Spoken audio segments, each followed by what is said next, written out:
For watching on the YouTube. Thank you for listening to the podcast. Appreciate it. We have a loose show tonight. It's off season.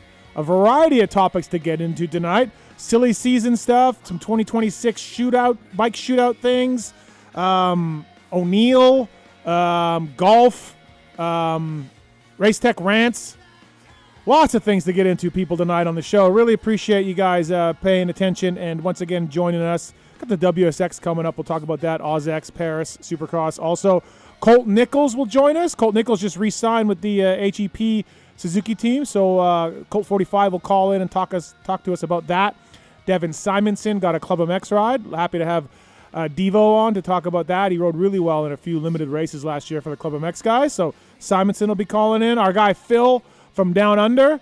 We'll touch base with Phil. He was one round down and one after-race confrontation with Luke Clout, so he's 1 for 1 to start the Aussie Supercross Series. And my buddy Ryan Lockhart, a.k.a. the Newf, will call in to talk about Atlas stuff, Canadian MXDN stuff, maybe some BC Arena crosses that he's got going on. And so, yeah, good show tonight. 702-586-7857. Before I get too far into this, today's Monday.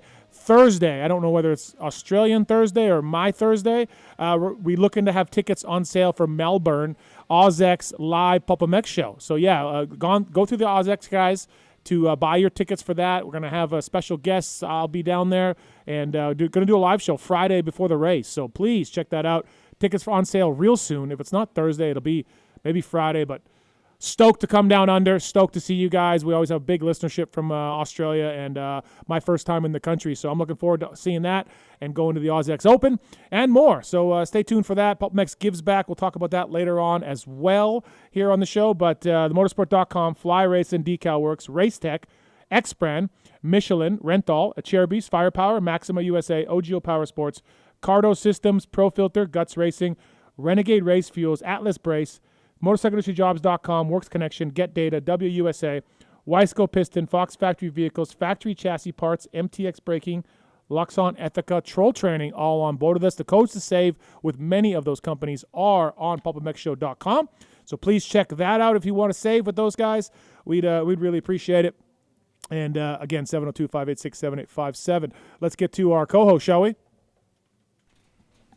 First up, in what might be his farewell show, we're not sure. He's moving back east. He's checking out a little bit of the West Coast life, but he's here.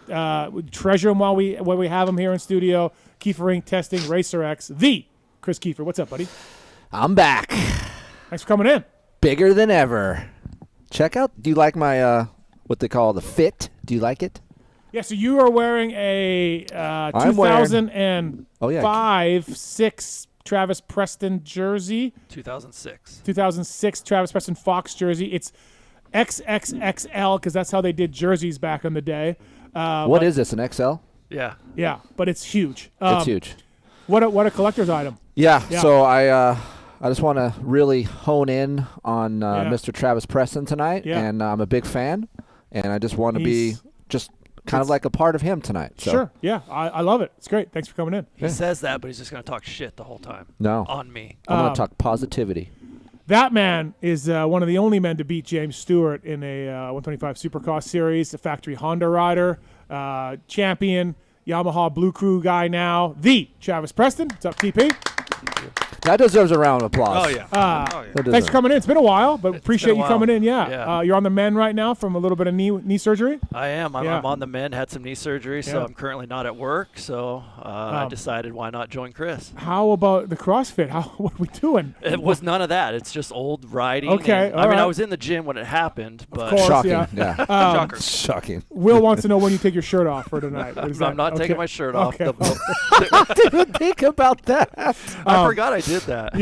Did that? You do that? You and Darkside are the same person. You walk around with no shirt on. Yeah, but Darkside, he's just hot. He's just hairy. There was one show I had too much to drink, and I took my shirt off. Oh, that's right. So I'm not doing that. Yeah. Let's do that. Let's stay away from that. That guy you're hearing there, welcome back to the studio, friend of the show. He works for O'Neill, OGO Power Sports. He's a 6-time LCQ winner. Did you guys know that? Alex Ray. What's up, buddy? Oh, thanks for coming in. Yeah, thanks for having me. You know, it's been a while. It has been a while. It's been a while. Golfing. A lot of things have happened. Yeah. A lot of things have happened since the last time I've been on the show. Yeah, I appreciate you coming in. I feel like tonight will be a little bit looser show. Obviously, no race to talk about, but I want to talk to you guys about some of the silly season stuff and bike switches and things like that. Travis, you'll be really good with the testing stuff, bike testing and all that. So I'm going to lean on you a lot on this. So I'm going to need your expertise in this. I'm here. Taking your phone calls in the corner, holding things down. The Tallon Taylor. What's up, Wolfie? What's up, Steven? Thanks for coming in. Yeah, thanks for having us. You got your lovely chick.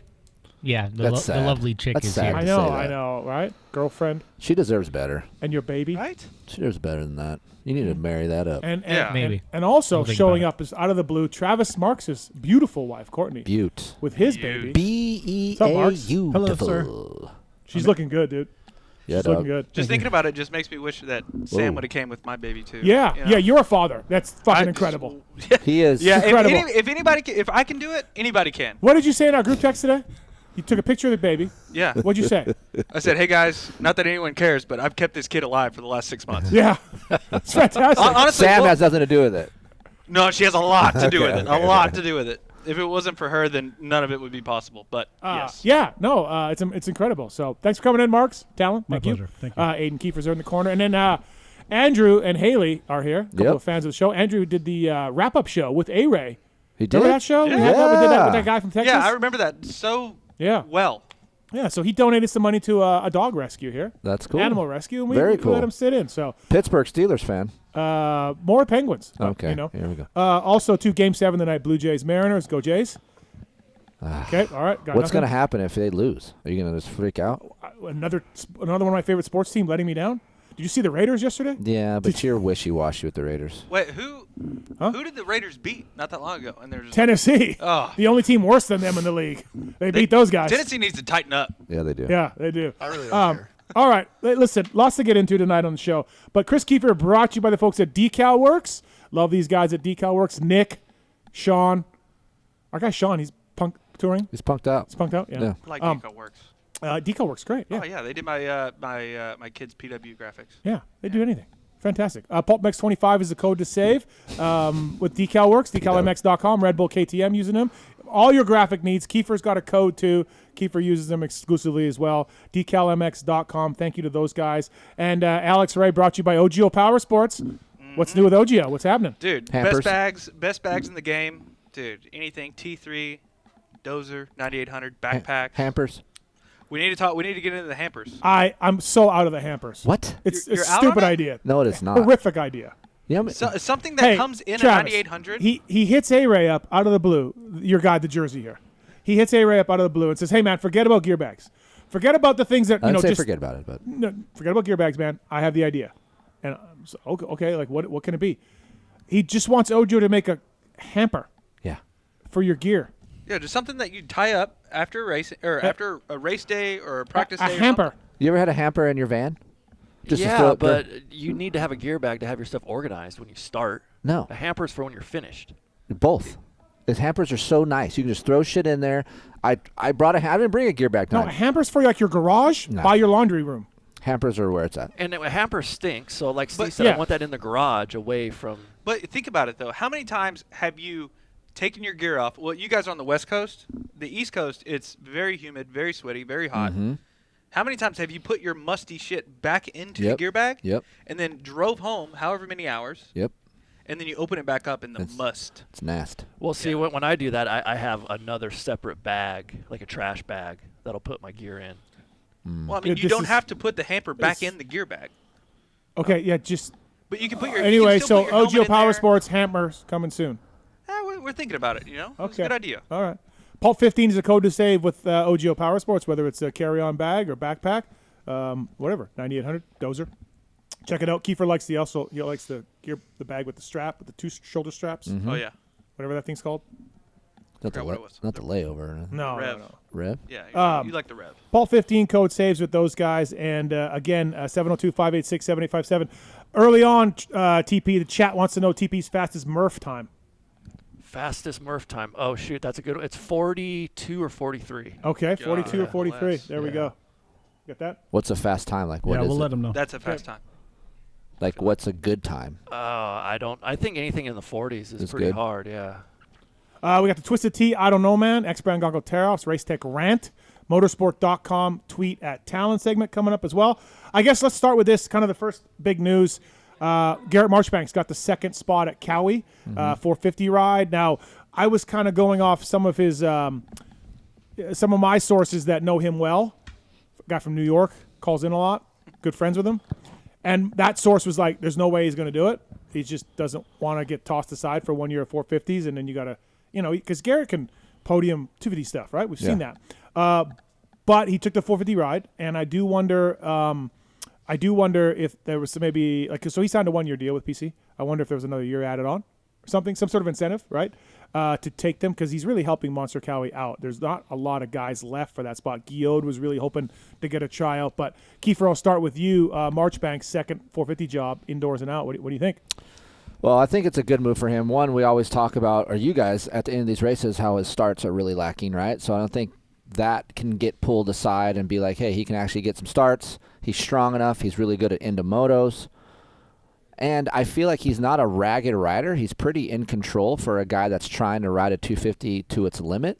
So I think you put him on a 450 and he does well. Now, with that being said, in our time of racing, guys that are 8 to 12, that's a tough hoe to road, because how long can you do that where you just kind of, like you said, okay, you gave it your best shot. That's pretty good, but we got this new guy coming in. Those are the guys that the people online are like, give this privateer the factory bike. He'll do better than that rider. It's just crazy to me. Like, I don't blame him for taking the 450 ride.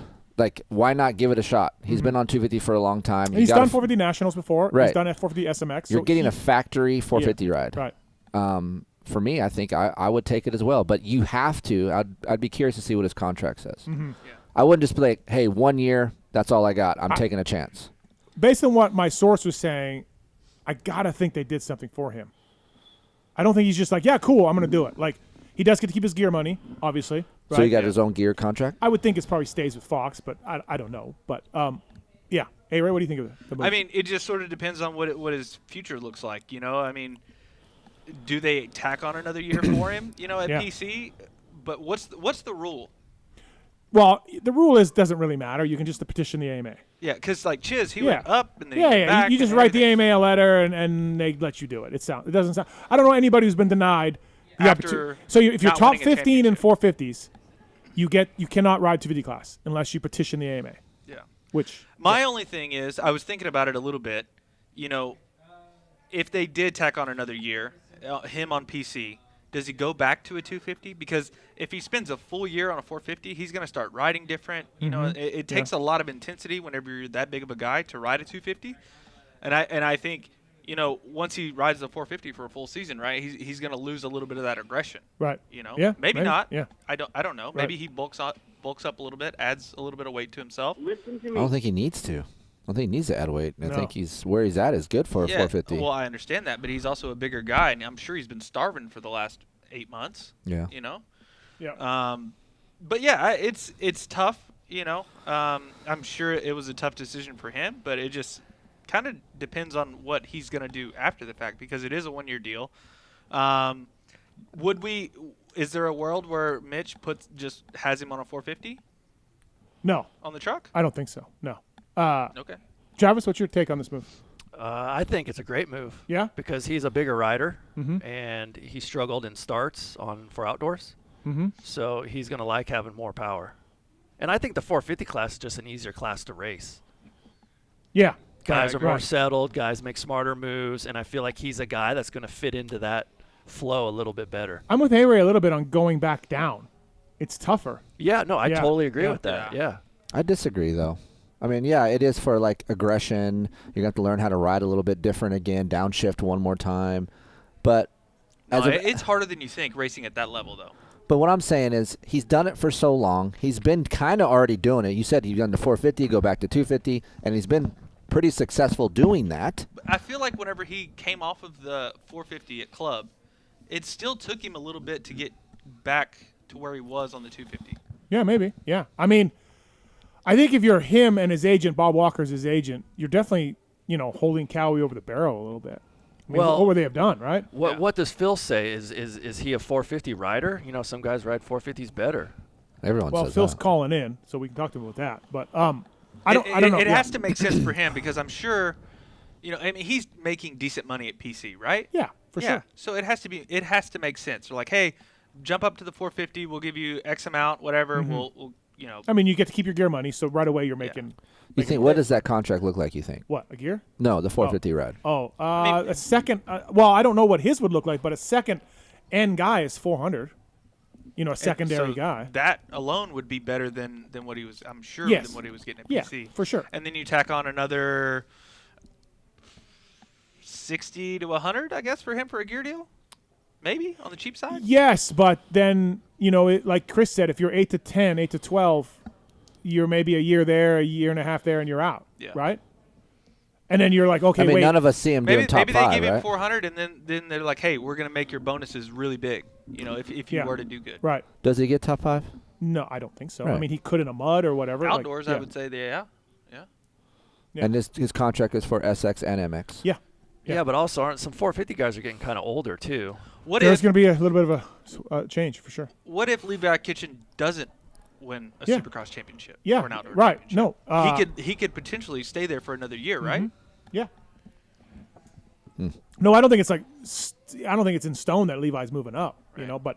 But if you're Garrett, you're like, if I don't crush it, that there's going to be And I feel like 2027, there's some more good guys who are going to be available. Well, yeah, like what Travis said. I mean, you look at Barsha, you look at Malcolm, RJ. Well, RJ's probably got Jay Coop.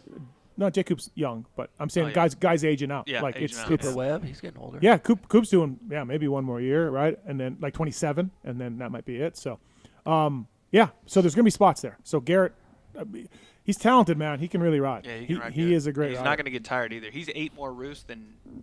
Yeah. I mean, maybe him and RJ are tied for the amount of roosts. All right, so Marchbanks to Cowie. We'll see how that goes here. We got some phone calls on the line too. But Travis, for you, World Supercross, Australian Supercross series that started now, but then the AUS-X Open is coming up in Melbourne, the one I'm going to, or Paris. Like, does any one of those move the needle for you as far as like, hey, I'm interested in this. I want to see what's going on. I've never raced in Australia, so I would just have to say Paris because I've done Paris and I loved it. I had so much fun. Right. So for me, Paris, because the crowd was just crazy. Yeah, and you did Bercy, right? Yeah. Yeah, with the tunnels and everything. Yeah. What about you, ARay? Does any of those get you excited? I like Melbourne. I mean, Paris is good too. I've actually been fortunate enough to do both of them. I really liked Melbourne at that Marvel Stadium. It's huge, massive. You did Paris? Yeah. Where was that? 21, I think. SX2? 450 class. Oh, no shit. Yeah, I went there. It wasn't good. It wasn't good. I like Paris personally just because of the track. The track's nice. The whoops are always good.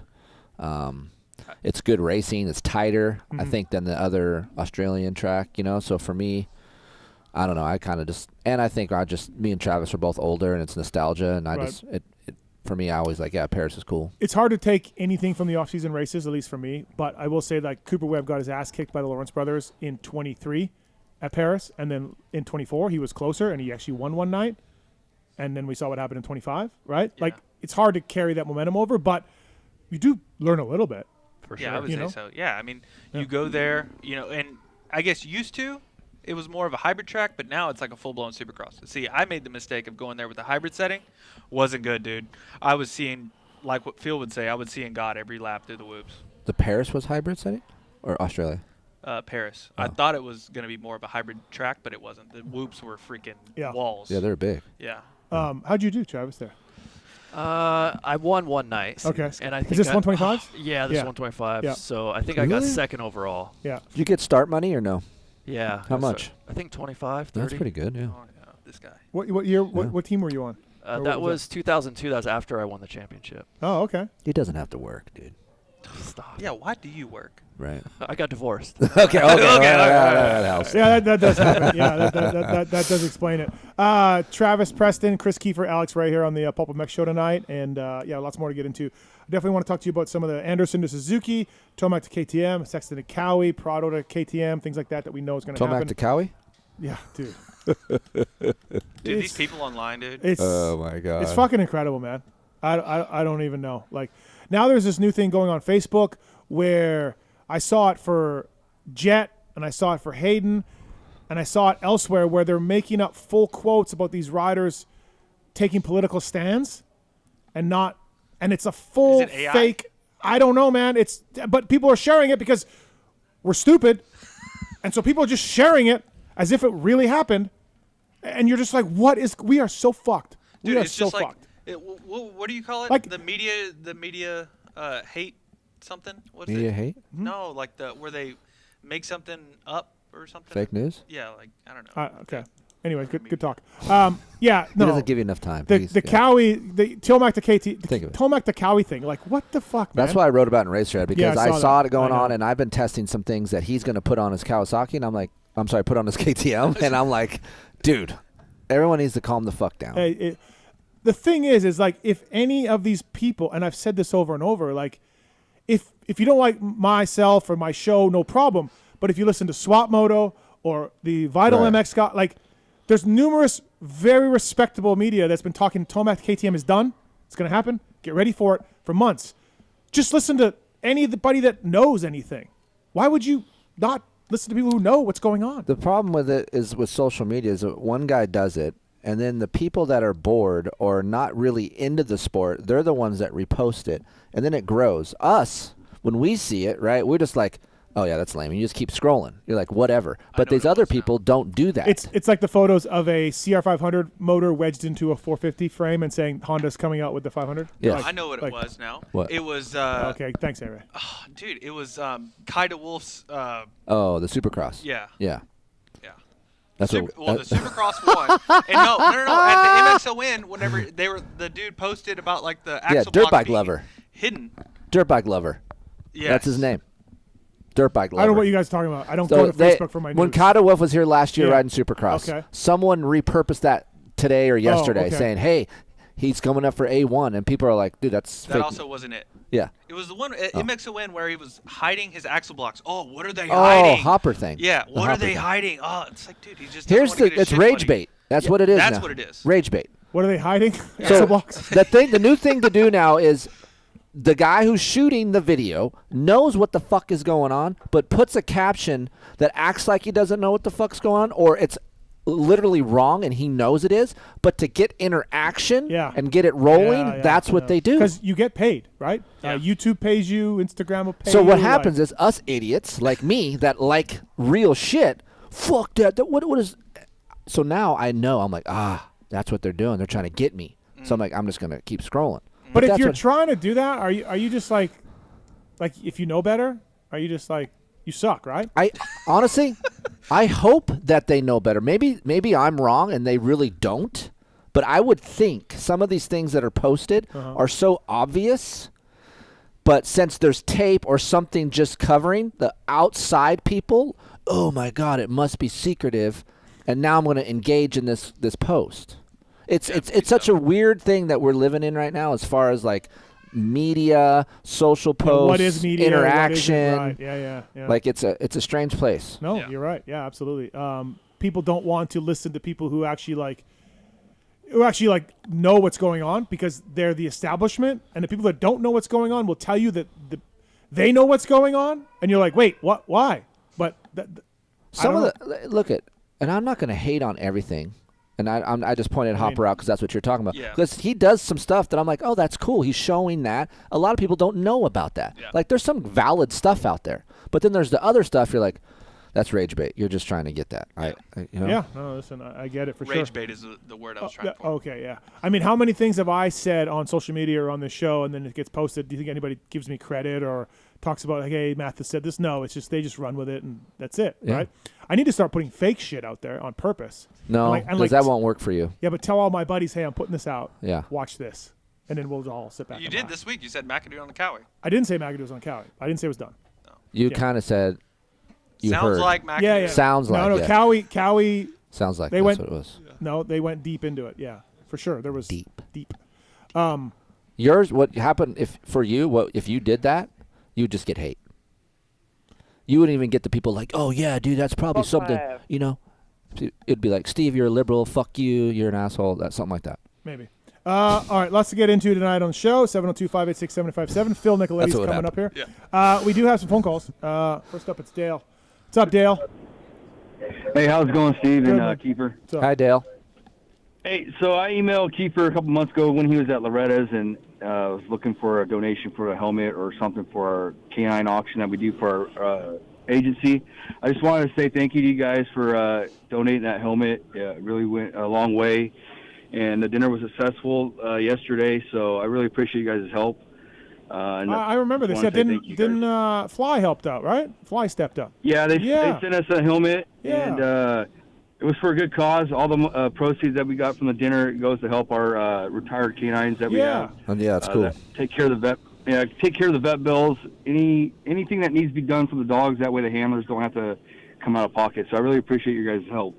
No worries, man. I saw a canine retirement video on Instagram. Did you cry? No, but the guy was saying, the canine was retiring, and the cop was crying, and I'm just like, oh my god, dude. And then they played some sad song with it. Yeah, they played Sarah McLachlan, Angel, and this German Shepherd didn't really know what was going on, but I'll send all my. Yeah, it can be pretty rough with these dogs sometimes. When they retire, they have some health issues or some issues that go along with it, and so any way we can help these guys take care of these dogs so they're not paying for it out of pocket. Yeah, awesome. No, that's cool. I'm glad it worked out. Yeah, that's awesome. Yeah, I appreciate it, guys. Thank you. Thanks, Dale. Appreciate it. Thank you. All right. Casey's got a Race Tech Rant on 2. What's up, Casey? Casey, there? Casey. Okay. All right. 702-586-7857. He had a rant about early Supercross start time on the West Coast, which is something they did this year, right? Dude, I was back east for Supercross this year. Amazing. It's fucked. Oh, it's so late. No, but I'm saying they were starting at 7. I know, but I'm saying the standard time. Yeah. When you're back east. Yeah. I don't know how people do it. Yeah. I'm struggling. Way dude. too late. Way late. Yeah. But this year they started at 8, I think, Eastern. Yeah, that's good. Yeah. I like That's pushing it for me. I'm out. They can't go much earlier, but yeah. He's such a hater, dude. 8 is, basically, I mean, it used to be 10, right? Yeah. And you think about all your TV audiences on the East Coast. Most of it, 70% of the TV audience is on the it East really? Coast. It's huge. It's a massive difference. Yeah. So if you want to look at it that way, right? You should be doing that. So we've gotten so lucky with how accessible everything is now. I remember being a kid and I don't know, my grandmother would tape every single Supercross and every single outdoors and everything, and then whenever my dad would drop me off and I would get to watch it that next following week or something, Yeah. And now it's just dude, it's everywhere. Growing up in Canada, I don't know about you guys, how the high des was, but we got Carlsbad, USGP, and the Montreal Supercross. That's it. Hope you like these 2 races.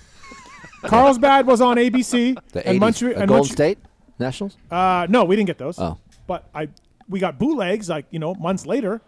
But, yeah, we got Montreal Supercross on CBC, the Canadian broadcasting, and then the USGP on – that was it, man. That's all you get to watch. Fuck you. You like Supercross? Fuck you. Yep. This is what you'll watch. I got a whole container full of VHS tapes that I've had over the years that I recorded. And I was trying to go through them one day, and I know there's one in there that says Troy, Ohio, but it's not Troy, Ohio. It's something else that I recorded a long time ago.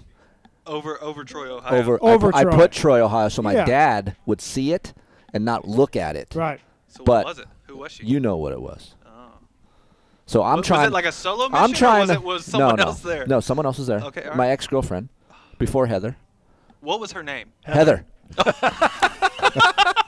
No shit. Yes. Really? Yeah. So I told Heather this the other day. We were going through. She's like, "This is all your old motocross tapes." I'm like, yeah, there's some motocross in there, but there could be some other shit in there. Trust me, Troy, Ohio was a shit national. You don't want to watch that one. Oh my God. Yeah, Troy, don't. No, yeah, that was super hot that day. Who wants to watch the Widowmaker in the back and all of that shit, right? By the way, firepowerparts.com. A PulpMX guy is using Firepower Parts. We'll have Simonson on here shortly to talk about that. But featherweight lithium batteries, chains as well, stands, loading ramps, firepowerparts.com. On board with us, and at Cherubies as well, at Cherubies USA. Really cool website. You can punch in your bike and change all the color and see what a Cherubies has got for you as far as personalizing your bike. A Cherubies is there for you, the world leader in accessory dirt bike plastics. I'm working on a podcast with Franco at Cherubies. Cherubies? Yes, working on that. Franco's awesome. With Lone Wolf. So you ever did one with Benello? No, I don't think I have. No. We were talking about that the other day. Bernardo, yes. Yes, but Bernardo, Bonello would be good too. Yeah. Yeah, he would be good. All right. Any battles with Tallon? No. No? He was a little bit older than me. Yeah. Lone Wolf, 7-Eleven. Yeah. Cut the sleeves, Oh. half tops. I remember when he was riding for Mitch. Yeah. That year. Yeah. I remember the FMF Honda. That's what I liked. Oh, yeah, I remember that one too. The red pipes. Remember the red pipes? That was sick. Let's get our first guest here on the line. FaceTime call because he's Good day, mate. Yeah, he's in Australia. He's our regular contributor. See if he picks up here. Brought to you by FCP, FCPRacing.com. Please use the code PULP25-chassis to save. Race cups, Keefer, you been testing with these or Yes, what? sir. All right. He also has something new coming out. Oh, he does? Yes, for the Triumph. Okay. Sorry. All right. And also he's got the engine hangers. He's working on some new 2026 Yamaha ones. Yeah, Is we're there working different? through that right now. Oh, you're helping him? Yeah. Okay. PULP25-chassis to save with FCP. And also this man used FCP on his way to a Canadian championship this summer. The Phil Nicoletti. What's up, Philip? What's up, fellas? Is this okay using FaceTime audio, Steven, or what? Yeah, it sounds good. Yeah, it's fine. Okay? I mean, the only problem we have is okay. if I can't connect a phone call to you to hear the people, so we won't be taking listener calls for you. Okay. What a bummer. Travis, Preston, yeah. ARay, and Keefer are in studio, by the way. Hi, boys. How's it going, Phil? Hey, Hi, Phil. Long time no talk. Travis wants to know what it's like being back on a Yamaha. You know, it's And then good. getting put down on by a cowie. Yeah, that was a bit unfortunate, but that's part of the game. We all know that. But no, it was a good day. Just got done riding Supercross. Had to rush through the program because I told the boys I had contract obligations to do. So That's what I'm here talking we about. are. So, Travis, he's not saying anything about the Yamaha. Like, No. Yeah, why? It's he's not- weird. He's not, you know. Is it good? Is it good, Phil? Or tell us about it, because I was really curious. Yeah, Someone yeah. else asked you about No. it, about the differences between your club and this bike, and I thought that was a good question, but Yeah. you were kind of vague about it. No, I mean, I like it. I mean, engine characteristics kind of feel a little bit similar, but I like the new chassis setup. It feels good. I'll be honest with you. I don't like to feel the clutch. Uh-huh. Mm-hmm. Yeah. Mm-hmm. I'm struggling with that, but it is nice. The power feels really nice. The CDR boy's got a nice little engine package and stuff. So I feel okay. I just got to work out a few little kinks on SX. Obviously, I haven't raced it in a little bit, but it's coming along pretty good. I'm enjoying being back on blue, and it feels pretty natural at the moment. So one round down and one off-track interaction with another rider, Phil. That's what we're doing? I mean, it wasn't. I mean, yes, but the video looks worse than what it really was. Obviously, yes, I was pissed. It was first lap of the heat race, but I mean, people that chirp online that are, have no idea what the fuck they're talking about. Like, what I was more mad at is Supercross, the way they do it in the heat race, besides breaking my fourth metacarpal in the top of my hand, because I got hit hard enough to where it snapped my front brake lever off initially. Like, yeah, we didn't go down hard, but the initial contact was hard enough, and I was kind of fucking pissed about it. But what really set me off was the heat race is your gate pick for first and second main event. So I had to go to the LCQ that gave me 13th gate pick for first main and the second main, even though I got 7th place in the first main event because I went down again. I went to the line again in 13th. That's why I was more frustrated than anything. I'm like, dude, we've already put our fucking back up against the wall now, and it's a fucking heat race, So why is that Cloud's so the problem? people- Why are you yelling at Cloud about that? Yeah. Because he took us down. Oh, okay. Yeah. Well, What do you mean? Well, how did he take you down? Was it yeah, just but you like- said you're more pissed about the format. Well, okay, but that's not.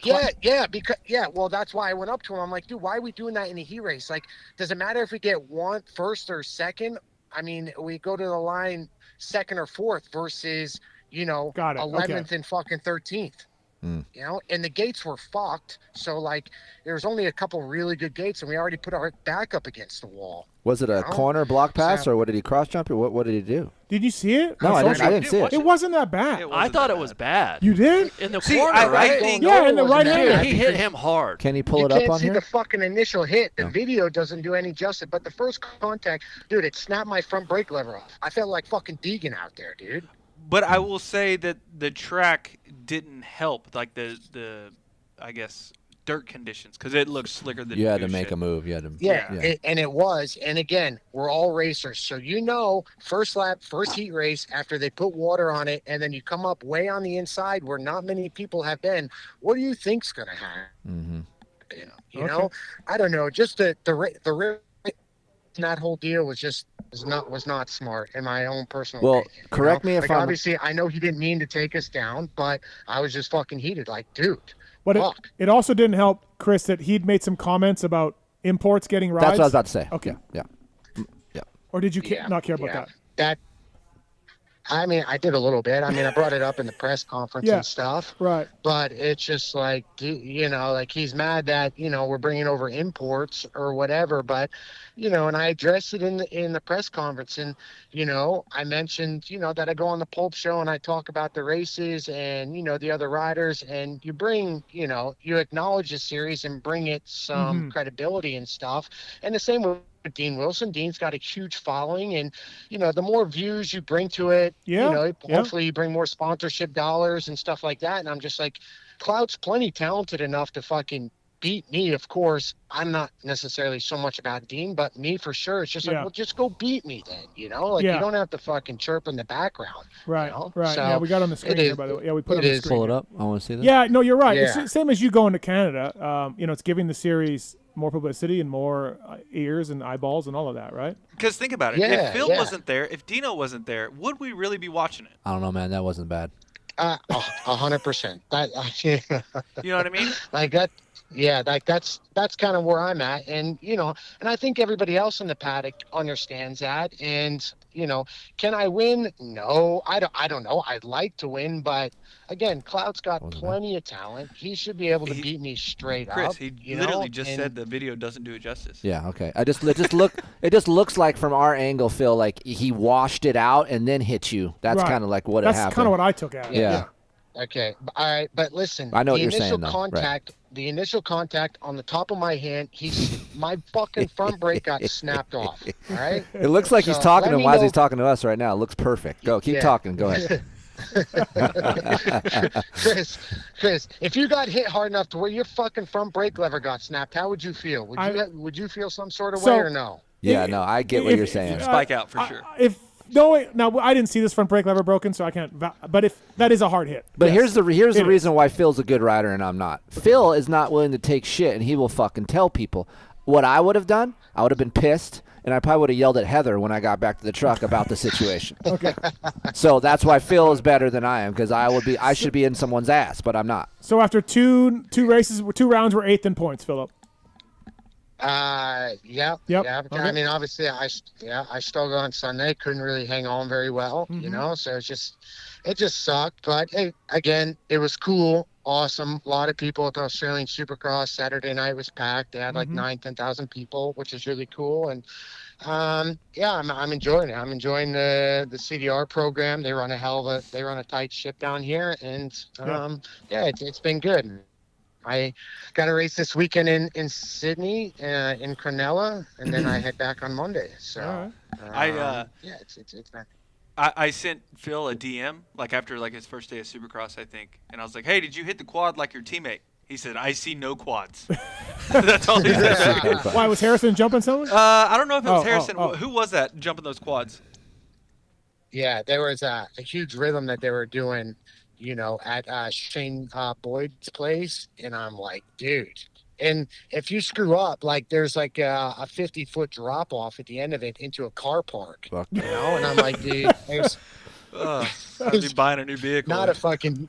Yeah, exactly. You know, like I'm not paying for somebody's vehicle on top of my medical expenses. I don't know if you even know this, Phil, but do you guys have a 109 dB limit out there? Is there a muffler test or what's? No, I don't think it's not 109. Okay. But my bike is, well, the new Yamaha is already quite quiet compared to what it used to be. Which is really nice. But I think maybe next year they're going to do the 109 because they do follow the FIM sanction. Yeah. But it's not 109. Okay. No, it's I've like been around the pro circuit muffler world on the Yamaha, and they're quite loud, no matter, you know. I think down here is 111 maybe. Okay. Does that make sense? Yeah. Yeah, the bikes look good, dude. different, CDR Yamahas look really nice, man. Yeah, They look good. Dak runs an awesome program. Yeah, he runs a tight ship. Yeah, you know. I know, and he does a lot with Japan, from Travis, from what I know, right? Yeah, like Japan. We've been there testing before. Oh yeah. Australia's a huge market for Yamaha, right, Trav? It is, yeah, especially off road. Yeah. Yeah, really big. Yamaha crushes it down here for sure. There's no doubt about it. And also, Phil, the Pulp Show, we're doing one Friday at Melbourne, so you'll be a guest on that. By the way, congratulations. So. Yeah, do I get a bump and pay for that one? No, that's all part of the roll. We're rolling it into your existing deal. Has Phil's hat got flatter since he's wearing the M Claw now on his fucking helmet? No, I never thought of it. Oh. What are we doing? Yeah, well, that's just part of it. I had to run that one. You know, I was really stoked. Obviously, my relationship with FXR and everyone knows that, but it's not like I was. Because Dak originally had called me about doing this, and I'm like, dude, I'm not coming down there if I can't wear FXR and stuff. Right. And he's got contractual obligations with his gear company, which is totally understandable. He's I can't make that work. But then he was able to pull some, more funding from like Kaminsky Mining and stuff like that, and Yamaha Australia pitched in to get me over. So like a couple of other sponsors really helped out to make my deal happen, which is pretty badass. So to go off of the Aaron Clout thing, I'm sorry, Luke Clout thing. Aaron's his brother, mechanic. Is Aaron his mechanic now still? Yes. Yeah. Yep.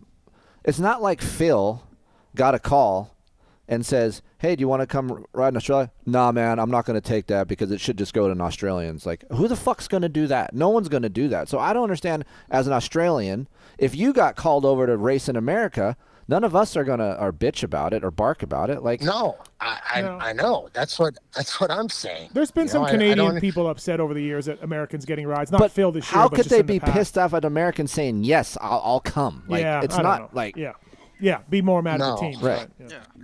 Yeah. Like at our level, at the SX1, SX2 level, like I get it, but. I could see down here in Australia because they run the SX3 class, and Ryder Malinowski's over here and stuff like that. And obviously Australia is a pretty big market for Supercross. Like there are a lot of people that do ride it. So I don't know about bringing over US kids to do that, but again, it just helps up the competition. You know what I mean? Mm-hmm. You bring in faster eyeballs. people. Yeah, exactly. So I really like. It's a double-edged sword. I can see it both ways, but eventually every kid wants to come to the USA, right? Mm-hmm. So at the end of the day, you got to beat guys that race in the USA for a spot regardless. So what's the difference if they race, I don't understand any of that, but there's people that just get bitter, think that they're, you're taking a piece of their pie, which I get that too. FCP Racing bringing you Phil Nicoletti here on the show. Pulp 25-chassis to save with FCP, engine hangers, race cups, all of it. Philip, heavy deal going on with Dean losing his mom Jackie and racing and all that. Wow, that was emotional, man. That was yeah. That was You see that, Travis? I did. Yeah, I really feel bad for Dino. Obviously, he told me that his mom was in hospice and there was nothing that they were going to do, and be a hard time if she could even make it till Tuesday. And I was asking him, well, could you make it back, fly out on Monday and this and that? And he's just like, I don't know. And then Sunday morning we were at breakfast and he's just like, he's like, my mom passed last night. And I'm like, Jesus, dude, That's the how do you ride? Like, how do you even race? Like, that's what I don't understand. It's like in a fog or it's I felt, obviously you try and understand what they're going, someone's going through, but again, it's mother time and it's inevitable. And obviously his mama was sick for quite some time. So She was awesome. She was really nice. She was so nice. Jackie, Whole family's nice. she was a piece of work. Yeah, she was. So he obviously knew it was coming. Came a little bit faster than expected. So I believe Dean got to say kind of his goodbyes at first, before he came over, because he was going to stay over. And from what I understand now, Dean's going to stay the whole time over here. So I think he's coped with it very well. And I hung out with him a bunch at MotoGP, and I think having a couple boys around to keep him laughing and having a good time, I think it helps. With a bunch of stuff. But the best advice I got. My mom, Yeah. I have a similar thing. Like, my mom passed on Wednesday. I had to go to A1, and that was the 2005 one with mud. The mutter, yeah. And then we had a draw to get in. Oh, that's right. And I was hoping that I wasn't going to get in because I was still fucked up. And then I got drawn with my number, and I was just like, I couldn't even ride. I was all jacked up. And then going to Phoenix, I drove out there, road practice. Dude, I packed up and I went home because I was still jacked. I couldn't do it. And I admire someone that could actually put it all together for one and go race, but to win and do that, No. Yeah. I mean, Dean was, he was on point that weekend in Brisbane. And he rode so good with everything that was going on and stuff. So, I mean, I applaud him for that, which is really good. But again, I think at the end of the day, motocross is a huge family. And when shit like that happens, it's just like, motocross really doesn't mean anything, or racing at that point in time is just trying to help a buddy out and a friend and make them feel comfortable when they're away from everyone. So, it was still a great weekend for him. So I was proud of him. Did you have a lot of fans down there, Philip? A lot of listeners? It's really, really awesome. I think your show at Melbourne will do good. I think the Pulp Nation does pretty well in Australia. It's cool. Like I said, I was really, really surprised at the amount. Like, obviously I raced over here and I did Melbourne and stuff like that, but Melbourne's kind of a one-off where you get a lot of people. But last weekend, like I said, like, the stadium was pretty sold out on Saturday night. Sunday was a bit not so much, because I think a doubleheader is kind of tough. But for the first night, the amount of people that showed up was impressive. Nice. That's cool. Also, Phil, so on this, you're coming back, and then you go back down for the other rounds, right? That's your schedule? Yep. Marchbanks. We were talking about Marchbanks beginning of the show. It looks like he got his 450 ride. You were kind of adamant, Philip, that he wasn't going to do it, which for good reasons, by the way. What do you think made him change his mind, or why do you think he, decided to help Cowie out in this situation? No, I never said he wasn't gonna do it. You said he shouldn't do it, I guess. Sorry, yes. I said no. I said he shouldn't do it if it's just a 1-year deal. Okay, you're putting words into my mouth. Yeah, rage bait. Okay. I feel like if he's gonna help out, like, obviously they compensated him a little bit more and did some stuff here and there for him. Do I still like what they did? I don't really know.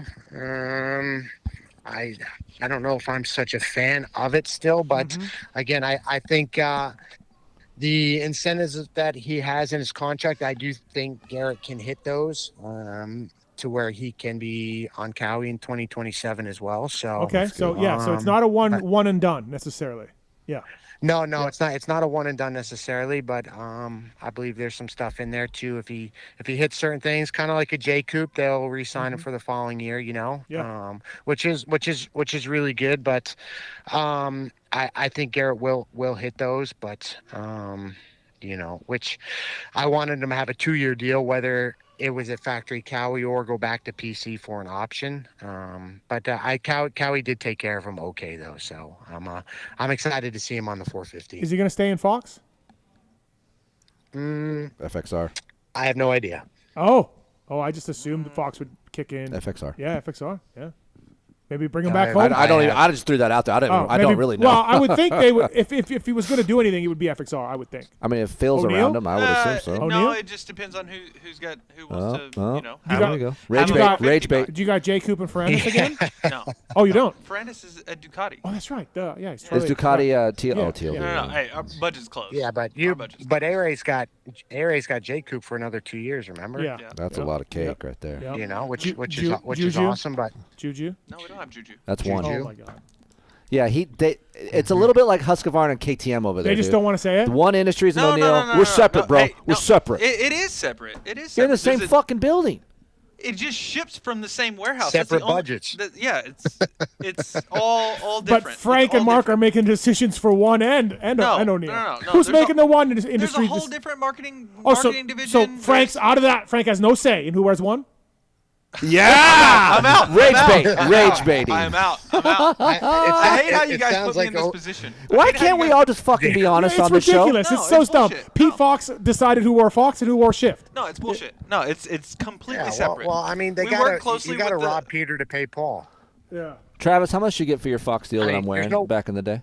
I got 0 for Oh, that. that's right. How much did you Because I get from told you O'Neill? the deal. Oh, listen to this. You'll like this, Steve. What? Okay. Tell him that. So I was wearing Alloy 2005. Yeah, that's right. Yeah. And then they went out of business. Yep. But I had a good lawyer or agent. Yeah. So my contract was pretty solid. So they had to pay me for 2 full years.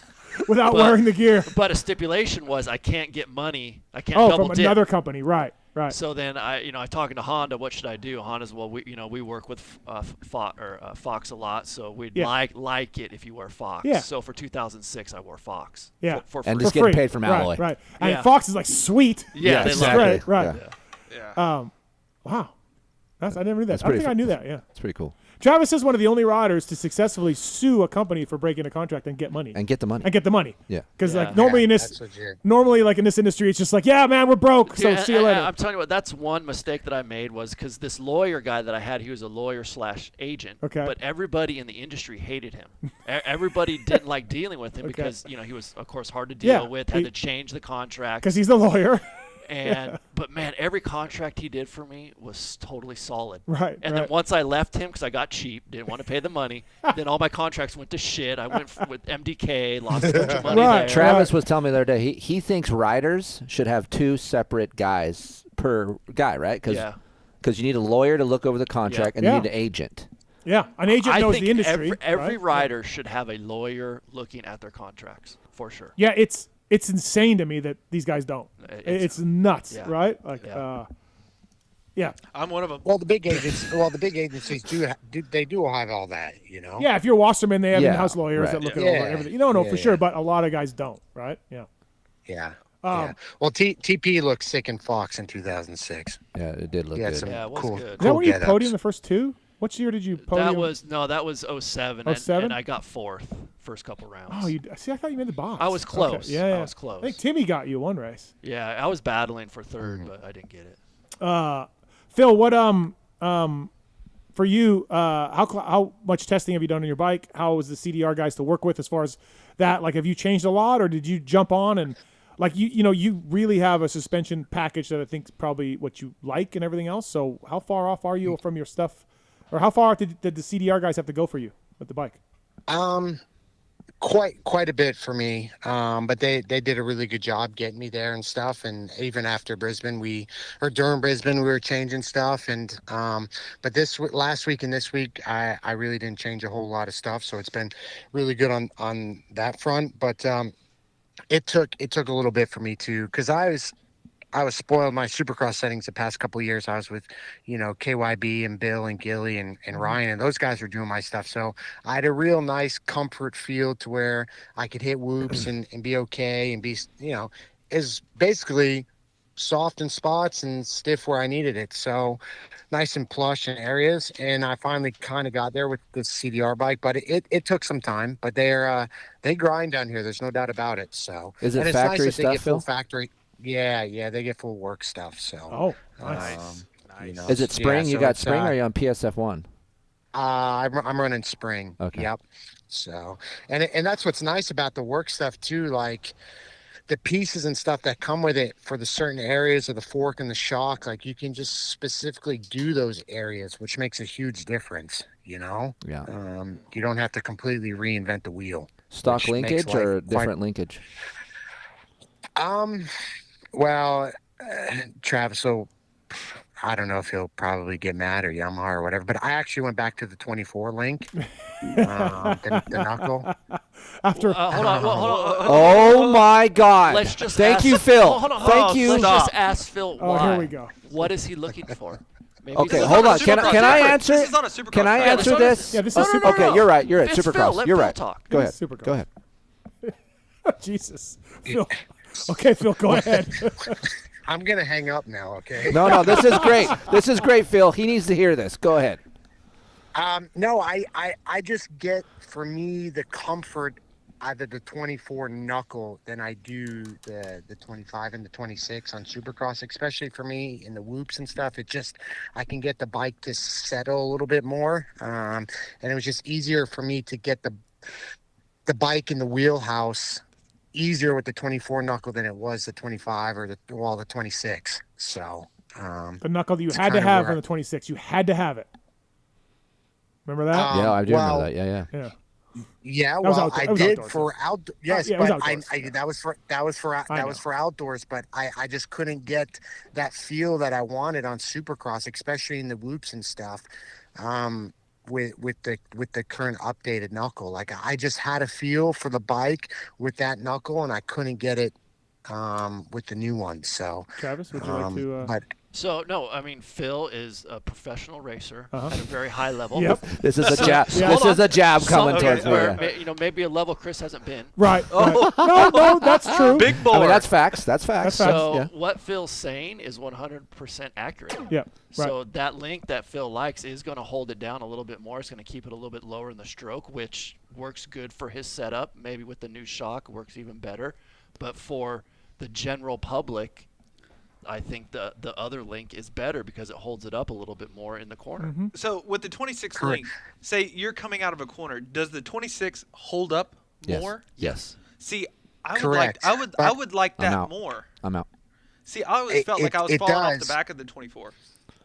It Thank you. does, but I also with me going to the 24, I actually I run a longer shock shaft too. So Oh, here we go. I So had it to gets come- even more See? different. See? Oh, well then, See? yeah, we're really, So but see, because the 24 does allow it to fall in, but with that being said, the feel of the 24 knuckle, I like that feel, but it does get low. So you lift the shock shaft up a little bit Now- and kind of, gets you back in the sweet spot. I'll talk for the shitty riders over here. Okay, for us shitty guys, I feel like the 25 link on acceleration stays up too tall, and I understand why you want that. You want less pitching, you want less squat, anti-squat. I get all that, but out here on the shitty tracks that we have, on that square edge shit, I'm sure Phil can talk about Glen Helen because he's ridden it.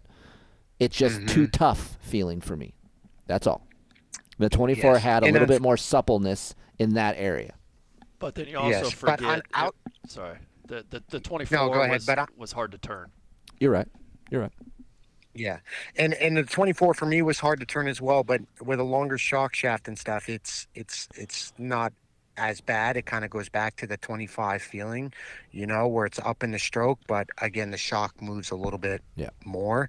But I did run the 25 on outdoors, but I did like it because I could get away with a little softer setup.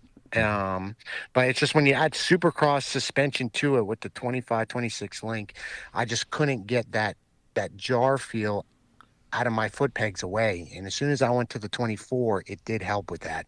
Welcome to Tech Corner here on the PulpMX show. Knuckle Corner. You knew it was going there. Yeah, the Knuckle Corner. Yeah. I feel like I'm in the This middle is just of good this, for like, me because animosity. me and him, we talk about this a no, lot, yeah. Like, right? am I- So- I'm glad that am my I friend Phil backed up my testing with the clutch, the new Nissan hydraulic clutch. My friend Phil has backed me up. So Well- why are we going full hydraulic? Poor Travis. That's what the average consumer wants. They do want that. Yeah. I understand that. I get that. I get that. There's a lot, and for me, like I'm not riding at your. I don't even race. Just for me riding, I do like the benefits of a hydro. Oh, I clutch. love a hydraulic There is clutch. benefits, yes. I love it. I Oh, just don't yeah. like this one Yeah. compared to the Brembo. But yeah, for guys like Phil or for even Kris, I understand maybe why they don't like the hydro clutch. So it just makes sense. But we're just trying to please people That's who why you are like actually Tomac. That's why you buying like the Tomac bikes. left. It's like being a No. track Why you owner. left? You're fucked either way. Exactly. Yeah, you're fucked. Could never I be love the hydro clutch. I love the hydro clutch. I just the Nissan clutch, the way the engagement points too stiff for me. Where I like the GYTR Brembo that was on there, like that I could put on. Like I like that feel with the 9 pump. Great, dialed in. It just took me a little while with the Nissan one to find the sweet spot. Are you messing with piston sizes in there or no? Different line size, obviously different springs and stuff like that, different clutch packs. Fuck, a lot goes into it, man. Yeah, Damn, CDR's got it going on, though, where they can give you these options. Yeah. The best thing I had was when I did Phil's bike in Vegas, I don't know, last year, 2 years ago, whatever. And we talked about his fucking master cylinder for 12 minutes. Oh, yeah, no, because it starts. It comes down to starts. But it's so interesting to me because I can understand what he's talking about, you know? And when me and Travis talk about engagement point, or when Tomac talks about that, it's understandable. But for the average consumer, everyone wants fucking hydraulic clutch. That's what they want because you don't have to mess with it. You don't have to adjust it. Catering towards the vet guy that likes the carbon fiber, likes all the bling, everything like that. I like that. Yeah. Look, there's no doubt about it. YZ is the best stock production 450 there is. Yeah. There's no doubt about that. Oh, you're gonna. Yeah, no, it is really good. I do generally like the Yamaha, the power, everything about it. It's really really good. Triumph's close, and the 26, you know. Triumph's pretty good. The Triumph's close. Dude, listen to this guy. Haven't ridden one. By the way, Phil, Lux Turner. I don't know if you knew him at all before, but he won SX2, or he's leading. Yeah, he did. Yeah. He did. I mean, obviously, I think Shane, obviously McElrath was the number one guy coming in, but I think he was on the ground 3 out of 4 3 out of 4 mains. So it kind of killed him. But Lux rode really, really good. I think he actually would have given Shane a run for his money. So to be interesting here, I don't know if Shane was going to race Sydney this weekend. I'm not sure. Obviously, Seth Rarick's getting married, and that's his brother-in-law Shane's now. Wife, right? yeah, brother-in-law. So I don't know if he's going to be here or not. But for the most part, I think Lux had it on the wraps pretty much at Brisbane. So did you know him at all going into it, or did you just meet him? No. I mean, I obviously his sister is a little badass, and she rides mostly a club. But I've never really talked to Lux or Lala very much. But they're both phenomenal riders. It's quite impressive. So I'd be curious to see how Lux does on a Yamaha next year. So yeah, for sure, right? Yeah, he's going over. Hey Phil, is Phil leaving? No, we can go ahead. Are you single, or what are we doing? No, not really. We're talking to a girl, and new girl. No, she's not new. Yeah, she's new been girl. Wow. No, she's been around for a little bit. Yeah, a little bit. So. Since the summer. So it's not Since the sister. summer. It's not the sister. No. I don't know. That's why I'm asking. Oh. No. Yeah, I was gonna ask the same question too. Yeah. By the way, can you believe, why. Philip, that Enzo went back to club to go ride? I guess he talked to Brandon. Brandon talked to him, and yeah. Yeah, I don't know. I think the whole thing was blown way out of proportion from the get-go, to be honest with you. But I mean, I see both sides. But at the end of the day, Enzo has a contract with Rick Ware Racing. Rick Ware Racing is leasing bikes from PulpMX, so it's kind of like Club doesn't really have much to do with it. I mean, they're renting Cody's bike and they're renting Enzo's bike, so he's got to ride it somewhere. You know? So kind of it worked out okay. And like I said, I think Brandon's come full circle. He's, a lot more mature than, what we were 10 years ago, where I think we would hold grudges and stuff like that. But, I think everyone's coming around. So I think it'd be good. I'm looking forward to the World Supercross stuff as well. I think they got a pretty good lineup there in the 250 and the 450 class. So I think it'll be good. What have you been doing for fun, Philip? What you been bicycling? You going to pet koalas, box a kangaroo? What's anything? Not much. I mean, I'm in Torquay, which is where Dak's shop's been for many years, and it's a little surf town. So I haven't really been doing much, to be honest with you. So hey Phil, where are you staying there? Torquay. It's called Torquay, which is like an hour and 20 minutes outside of Melbourne. It's about I guess it's a huge surf town. Yeah, well, when I went to Australia, that's where I stayed. Same place. Oh, really? Yeah. But who were you staying with when you were here? So we stayed at some nice hotel that you overlooked the ocean. Yeah, okay, it must have been the Wyndham down there. Yeah, it was a great time. But who were you with? Who were you with when you were here? Dacky was there to support us doing a YZ test. Oh, gotcha. Oh, that's when you came with the Japanese? Yeah, Japanese flew out. Oh, and then gotcha. me and Steve Butler flew out, and then we tested there for like two weeks. The Japanese test there okay, because it's a lot shorter of a flight? No, they did that there because we sell a lot of WR 450s there. Nice. So that was So you did an off-road test there. So yeah, we did off-road tests there. Oh, okay. Did you run into any kangaroos or? We did. I saw them fighting in the field. Really? Yeah. Dude, kangaroos over there are like deer, on the East Coast. Really? Yeah. Yeah, there's fucking kangaroo everywhere down here. They're a fucking nuisance.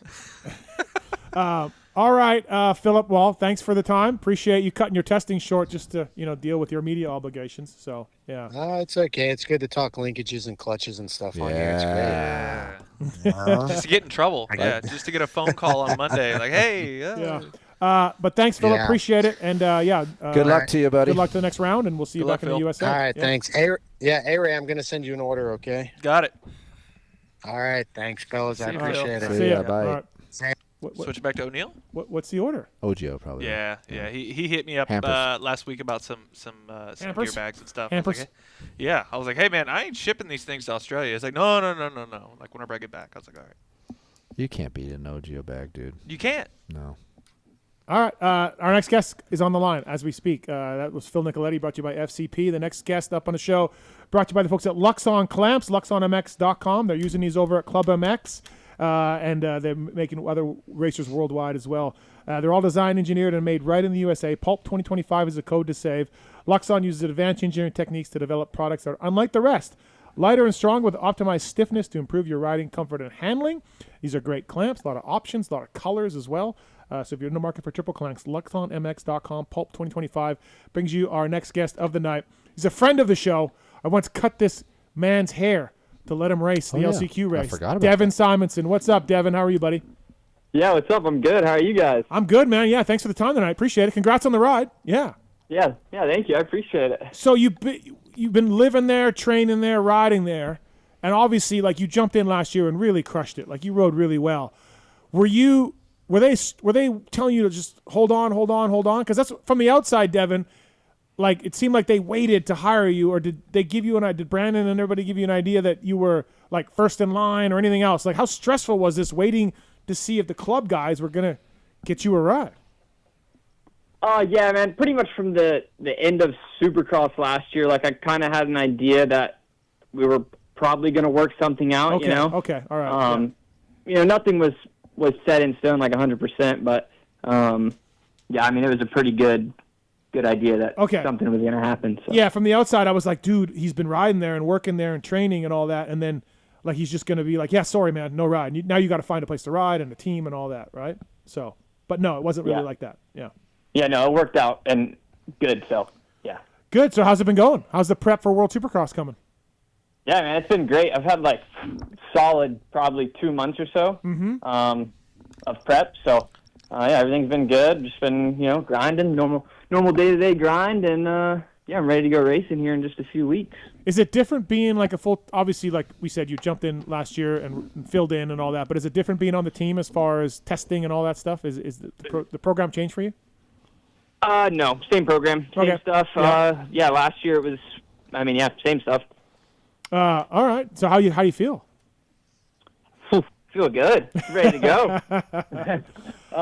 No, yeah, man. Honestly, like last year, like you said, coming into it, I only got to hit the last 3 races, and I had a pretty banged up wrist. Like I was 2 weeks out of surgery, just got out of my stitches. I probably shouldn't even have raced, but I almost kind of had to like even give myself any opportunity to maybe even have this deal for this year. Right. Yeah, I mean, and that it worked out. So I'm just happy to be healthy, and never feel like I've given myself a fair shot at being all in on it either. Like maybe with my fitness and just overall program of everything, Right. So yeah, I'm ready to go. So Kris, last year, Yep. Devin hits me up about a sticker deal for a helmet, and he just got his wrist done, and Right. he wasn't. I don't remember, Devin, who I heard it from. Maybe Phil, that you just got back on a bike or whatever. So he hits me up for a sticker deal, and obviously I want to help him. Simonson's awesome. So I say to him, I'm thinking to myself, like, dude, is he going to make mains? Like, I don't know. Like, his wrist is, he hasn't done that, hasn't been back riding much. So I'm like, I forget, Devin, maybe you can correct me if I said to you, hey, I'll give you a flat like $500 for 3 races or something. I don't remember what the amount, Devin. You can correct me if you remember this. I said, I'll just give you a flat amount. It was something like that, yeah. Okay, I said, I'll just give you, like, I'm like, I don't know how this kid's going to do.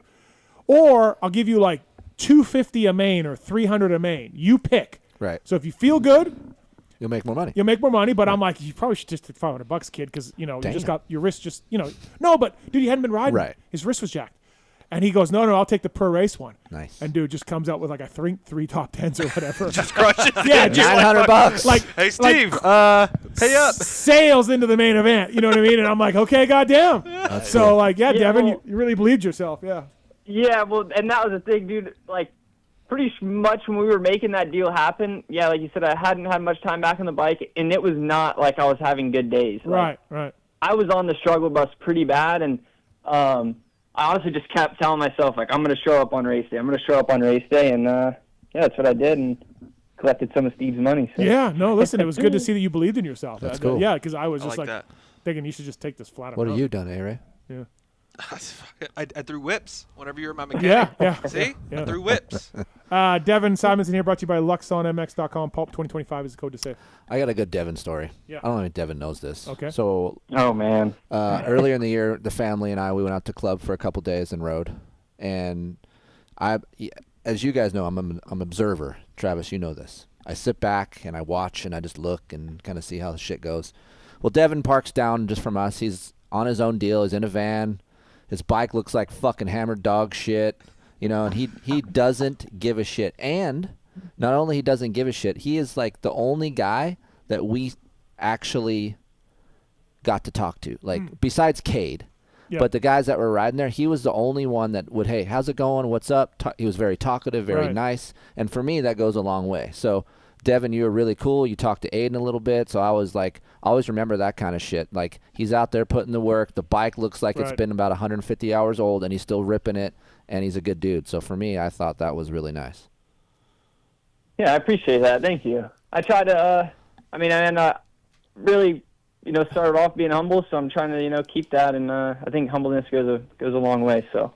Yeah, I mean, you had to surprise yourself last year, Simonson, with your results, I would think. I mean, yes, there were a few injuries in that coast, but like you said, coming in, it wasn't like you were crushing it. You had to have been like, holy shit, like I'm good, because like you were impressive.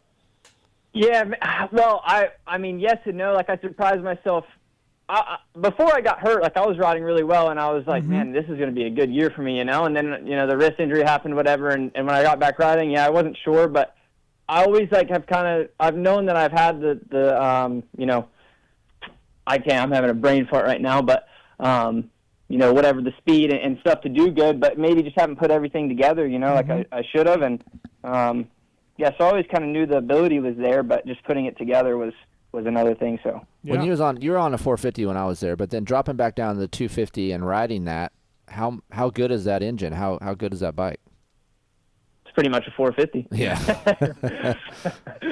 So the PulpMX 250, like it's pretty much you guys could see on whatever TV or wherever you want to watch, but it's pretty gnarly. Yeah, it seems like they've really taken a leap with like their bike, their engine development, everything they got going on with Twisted. So. No, I think they just stepped up and spent more money. Do you know what I mean? From they had a lot of transmission problems. Well, Yamaha's did in general. Then they had bike problems, and I just think they stepped up their program. Well, it's about to get better. And to think about it, like, just think about the next spec they're getting. From better Jamie? than what they got from right Jamie? now. So. Yeah, I was just gonna say, I think we're gonna be even better this year. Yeah. So. Which World Supercross round are you most looking forward to? I'd say Australia. Yeah.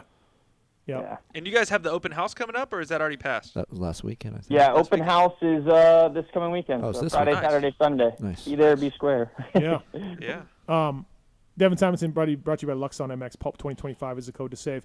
I saw the format for WSX. It's a lot of riding, dude. It's a lot of riding. Yeah, I mean, what is it? I don't even honestly know the whole format. I think it's like 2 10s and a 12, maybe. Yeah, or something. 2 10s and a 12, and a little bit of a break in between. And 32 minutes. Yeah. Oh shit. What was the old like the first year they came out with the Triple Crown? What was that? It was like a 6, an 8, and a 12. Yeah, the 250s were 6, 8, and 12, I think. Yeah. And then the 450s was 8, 12, and 15. Yeah, they changed. Now they're all the same. But the World Supercross stuff, they don't fool around, man. And it's not a lot of breaks. And That's it. It's pretty quick, right? Yeah. Devin, and is your ride Supercross only, or is it motocross? What are they telling you for motocross? Yeah, so I'm World Supercross, obviously, and then 2026 Supercross, and that's it as of now. But there is some incentives in there to possibly make some stuff happen and even get a spot for next year. So that's what I'm working towards. What who on the team do you most hang out with? Who do you bond with the best, or ride the most motos with, or whatever on the team? Oh man, honestly, everyone. Yeah. Like, I mean, me and Cody are pretty close, but even like me and Yoder, we go back from the PulpMX days. Yeah, so true, right? We're pretty tight too, and then even Max, like we all get along really well, and it's truly like a team environment. It's pretty cliche to say or whatever, but I truly think that it is, and I think I would say everyone. What can Yoder teach you some starts? Can Yoder do something with starts? Like, dude, that guy. Oh, yeah, I know, right? I mean, look, nothing against PulpMX guys, but you got to think the Club Yamaha is a little better package. I would assume. I would assume so. Yeah. Right. I mean, I think they're both good bikes, but the amount of resources I think that ClubMX has now with the money they have coming in, sponsor wise and everything, I think, for one, the Yamaha as it is out of the box 250F is the best production 250F as it is, and then you put up everything else on top of that with Twisted. I think they have a great package. Yeah.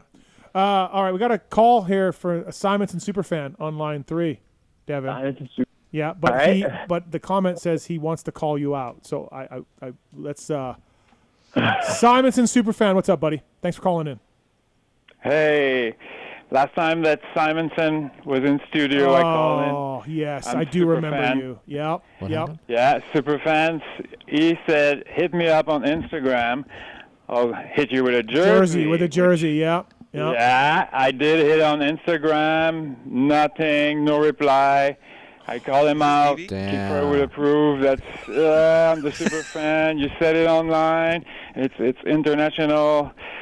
Unbelievable, Simon. This is like the socks with Darkside. Yeah, it's international. Yeah. Just when I praise Simonson, he fucking does this. I remember you. Shipping rates I aren't remember you, caller, and it was TJ Albright and Devin in studio here, and Simonson. I don't know what to say here. Yeah, all right. Well, DM me again. I didn't see it, man. I'm sorry. Shoot me a DM again. I promise. I got you this time. You got to go to the requests. Yeah, Devin. I even offer to pay for shipping since I'm in Canada. Damn. Devin, do you know where you're like? Well, I can bring. Are you coming to Vancouver? I went last year. I don't know if I have the budget. I'm like 6-hour drive. Okay, so for hotel. Devin, you're aware. We'll work something out. Devin, you're aware there's another category on Instagram where requests or whatever, right? Yeah, I am aware of that. Okay, yes, okay. But I either just completely missed it or I don't know. I'm sorry, man. Unbelievable. Yep, I remember. He saw French Canadian. He was out, dude. Yeah. He was out. No. Shipping rates. Okay. All right. Well, caller, hit him up again. Perfect. All right. I got you this time, man. The 450 outdoor last year, the last round. Those two good moto. I have to give you that. Yeah, Bud's was good. Yeah. We won't talk about the round before. Wait. Bud was You went to the LCQ. Yeah. Oh, this guy's making a laugh about it. Yeah. Oh, okay. You're a piece of shit, right? Second reservist. Yeah. All right. Thanks for the call, man. Appreciate it. DM him. All right. Cheers. All right, Simonson. You better do this for this guy this time. Yeah, man. I feel bad now. I didn't even. It's crazy because I don't even remember that, but I should probably. Oh, I remember it. Yeah, I know. It wasn't no hot chick in his DM. He's out. Dude. Exactly. Yeah. What is home life like, Simonson? What do we got a chick or what are we doing? Yeah, of course. I got a girlfriend. Okay. We've been dating for a little over 5 years now. So. Hell yeah. Home life. Good job. Yeah, home life's Nice. good, man.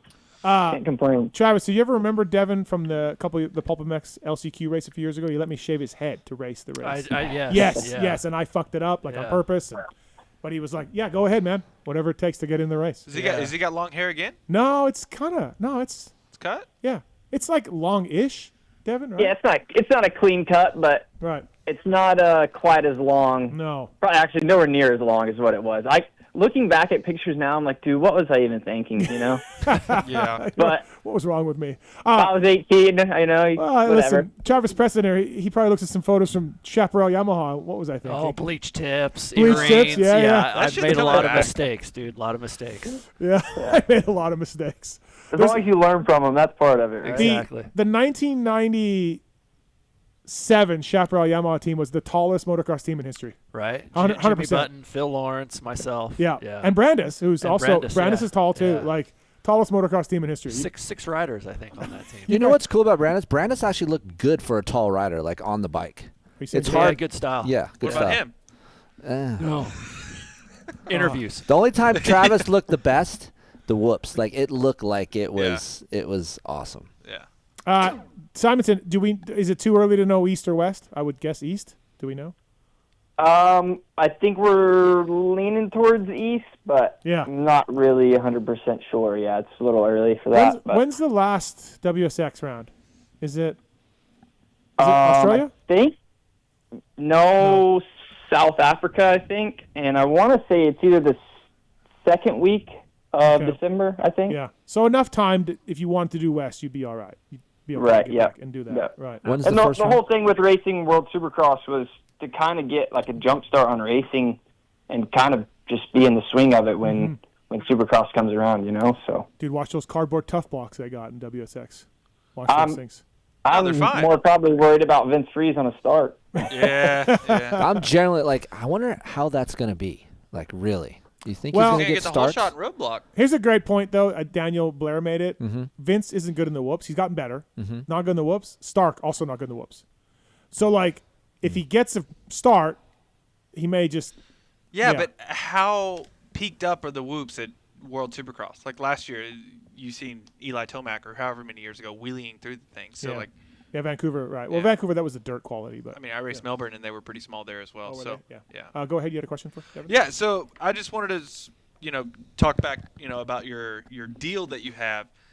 How much of a weight do you feel has been lifted off of you, knowing what you're going to be doing for the next year, right? I mean, like right now it's contract time. Usually privateers are trying to figure out where they're going to ride, what they're going to ride, who's going to sponsor them. You're sending out emails, doing all this stuff.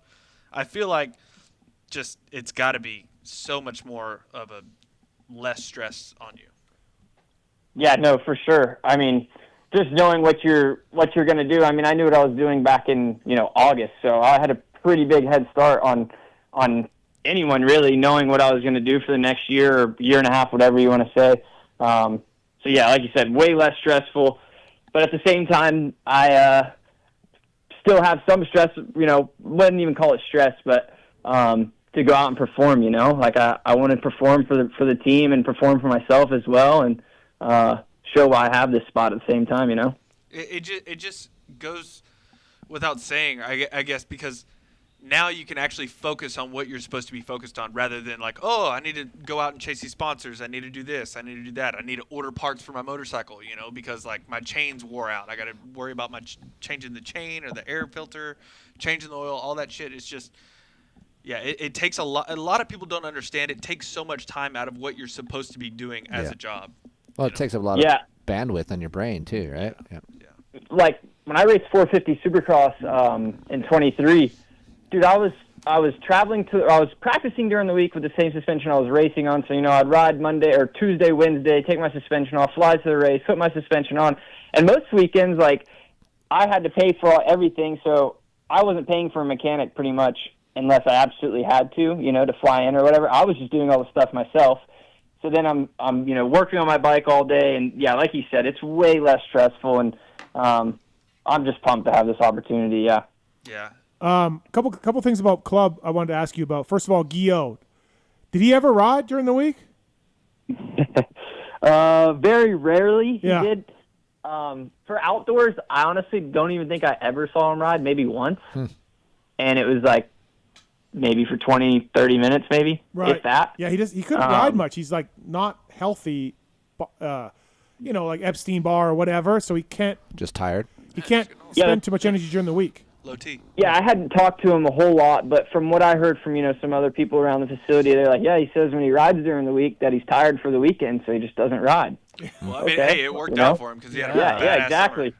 Yeah. And once SMX came around, obviously, I don't think he has much Supercross experience, or if any, but he started riding more throughout the week around that time, but still not a whole lot. And did we have much Prado sightings? Did we have many Prado sightings? At the beginning of the summer, yeah, Prado sightings. I will say, like, he was putting in work. Was he? I mean, yep. From what I saw, he had the team there testing with them, and I think they were trying to make it work. But Travis, have you been to club? Yeah, not since it's been all built up. I went there right when it first got started. Oh, okay. And then I went to club a lot before it was even club. It was just Zach's place. It was some sand track right. that me and Justin Brayton would ride. Yeah. It's impressive, man. We go there now. That's great. Dude, it's crazy. Like, even... Chris, when were you there? Just right before Loretta's. Yeah, right. Yeah, it was fucking awesome. Dude, even from the time that I lived there, I lived there for about a year with Cade and Henry Miller at the time. And to see, like, photos of it now, I haven't been back, but to see photos now, oh. Yeah. You know what my favorite part was? So lame. You're going to laugh. They built a turn track inside of the Supercross track, and it was the most fun thing I've ridden in like 5 years. It's just berms? It's just rut track. Oh, yeah. Inside, in and out of the Supercross track, because some of the vet guys were riding, so I ventured down there, and there was 3 of us, and it was all ripped up, chocolate dirt. There was one rut everywhere. It was the fucking funnest thing I've ever ridden. So. All right. Awesome. All right, Devo, thanks for the time, man. Appreciate it. Congrats on the gig. Good luck at the World Rounds. Appreciate the time, and PulpMX, we're cheering for you, man. Yeah, I appreciate it. Thank you guys for having me on, and hopefully talk to you guys soon. Yeah, Good we'll luck, talk soon, man. Thank you. Yep, thank you. Later. See ya. That's Devin Simonson, brought to you by LuxonMX.com. Thank you to those guys for coming on. I like Devo. I don't know if you guys know nice that. guy. He's a really nice kid. Really good kid. I'm glad he's doing well and got a good team there. They got a solid team. Like, it could be really good, with Yoder. How do you think Yoder's going to do? I don't know, man. Like, he's like a mystery for me a little bit. He's a great kid. He hasn't really put any solid top 10s. He's had some top 10s, but he's not consistent enough, right? He's a great starter. Oh, yeah. Great starter. Yeah. Pull your mic up a little bit if you can. Nate's been on hold since You're the like beginning. Trey, and you mess with your mic all the time. Yeah, stop touching your mic. Sorry. Nate's on one. What's up, Nate? Hey, how's it going, guys? Yeah, what's up? Hey, this question's for kind of like all you guys. I kind of wanted to know what your guys' thoughts on the move from like Prado to KTM and Tomac, and how you think they're gonna. Oh, Nate. How you think they're gonna do this season? So we're not bringing this. I don't have time for this right now, but stay tuned. I'm going to ask these guys exactly that because they've ridden all the bikes, right? And they know the change from steel to aluminum and from Cowie to KTM and all of that stuff. So that's written down for me to talk to these guys about later. I know Travis Preston will have some great stuff to talk about with that. Okay. So it's just really on like all those, mainly Tomac and Prado, just those two. Yeah. Okay. How they're gonna stay do. tuned. We're getting into that later in the show. All right. Sounds good. All right. Thank you. Appreciate it, buddy. Prado corner. Travis Preston's going to have some great stuff. He rides those bikes too because they have them. So MTXbraking.com, code PulpMX saves. I just put some MTX braking in one of my Intense Taser alloy bikes, and they're all about power, modulation, and silence for your mountain or road bike. Got to get you some when you're back up. Yeah, and I could use some. Didn't I give you some last time? No. No, you didn't. You want road ones or mountain? Steve, I come here to hang out with you as a friend. I know, but I don't ask for anything. I just came to mountain bike. I don't know if he's much of a cardio guy. I think he's he's an e-bike guy. Oh yeah, e-bike guy? yeah. We've been before. No, he's a big cardio guy. Yeah. Check these brake pads out for road bikes and for mountain bikes as well. Cade's got a set. Paul P. Starling. My road bike does need a new set. Yulo got a set. I saw Yulo. Yulo got a set. Yeah. We're promotion here. MTXbrakepads.com. You know who needs a set? James. My neighbor. Oh. He's squeaking around town, dude. Dude, but what kind of bike does he got? He's got my old Specialized. He's got your old Specialized. Okay, we'll find out the brakes. Okay. He's squeaking around, dude. And he's like, hey, buddy, my brakes are squeaking. I go, we'll take care of you, buddy. We got you. You can tell him that I'm good on the DMs. Is he sending you the food reviews? Yeah. Why don't you just follow him, and then he will not DM you? Oh. Just follow him. Okay. But it's going to clutter up your feed of No, it's food. only at night. It only happens. Hold on. He's a night hawk. Is his neighbor sending you shrimp cocktail reviews? No. Just everything else. Oh, okay. Yeah. I don't DM those. They're just out there for the world. All right. Let's get in the Race Tech rant before we go. Have there. It's just amazing. Let's get in the Race Tech rant before we go to commercial break. Racetech.com. Tell them you listen to PulpMX to save. I wrote that down. Racetech.com. Kris, you've done the Race Tech Air Boot. Yeah, it's test? going up on Pulp tomorrow morning. Okay. What's the deal with it? Basically, it's Travis, do you approve of this, by the way? He doesn't even know about Okay. it. It's a polyurethane aftermarket air boot. If you guys watch these Supercross videos that I do with these mechanics and the teams, if you're around a Yamaha team, that is one thing they tell me to get the fuck away from, and is the airbox. Do not look in the airbox. Do not feel your way around the airbox. Stay the fuck away from the airbox. So if you're a YZ250F guy and you want to make some horsepower, the airbox is the easiest way to do that. Racetech made an air boot. I don't know the volume sizes, but it's different than the stock one, and the review will be up tomorrow. All right, so we like it. I do like it. Okay, racetech.com. Check out the air boot. Thanks to those guys for coming on board. Racetech rant of the night. Who wants to go first? Let Travis. Let Travis go first. Okay, I did like Travis's. I'm interested in it anyways because it involves the motocross media. Yeah, so I am interested. That's not necessarily you, but it's more for like Chris. Oh, okay. Yeah. Yep. Shocking. Oh. Shocking. Did you ever do that 2008 test, by the way? Yeah, I did. Oh, okay. That's it, though. Okay. All the other ones he talked about, he didn't do those. Yeah, we're still waiting on this magical 2010 Yamaha. Yeah, No, all these. Yeah. I just got it done. I'll show you a picture later. You literally said just got it done 2 months ago. Just got it done. No, I said 2 weeks ago. Just got it done. 2 weeks ago. Okay. So, anyways, my complaint is with some of the motorcycle media. Yeah. I just feel like, we understand motorcycles aren't perfect. So when we go to these evaluations or these shootouts, I think it's more helpful because you guys are always critiquing and telling us what we need to do better. Mm-hmm. I feel like for the motorcycle media, if you just lead with a compliment first, compliment the bike of what it's doing, then give the negative. Do most of us do negative first? A lot of people just do negative to where it's so bad, I then have to ask the person, so is the 26 better? I can't tell. And they go, oh, yeah, bike's way better. I'm like, well, you just gave me 7 negatives. Okay. So I don't know if the bike's better. No, 26 is way better than the 25. Well, I'm like, okay, well, that's kind of hard to tell when you're leading with all of these negatives. Got it. Okay. So that's noted. And then I also, too, I think when you're testing, I think testing in general is if you can't feel something, just say, I don't know. Yep. Or I can't feel. Like, that's an okay answer. Doesn't mean you're stupid, doesn't mean anything. It just means you can't feel, so whatever change we made wasn't big enough. Right. And I think, too, another thing, I think you've mentioned it before, is whenever we have these bike tests, a lot of people talk that are there. Share information. And they share information, so they could, that becomes a narrative. If someone hasn't said anything about the motorcycle yet, they're overhearing someone else talking about it. The negatives are like, oh, you know what? I felt that too. Yeah, I'm going to write that down. Does that make you mad? Yeah. Okay. Yeah. So coming from... First of all, sorry, Kris. I think when I did that test with Ulrich, I think I came in from the bike, and he's like, what do you think? And I said, I don't like the clutch. I feel like maybe we've all done it. I was that guy, Travis. Yeah. I was that guy. I didn't say anything about the power. You're going to like this story, though. But one of the best interviews I've ever seen was Tim Ferry. Oh.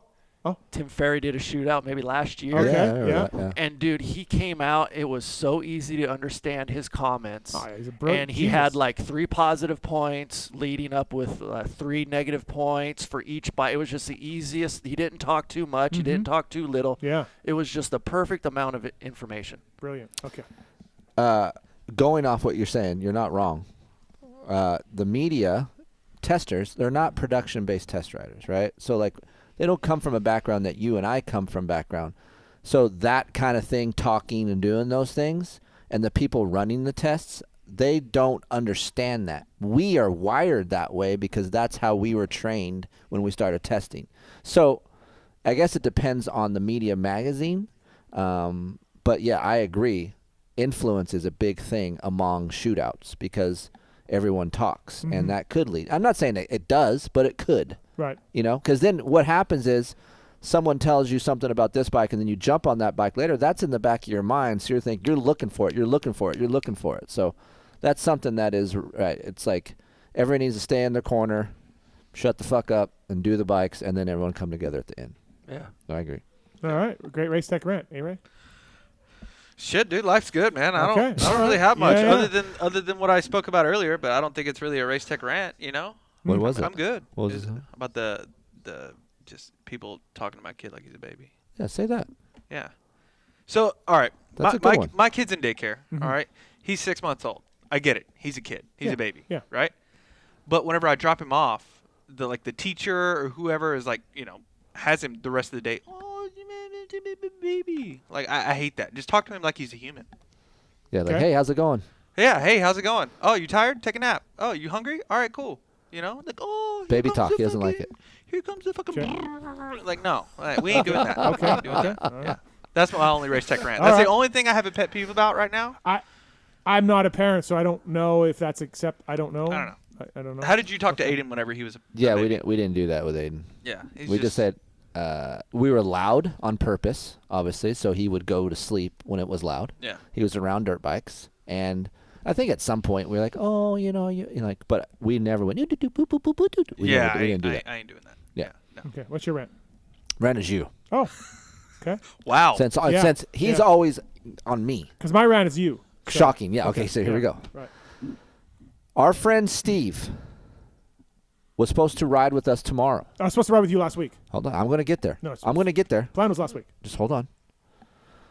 Originally, up Gary, the owner at Mesquite's ass on these group messages. When's the time to ride? When's riding? When's riding? When's riding? Up his ass. It's time. It's time. He's just in my ass. Last week, we were supposed to go. We had some weather, so we had to cancel the Mesquite trip to test. Our friend Steve here had a shark thing to go to. Okay? He's a big fan of Jaws. He's going to a shark museum. Okay? And I was wondering where those came from. Gay. What? so Heather and I were like, okay, so you're not even coming because you're going to L.A. to go to the shark museum?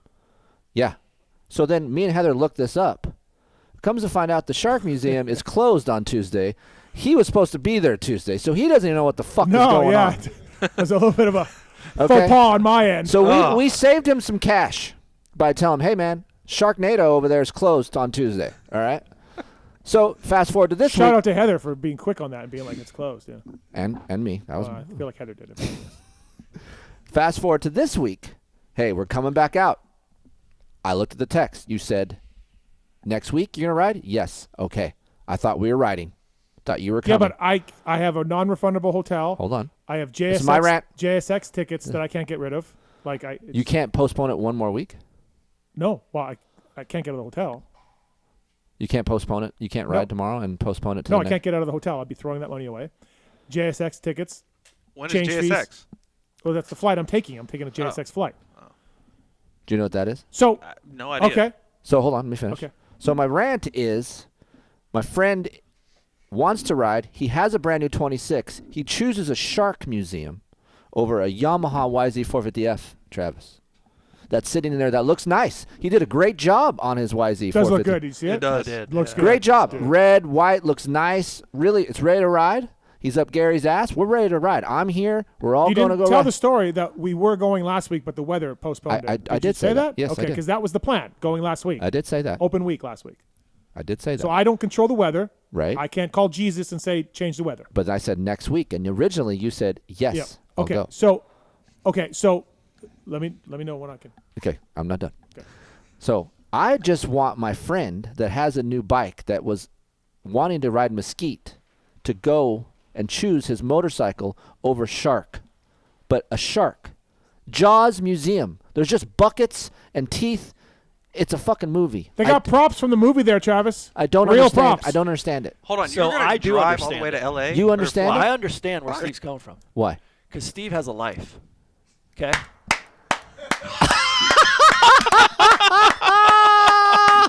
What do you mean? What does that even mean? So you're saying I don't? Okay, so Well, no, my it's- wife works, okay? Yes, so does mine. No, apparently she's not. She's back. She's back to unemployed. work. Okay.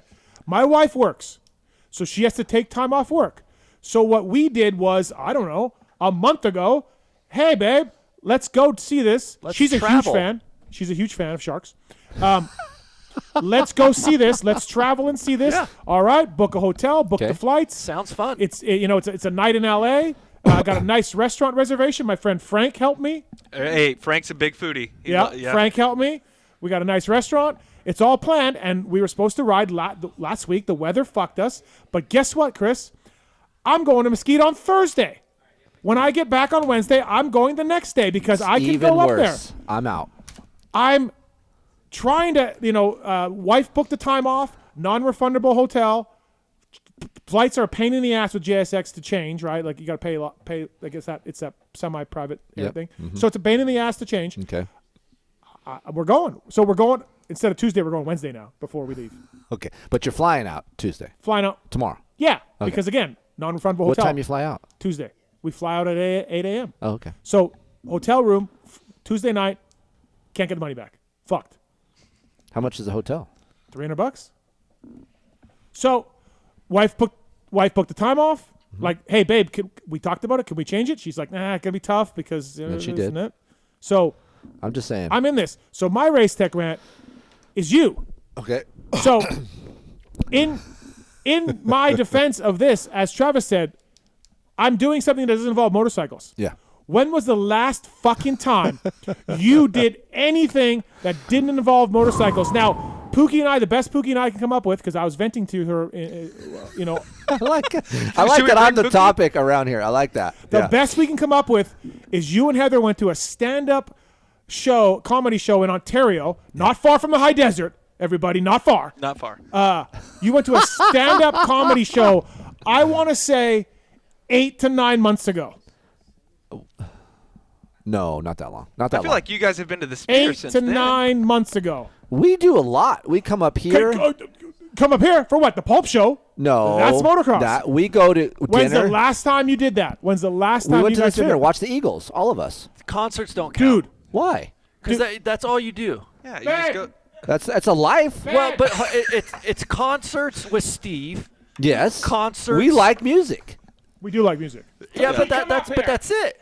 Yeah, well, what do you like to do? Well, I mean, I'm talking. Dude, we invite you to go everywhere, and you So don't do go we. anywhere. So do we. So you know what? So do we. You see how I treat both you motherfuckers equally. I treat you equally. There's nothing, if it doesn't involve Aiden or motorcycles, they don't do it. Hey, so nothing to do with it. No vacations, We no see anything. Heather What do you way do? more than we see Kris now. Yeah. Because Heather will drive Yeah. and hang out with us. Right. Kris won't. Nope. Nothing. What do you do when you're at burnout stage? Do you do anything with your wife? Do you do anything? No, Heather's out. Me and Heather just chill, dude. Homebodies. Yeah. Homebodies. Nothing. Football. Nothing. Nothing. Nothing. Like, dude, you got to get away from motocross. Like, you've got to get away. I can't. I Yes, will you say, can. I will say Yes, that, you can. I'm heavily into moto. Like if you Right. talk to my wife, all it is moto. But we still go make golf. time to go golf. We go to the beach. We go out to fancy dinner every now and then. You We know, live like, in the fucking high desert. We don't. Dude, you there's can nothing come to- down. there's all kinds of shit you can watch. You can watch two hobos fighting. Heather and I just went down and had dinner in Rancho Cucamonga. That was 2 years ago. Stop. You can go to the park, have a picnic. Oh, Listen. No, listen. We've invited you up here for Halloween thing. We've invited you up for concerts. We've invited you up for, and there's nothing, dude. Nothing. Nothing. Why can't we? You can come to our house. Yeah, we can. And do what? What are we gonna do? Sit at the spa, watch football. Yeah. Oh wow. You could go to. We could go to L.A. and not a concert. You've never invited us to LA to go to a concert. We went to the Goo Goo Dollar. Now that I know that if I invite you, you will come. I will do that. Wow. You don't have the sphere down listen, there. We got the sphere. I'm not here to argue that I'm a homebody. You're right. You're right. I'm not here. I'm being honest. Can you just do something that I doesn't involve try. dirt bikes? I try. I don't fucking like He doesn't anything. try. He doesn't try. No, I do. He does more. Yeah. He'll start riding more. Well, maybe Heather likes the bubble. Maybe Heather likes the bubble. Maybe That's she likes fine, dirt man. bikes. Everything like that. No. That's fine. But have you asked her, hey? Yes. And what does she say? She says I like what I'm doing. All right, you say, hey, you let's like go to that? dinner tonight. No, Hey, let's go because to the beach one day. because numerous times in our group text, she's like, babe, we should do that. Babe, we should do that. Nothing. She has said we should do that. She has been down to do this, and nothing has happened. Hey, I'm looking over at Aiden because Aiden's like, yeah, that's exactly how he is. because Heather waits to see his response. Oh yeah, no, because Heather can't actually force. Like Yeah. Pookie, Yeah. Pookie could come to me and be like, "Listen, motherfucker, you're going with Yeah, me that ain't to this happening. New Kids concert. because whatever, I'd be like, fuck, I don't really want to go, but you're my wife, and I will support you. I will do that. You know what? Heather would never put him in that position. I trained her. But I will say, because Kris is the earth, and then Heather and Aiden are the stars that go around. Yeah, you like that though. You can't even admit that. You do like that. Yeah. Here's my problem. You are right. I've tried other things in my life. I just don't enjoy a lot of shit. I like riding my bicycle. I like going to concerts. I like going out to dinner. And I like riding my motorcycle. I don't fucking like anything. And I admire people. Sounds a little selfish. I admire Travis. Yeah, Jaws, the exhibit. Dumb. I will say I wouldn't go to Jaws. Right. I wouldn't do that. Fuck you, man. All right. Hey, but I did go to a pumpkin patch last week. Pumpkin patch. Okay. Yeah, but my wife also just texted me and said that we don't do shit. You're gonna outside of moto. Your whole ecosystem is gonna collapse. It's gonna collapse. One day. Yeah. Yeah. No, you're not wrong. He agrees with me. No, yeah, I mean you're not wrong. Like I admire people like Travis and you, where you generally like to do other shit. He goes snowboarding. Right. He does other stuff. He's got some yacht, buddy. I love football. I love football. I watch football. I'll go to football games. No, you won't. Yes, I will. We've been trying that for 3 years. Stop. We've been trying Broncos Raiders for 3 years. We have not. We will. Fuck, go get Pookie up here. Pookie! Pookie! Like, get her up here. The Legion Stadium. Legion Stadium's amazing, and we've been trying to get him to go to Raider games for 3 years. Okay, but you're saying Cabo? All that's Cabo, over 5 now. years. 5 years for Cabo. How many fucking times did I go to Spain this year? I don't know, man. A lot. How many times did I go to Georgia? A lot. I've ventured out. I'm venturing out. But yes, you're involving dirt bikes. He's venturing out to dirt bike stuff. Like he has to say no at some point. He just Absolutely. keeps saying yes to dirt bikes. $70K. I'm saying just, let's say no to some dirt bike stuff. Right? Let's start saying yes to our friends. I love that. I love that. Say no to dirt bikes. Say yes to our friends. I love that's a shirt. I love that for you, Kris. I love that for you. Pookie said a long time ago the Eagles concert, dude. A long. That's this year. That's this year. I don't think it was 2025. Yes, it was. Bro, we're in I think it was the off season of 24, dude. No, dude. It wasn't during Supercross or motocross. Yes, it was, bro. No, it wasn't, bro. You didn't go. You did not go that weekend. She's saying, "Oh my God."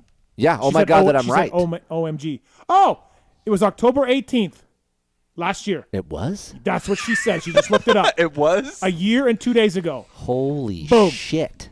That long ago? Say no to dirt bikes. Say yes to friends. You're such a dick. Tweet that out. Oh, my God. Tweet that out. Oh, my God. Hey, you're not wrong. I don't have anything. I don't have a comeback. So if you asked Heather tomorrow, like, hey, Heather will do let's go on a anything I vacation. say to do. That's the problem. She's half of the problem.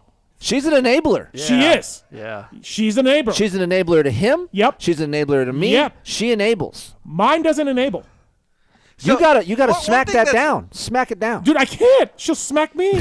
So this is the guy who's been trying to give relationship advice for the last 10 years. Yeah. It's working great. Yeah. No, yeah, for you. But obviously in these relationships, it's fucked. Yeah, because everyone wants to just do all dirt bike shit, but we can't. Say no to dirt bikes. Say yes to your friends. Okay. Like, unbelievable. Oh, wait. Hold on. Is Heather on the phone? No, Pookie's on the phone. Oh, great. Pookie. Hello. Hey, go in another room. Go in our bedroom because it's echoing. Why? Call Because Heather. it's to call me. Okay. I'm getting Heather to call. How many times have we asked the Keefers to either go with us to the Sphere, a Raider game, a Cabo thing, or anything? Hella times. All the time. Yes, you're not wrong. And Travis said the same thing. Travis, you're trying to do the same thing. No, Travis doesn't do the same thing. Travis is very similar to me, dude. He's on yachts. Hold on. Dude. Because I got tired of hearing no. You can only hear no. I think we're at that so point. many times where you just kind of give up. Yeah, we are at that point. I'm sorry.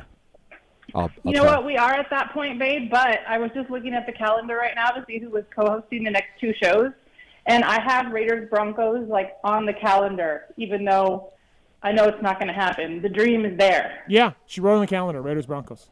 I'll go to Raiders Broncos. Just in case. No, you won't. Why? You won't. Yes, You've been sir. asked. No, we You haven't. won't go. We haven't Oh, really. sorry, bro. I got to go to Spain for a test. Oh, bro, I gotta go sit in Spain for 4 days for Yeah, Triumph to I'm get nothing out. done. Yeah, what about Hart? God. Hart coming up. I wanted him to go Hart? with me so Hart. bad. Okay, wait. I got to go to Hey, Georgia. You I had said to go to yes Georgia. to Hart. I did, and I had to go to And I fucking didn't Georgia. get the tickets because I knew. Say Hey. no. No, listen. She is right. So I that wanted to means go to he Hart, wants but to. Yeah. They want to. They just can't. I can't. I actually have to work. When you say you have to work, you own your own business, correct? No, this is not my own. How many I have to help. PTO I have to days go do to you get? Georgia to help Triumph. I have to be there. So you just think if you just said, "Hey, Triumph, man, I got something planned with my wife. I Yeah. just can't." No, you can't do that. You can't do that. No. You can. Of course you can. You can. Yeah. You got Japanese coming over and you say, "Hey, man, I'm out. I'm going to Hart." No. No. Hold on. So what we do is like normal people will plan a vacation, Yeah. 6-7 months out, right? Yeah. So then Like it's what I did with the secured. Jaws. Like what I did with Jaws. A month of planning. Yeah. So then the Japanese call, say, hey, we need to do a test. I say, no, I can't. I'm busy this week. That doesn't fly. Yeah. There's no way that flies. You at Yamaha. never do that, I never do that. No. babe. He is admitting on the show live that he is saying yes to dirt bikes. There's no way he couldn't. There's no way he could Listen. deny because he knows. Listen, I'm self-aware. I'm not dumb. Like I understand what I am. Your whole I'm a homebody. If You're- I don't work, I'm home. Yes, you're right. So your race tech rant Can is you do accurate. anything that doesn't involve dirt bikes? I go to concerts with you all the time. Granted, hold on. He doesn't All even the like time. it. Granted, Babe, when was the last time he went to Granted- a concert all the time? you know what? Dear. You know what? Last year in October, you're right, all the time. Last year in October, Listen, you went with me to a out concert. of all of the sets of friends that we have, which isn't very many, you and Pookie, me and Heather do the most with. That's unbelievable because you've done one thing with us in a year. Then that's more than anybody else. That's more than anybody else. This is unbelievable. I got Heather. You got to call Heather. Call Heather. I don't. I need backup. She won't be able to deny it either. No, she can. Steve's right. She's half the problem. Yeah, you because- guys are just you love your bubble, and I get it. but Here's I the also real. like- get you the want bubble. you I want get a the real bubble. answer? You want a real fucking I answer? thought that's what we've been doing here. You want a real answer? Yeah. Yeah. I feel tired. Real tired. I feel tired. It's- Like when I'm done Marks doing can shit, relate. Marks can relate. I'm I fucking was tired. Just tired. So the thought of driving sucks. Now, if I could just be here, I'd be like, fucking A, no problem. Just like if you lived here, you have all of this stuff to do because it's accessible, it's 20 minutes away, it's fun. I have to fucking drive 3 hours to do that. Mm-hmm. That sucks. You don't want to drive 3 hours to go ride a dirt bike by my house either. I've done it a lot. I've Can't come really up here a fight lot. you Since on that October- either because he hates driving. He hates driving But like since really October anywhere. of the Eagles concert, I have probably gone to Glen Helen half a dozen times by myself to go Four, riding. and To two go or riding. three of those because of Yamaha, not because you're just riding. No, just yes. they only release one bike a year, Chris. They don't release two or three. No, we've done other stuff. Listen, you're not wrong. I'm not sitting here debating it. Okay. Race Tech Rant. Racetech.com. I'll try to be better for my friends. That's is all that we want. Is that Yeah, what you guys need? That's all we want. This I will long- try- Go on That's it. vacation with us. Yeah. Come on. Hey, no, that's not me. That's Heather. She's going to get raped in Mexico. She won't go. She says she's better now. She's better No, now. I think she's better now. Well, the drug cartel is killing Americans down there now, so we better be careful. Yeah, just keep it in America. Go to Hawaii. All right. Thanks, babe. Thanks for backing me up on this. Thanks a Yeah. lot, Pookie. Thank you Yeah, for that. appreciate that. Yeah. Okay. All right. Love Yep. you guys. Poop Nation. All right. That's Race Tech Rant. Oh, by the way, my next Race Tech thing, I rant on a Race Tech rant about there's nothing wrong with Memorial Day for soldiers and all of this stuff, and I love all of it. Oh, boy. But first responders, do you remember? Oh, yeah, you were I do in remember here. this. Yeah. Dave, our buddy Dave's first responder. I've got other friends that are first responders. Every single day, these guys put themselves in harm, and they see horrific things, and we need to acknowledge first responders more. And I was yelling about that on the show. Well, there was a first responders day. There It should is? be a holiday. There was or there is? There was when I was saying that. Oh, but, there was. But there's not enough recognition for it. So my buddy JD Beach, road racer, flat tracker, Yeah, I remember that. good guy. October 27th, next Monday is First Responders Day, which I didn't know they even had a day. At the time when I was yelling, I didn't know they even have a day. We need to make it a bigger day. So are you Huge going to day. acknowledge it on your socials? If I remember, yes, I will. But I just think the first responders don't get enough. You were here for Absolutely. The rant. They Yeah, see a bunch of shit that I would never want to see. Right. And Right. we don't appreciate first responders enough. We don't. So now they have a day. Let's try to make it a bigger day. But when you talk to cops and firemen, they both don't like They don't each like other. each other. No. So we got to fix that first. Where the EMTs fit in that? It's like Blood and Crips, dude. It's not happening. Where the EMTs fit into that at all? No. What do we got? Anything? No, I don't want to talk about it. All right, we got a commercial break coming up. We got Ryan Lockhart coming up. We have Colt Nichols coming up as well. Oh wait, okay, well, wait. Oh, say thank you. I knew I loved her. Why is her phone not under her name? What is it? It's Barnacle. It's Barn? Oh, they share because it's Barney. So you don't even have like a Barnacle, you don't have your own phone line? I don't like the cut of your fucking jib, dude, right now. I like Travis being here. Say no to dirt bikes. I don't like the cut of his jib. I don't like the cut of your jib right now. Did we tweet that? What? He's still talking to her. Are we still good? Look, yeah. What about me? Hey. I like the cut of your jib. Yeah. All right, cool, dude. Are you My wife putting her on? Okay. All right. Here's 40% of the problem. Thank you. On the line, Heather Keefer. What's up, Heather? I'm just, working in my bubble. Heather. The bubble that we live in. Do we go out? Yes. Thank you. Can you explain where the last time you went out? Heather, I don't remember. Please help me. I think we went to Cheesecake Factory. Thank you. Big night out.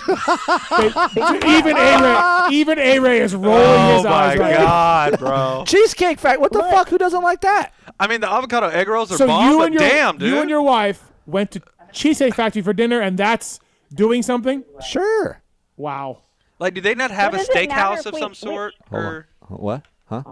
What does it matter if we go out or not? Like, we do stuff together all the time. Like, I don't have to go out to do stuff. Heather, you've said many times, let's go do that, let's do this, and then nothing happens. You guys never go out when it doesn't. That's involve, mostly me. That's not her. I know. That's what I'm saying. Yeah. That's why I introduced her as 40% of the problem. Yes. Not 50. She's 40% of the problem. Yes. Vacations, everything. When's the last time, Heather? When did you guys go see that stand-up comedian? Ari Spears. Yeah. When was that? I don't know. It was like back in June or something, right? So 4 months I think ago, so. Travis, they did something. So, Heather, when was the last time you went on vacation away from dirt bikes and just stayed at like a beach or some hotel and just relaxed? Never. Ooh, I don't like the tone of that. Yeah, never. No, I don't care. But here's the thing: I don't you're fucked. care. Like, I don't need to go to a beach. I don't really like the beach. First of all, Here's what I offer her up. I go, Heather, I don't want to do anything dirt bike related. And Heather, you can have my back on this. Heather, can we plan something non-dirt bike related? Like, can we go to Hawaii for a week? And then she comes back with, I don't want to because you'll fucking be there for 2 days and then you'll be a dick on the third day for the rest of the week because you're not riding. And I go, that's false. I will not be. I'll be chilling. I'm relaxed. Travis, you go to these resorts. You can go jet skiing. You can go snorkeling. There's things to do every single day. How about if Mark called you and said there's a spot on the boat? I'm in. We're in. You could do yeah, that. we're in. Yeah, we're in. Okay. But he might get agitated and irritated because he doesn't have a dirt bike, or a road bike, or a mountain bike, or something with pedals. Yeah, or but two wheels. that's his problem. That's a Kris problem, not a Heather problem. It's a team problem. It's marriage. It's a team problem because when he's not happy, then I'm not happy because no one's happy. And then it's just fuck. That's called a fuck. Your whole ecosystem, Heather, is got to involve something other than dirt bikes. It just has to. It does. How old's the kid now? 19. Yeah, he's good, dude. He's fine. let him go. Oh, He's I fine. do. Yeah. I'm not saying you don't, but I'm saying that's on that one. right. There's no concern with the kid anymore. We don't need to cut the pancakes. Right. We're good. Right. Oh my gosh. I mean, can we just can Heather did now. To your credit, and this is you, Heather. Like Steve and Pookie have invited us, and it's mostly been me. Heather wants to come up and do stuff. I'm like, I'm fucking tired, or I have to go to work. Yes or no? Correct. Correct. Yes, correct. But that's where Heather, where you step up and just be like, yeah, too bad. I want to go do this. Let's do this. And honestly, if she did do that I once know. in a while, I think I'd be okay with it. You would be fine with it because Yes. you love your wife. You're in a Yes. good relationship. Yeah. If you actually said, you know what, motherfucker, like I want to go. I don't care if you're tired. I really want to do this. I will probably do it. If Pookie said, I want you to go to New Kids concert, I'm out. I would go. You would go? I would. I don't want to go, but she does a lot for me. She goes to the Jaws exhibit. She's not really into this Jaws thing, by the way. No, she's not. She's not. It's more me. So, F you, dude. So I'm taking her to the Jaws thing, and then I would go to New Kids. Just because, Would you, Heather, like to do more things? Just you and I without dirt bikes, yes or no? Yes. I mean, yes and no. I mean, I love our life. Like, I have no complaints for it. But apparently, everybody else has complaints about the way we live our lives. So. Absolutely. Absolutely. No, and here's the thing. It's not about that. Our friends just want to hang out, and I don't see a problem with that. That's fine. If they want to hang out, that's fine. I like hanging out with my friends. No, you don't. No, you do not. But like you're saying, it's really difficult to hang out with them as a couple. Why? Because you're always doing something. That's what you like. You like activities. No. But work. Yeah, dirt it's bikes. Work. It's dirt bike. Oh, I have to test suspension at Glen Helen. Yeah. Dude, that can wait. Right. Like, hey, Eric at Worst Connection, I need to test this chain slack device. Yeah. I think Eric would be okay. Stop it. To wait a day. He can wait a day. Yeah.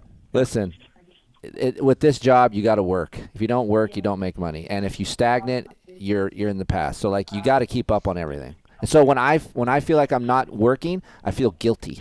And then how about Travis? His 1 week a year, the Christmas to New Year's, is when he does nothing. He says that. He says he I does do. nothing. No, but he's I still don't. doing things. Yes. He's still No, I doing don't. dirt bike things. How do you? I don't like how you can see. What's he doing in the background? You know that, Aiden. I don't work. We go riding, but I don't do any testing. Don't come on the show and lie. I'm not. I'm not. He's not lying. He's telling you guys the I hang truth. out with you during your supposed 2-week vacation. So if I ride a dirt bike, that's work? You're testing something. Yeah, you're some still doing article. something. You're on the couch typing. You're still doing something.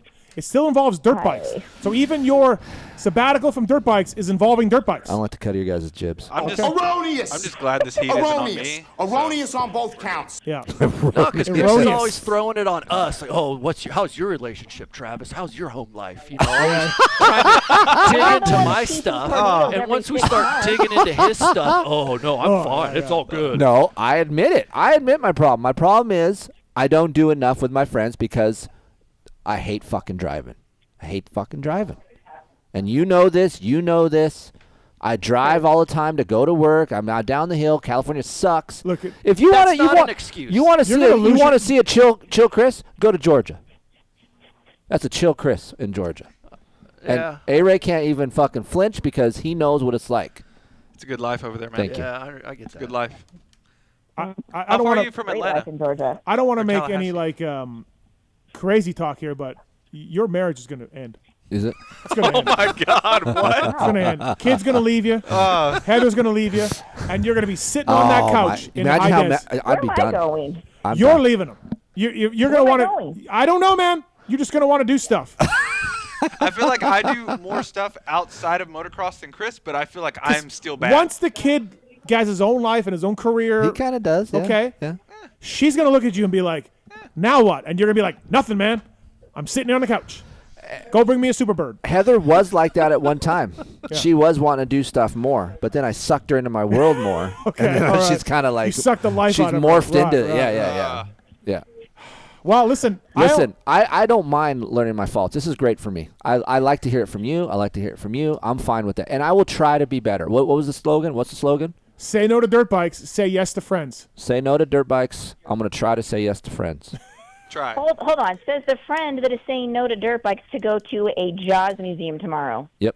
Yeah, he says no to dirt bikes and yes to other shit. That's but what he this does. has been planned. This is a wife and husband getaway. We're staying a night in a fancy hotel. You guys do so much shit together.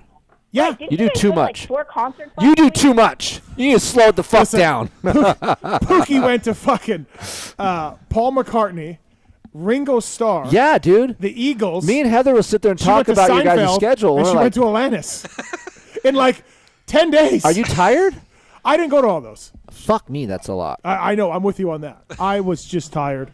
Yeah. We did Atlantis and Seinfeld back to back. But that's the benefit of where you live. Yeah. It's awesome for that.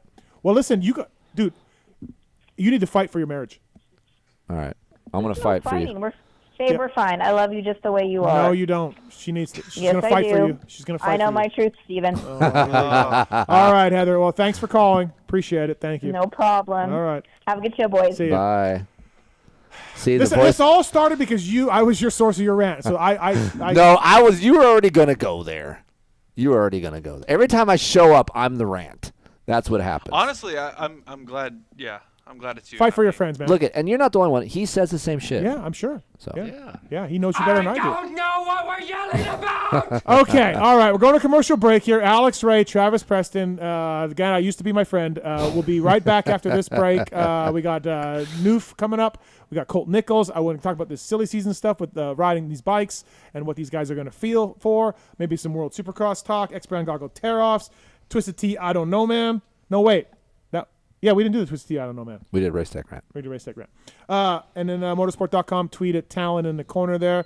So, yeah, stick around, everybody. We'll be right back after this. He's just in my ass. Wow. Not in, sorry. At motorsport.com, we're committed to making sure you never miss a ride. No matter what you ride, where you ride, or how you ride, motorsport.com has everything you need to fuel your adventure. With free shipping on all orders over $79 and a huge selection of parts, gear, and accessories from all the top brands, motorsport.com is your one-stop shop for all things power sports. Have questions or need advice? With industry-leading and knowledgeable service, our gearheads are ready to help. Visit motorsport.com and make your next ride your best ride.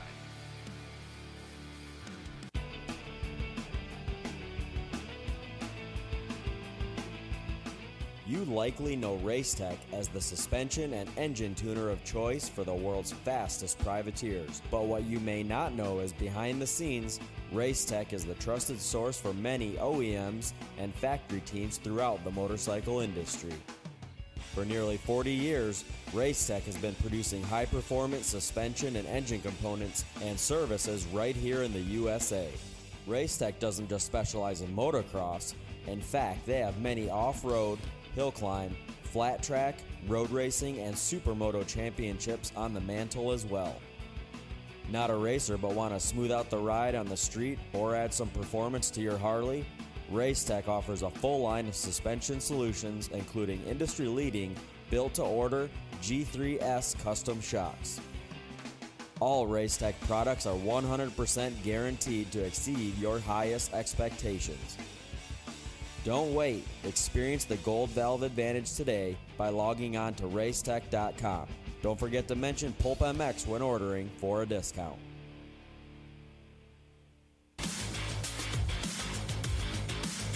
Established in 1989, Eric Phipps had the idea to manufacture factory-styled products for the everyday rider. Working out of his garage, Eric quickly gained a reputation for producing quality products and having great customer service. In just a few short years, the factory team started calling looking for products as well, and as the saying goes, the rest is history. Fast forward to 2024 and they are on their 35th year of producing high-quality products while still providing exceptional customer service. While they are no longer working out of a small garage, they are still producing the finest products available. Teams like HRC Honda, Star Racing Yamaha, HEP Suzuki, Phoenix Honda, BarX Suzuki, AJE Motorsports, Solitaire Yamaha, and countless privateers still rely on the same quality products that are available to you too. Products like their Pro Launch start device, radiator braces, skid plates, clutch perches, and tons more continue to be a staple in the pro pits and amateur scene as well. Check all they have to offer for your ride at WorksConnection.com. Use the code PulpMX20 to save 20% off your order.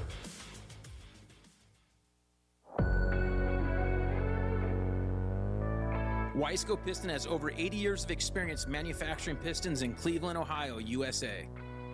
Wiseco pistons are developed and proven through professional racers, teams, and engine builders, including factory Honda, HRC, Club MX, DBTV, Twisted Development, and many more.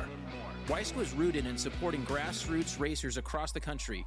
Wiseco has been a sponsor of Loretta's and GNCC Racing since their very first events.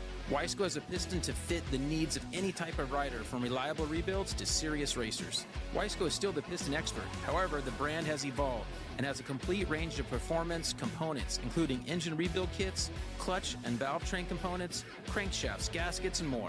Wiseco has all of your power sports machines covered, from dirt bikes to UTVs, ATVs to jet skis. Find what you need at Wiseco.com or wherever you like to buy your parts.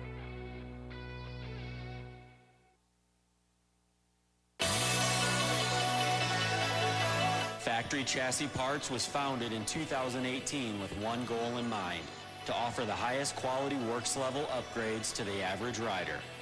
With the success and popularity of FCP engine mounts, we're excited to announce our latest chassis item, the FCP Race Cups.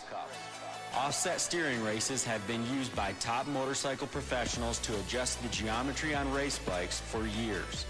Now, Factory Chassis Parts offers an impressive way for you to experience the same improvements in handling and traction by changing the rake, trail, and wheelbase of your bike. Whether you ride the track or trail, these bolt-on parts drastically improve the comfort, cornering, and experience on your motorcycle. Check out fcpracing.com to view the entire product line and learn how to improve your bike today. PulpMX 25-chassis is the code to save. Maxima Racing Oils was created for world-class racers who challenge the limits of possibility. Their demands on equipment drive us to look beyond conventional ideas and to exceed industry standards. It's in our DNA to identify problems, formulate solutions, and execute at the highest levels of competition.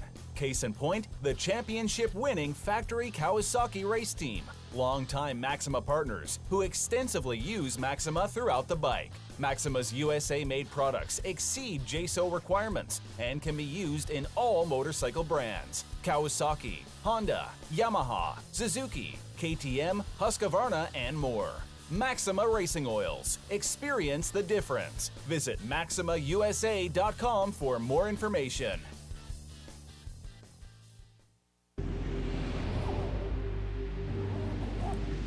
I'm Cooper Webb, and I choose OGF. I'm Christian Craig. I'm Dean Wilson. I'm Aaron Plessinger. I'm Jerry Martin. I'm Nate Thrasher. I'm Shane McElrath. I'm Hunter Lawrence. My name's Jett Lawrence. I'm Jordan Smith. I'm Tal Hawkins. Stargate Hampshire. I'm Hayden Deegan. I'm Colt Nichols, and I choose OGO. And I choose OGO. And I choose OGO. I'm Tom Diallo. I choose OGO. And I choose OGO. And I choose OGO. I'm Jiren Ferrandis, and I choose OGO.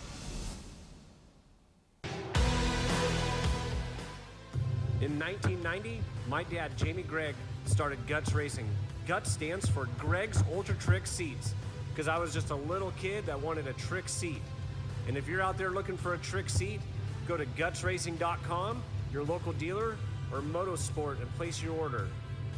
Support the people that support PulpMX. You can use Pulp 2025 for 20% off at gutsracing.com.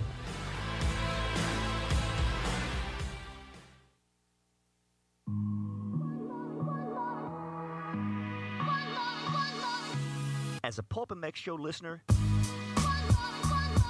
you all know about the Michelin Starcross 6-tire range that are designed to win in a wide range of conditions and terrain. But do you know that Michelin makes tires for essentially every motorcycling and bicycling segment? In 2025, Michelin continues to expand their product offer to include the Michelin Road W GT tires for the Honda Goldwing. The Michelin Road W GT tires are designed to go the distance, are reliable in wet conditions, and provide easy handling on Honda Goldwing motorcycles. Michelin has multiple options for V-twin motorcycle riders, from the Michelin Scorcher range of Harley-Davidson original equipment tires that are co-developed and co-branded, to the Michelin Commander 3 Cruiser and touring tire lines that offer exceptional wet grip for cruiser bikes and class-leading mileage for touring bikes. For sport touring and sport bike riders, the Michelin Road 6 and Michelin Power 6 tires are the latest offers from Michelin, the inventors of radial motorcycle tires. If you're a bicycle rider who rides downhill, enduro, or cross-country mountain bikes, gravel or road bikes, BMX racing, or even city bikes for urban commuting, Michelin offers a wide range of tires to enhance your riding experience. To learn more about these and all other Michelin two-wheel products, check out MichelinMan.com, visit your local dealer or online retailer, and make sure to follow at Michelin Motorcycle and at Michelin Bicycle on Instagram.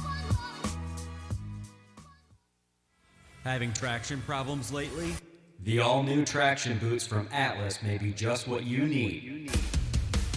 Developed as a premium entry-level boot for the masses, they are super lightweight and durable, featuring a modern Velcro-free enclosure, molded sole, and plush memory foam around the ankles for maximum comfort. An incredible value at just $199 in the United States.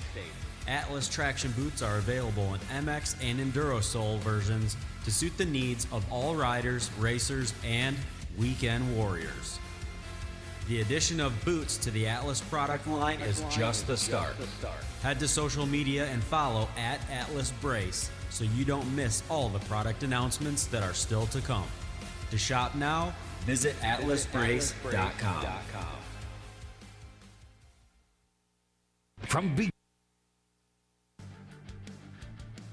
At motorsport.com, we're committed to making sure you never miss a ride. No matter what you ride, where you ride, or how you ride, motorsport.com has everything you need to fuel your adventure. With free shipping on all orders over $79 and a huge selection of parts, gear, and accessories from all the top brands, motorsport.com is your one-stop shop for all things power sports. Have questions or need advice? With industry-leading and knowledgeable service, our gearheads are ready to help. Visit motorsport.com and make your next ride your best ride. Maxima Racing Oils was created for world-class racers who challenge the limits of possibility. Their demands on equipment drive us to look beyond conventional ideas and to exceed industry standards. It's in our DNA to identify problems, formulate solutions, and execute at the highest levels of competition. Case in point, the championship-winning factory Kawasaki race team, longtime Maxima partners who extensively use Maxima throughout the bike. Maxima's USA-made products exceed JSO requirements and can be used in all motorcycle brands: Kawasaki, Honda, Yamaha, Suzuki, KTM, Husqvarna, and more. Maxima Racing Oils. Experience the difference. Visit MaximaUSA.com for more information.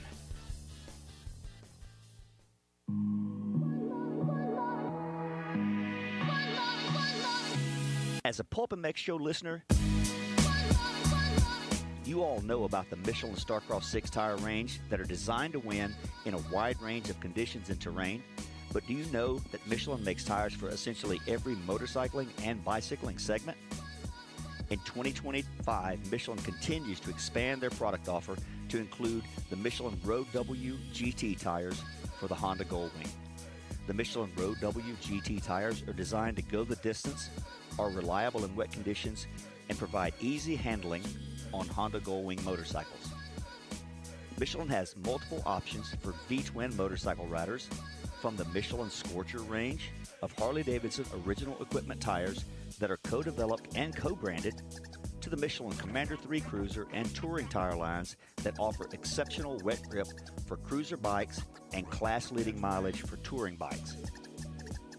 For sport touring and sport bike riders, the Michelin Road 6 and Michelin Power 6 tires are the latest offers from Michelin, the inventors of radial motorcycle tires. If you're a bicycle rider who rides downhill, enduro, or cross-country mountain bikes, gravel or road bikes, BMX racing, or even city bikes for urban commuting, Michelin offers a wide range of tires to enhance your riding experience. To learn more about these and all other Michelin two-wheel products, check out MichelinMan.com, visit your local dealer or online retailer, and make sure to follow @Michelin Motorcycle and @Michelin Bicycle on Instagram.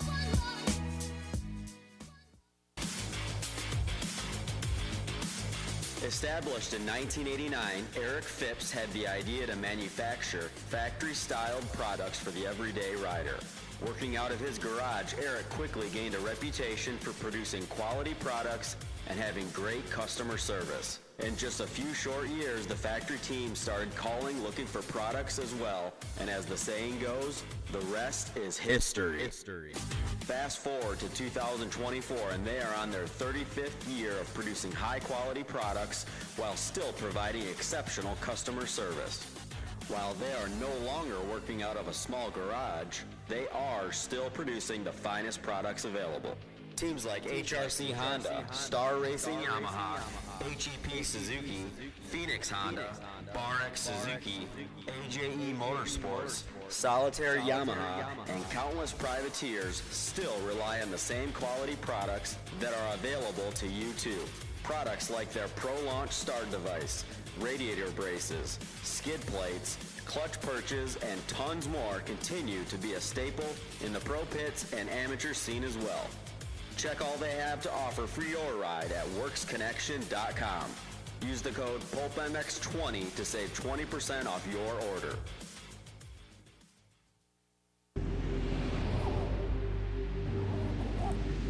I'm Cooper Webb, and I choose OGO. I'm Christian Craig. I'm Dean Wilson. I'm Aaron Plessinger. I'm Jerry Martin. I'm Nate Thrasher. I'm Shane McElrath. I'm Hunter Lawrence. My name's Jet Lawrence. I'm Jordan Smith. I'm Tallon Hawkins. Stargate Hampshire. I'm Hayden Deegan. I'm Colt Nichols, and I choose OGO. And I choose OGO. And I choose OGO. I'm Tom Diallo. I choose OGO. And I choose OGO. And I choose OGO. I'm Jiren Ferranges, and I choose OGO.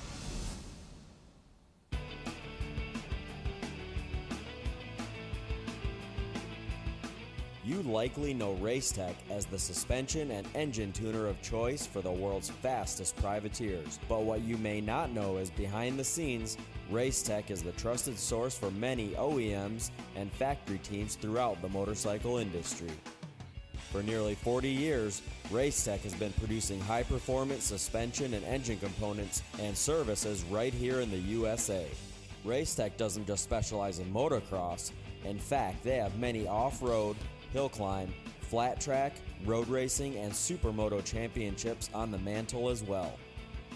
Not a racer but want to smooth out the ride on the street or add some performance to your Harley? Racetech offers a full line of suspension solutions including industry-leading, built-to-order G3S custom shocks. All Racetech products are 100% guaranteed to exceed your highest expectations. Don't wait. Experience the Gold Valve advantage today by logging on to racetech.com. Don't forget to mention PulpMX when ordering for a discount.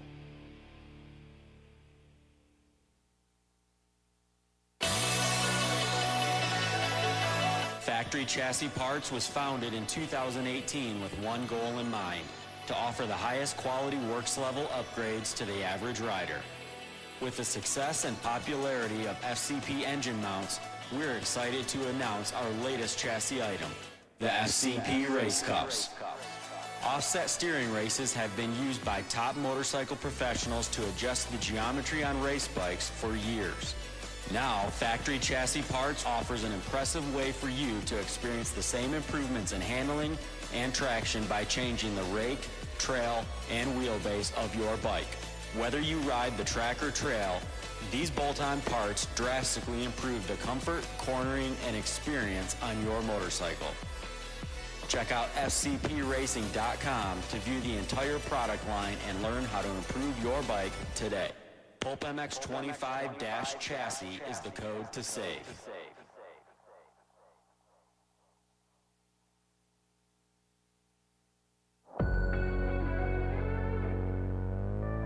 Wiseco Piston has over 80 years of experience manufacturing pistons in Cleveland, Ohio, USA. Wiseco pistons are developed and proven through professional racers, teams, and engine builders, including factory Honda HRC, Club MX, DBTV, Twisted Development, and many more. Wiseco is rooted in supporting grassroots racers across the country. Wiseco has been a sponsor of Loretta's and GNCC Racing since their very first events. Wiseco has a piston to fit the needs of any type of rider, from reliable rebuilds to serious racers. Wiseco is still the piston expert. However, the brand has evolved and has a complete range of performance components, including engine rebuild kits, clutch and valve train components, crankshafts, gaskets, and more. Wiseco has all of your power sports machines covered, from dirt bikes to UTVs, ATVs to jet skis. Find what you need at wiseco.com or wherever you like to buy your parts.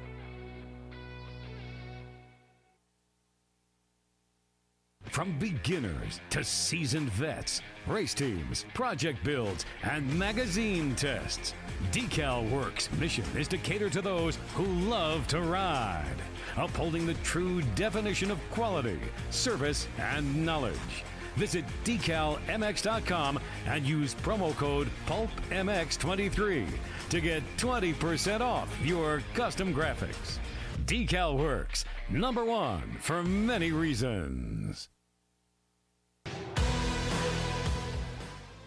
In 1990, my dad, Jamie Gregg, started Guts Racing. Guts stands for Gregg's Ultra Trick Seats, because I was just a little kid that wanted a trick seat. And if you're out there looking for a trick seat, go to gutsracing.com, your local dealer, or Motosport and place your order. Support the people that support PulpMX. You can use Pulp 2025 for 20% off at gutsracing.com.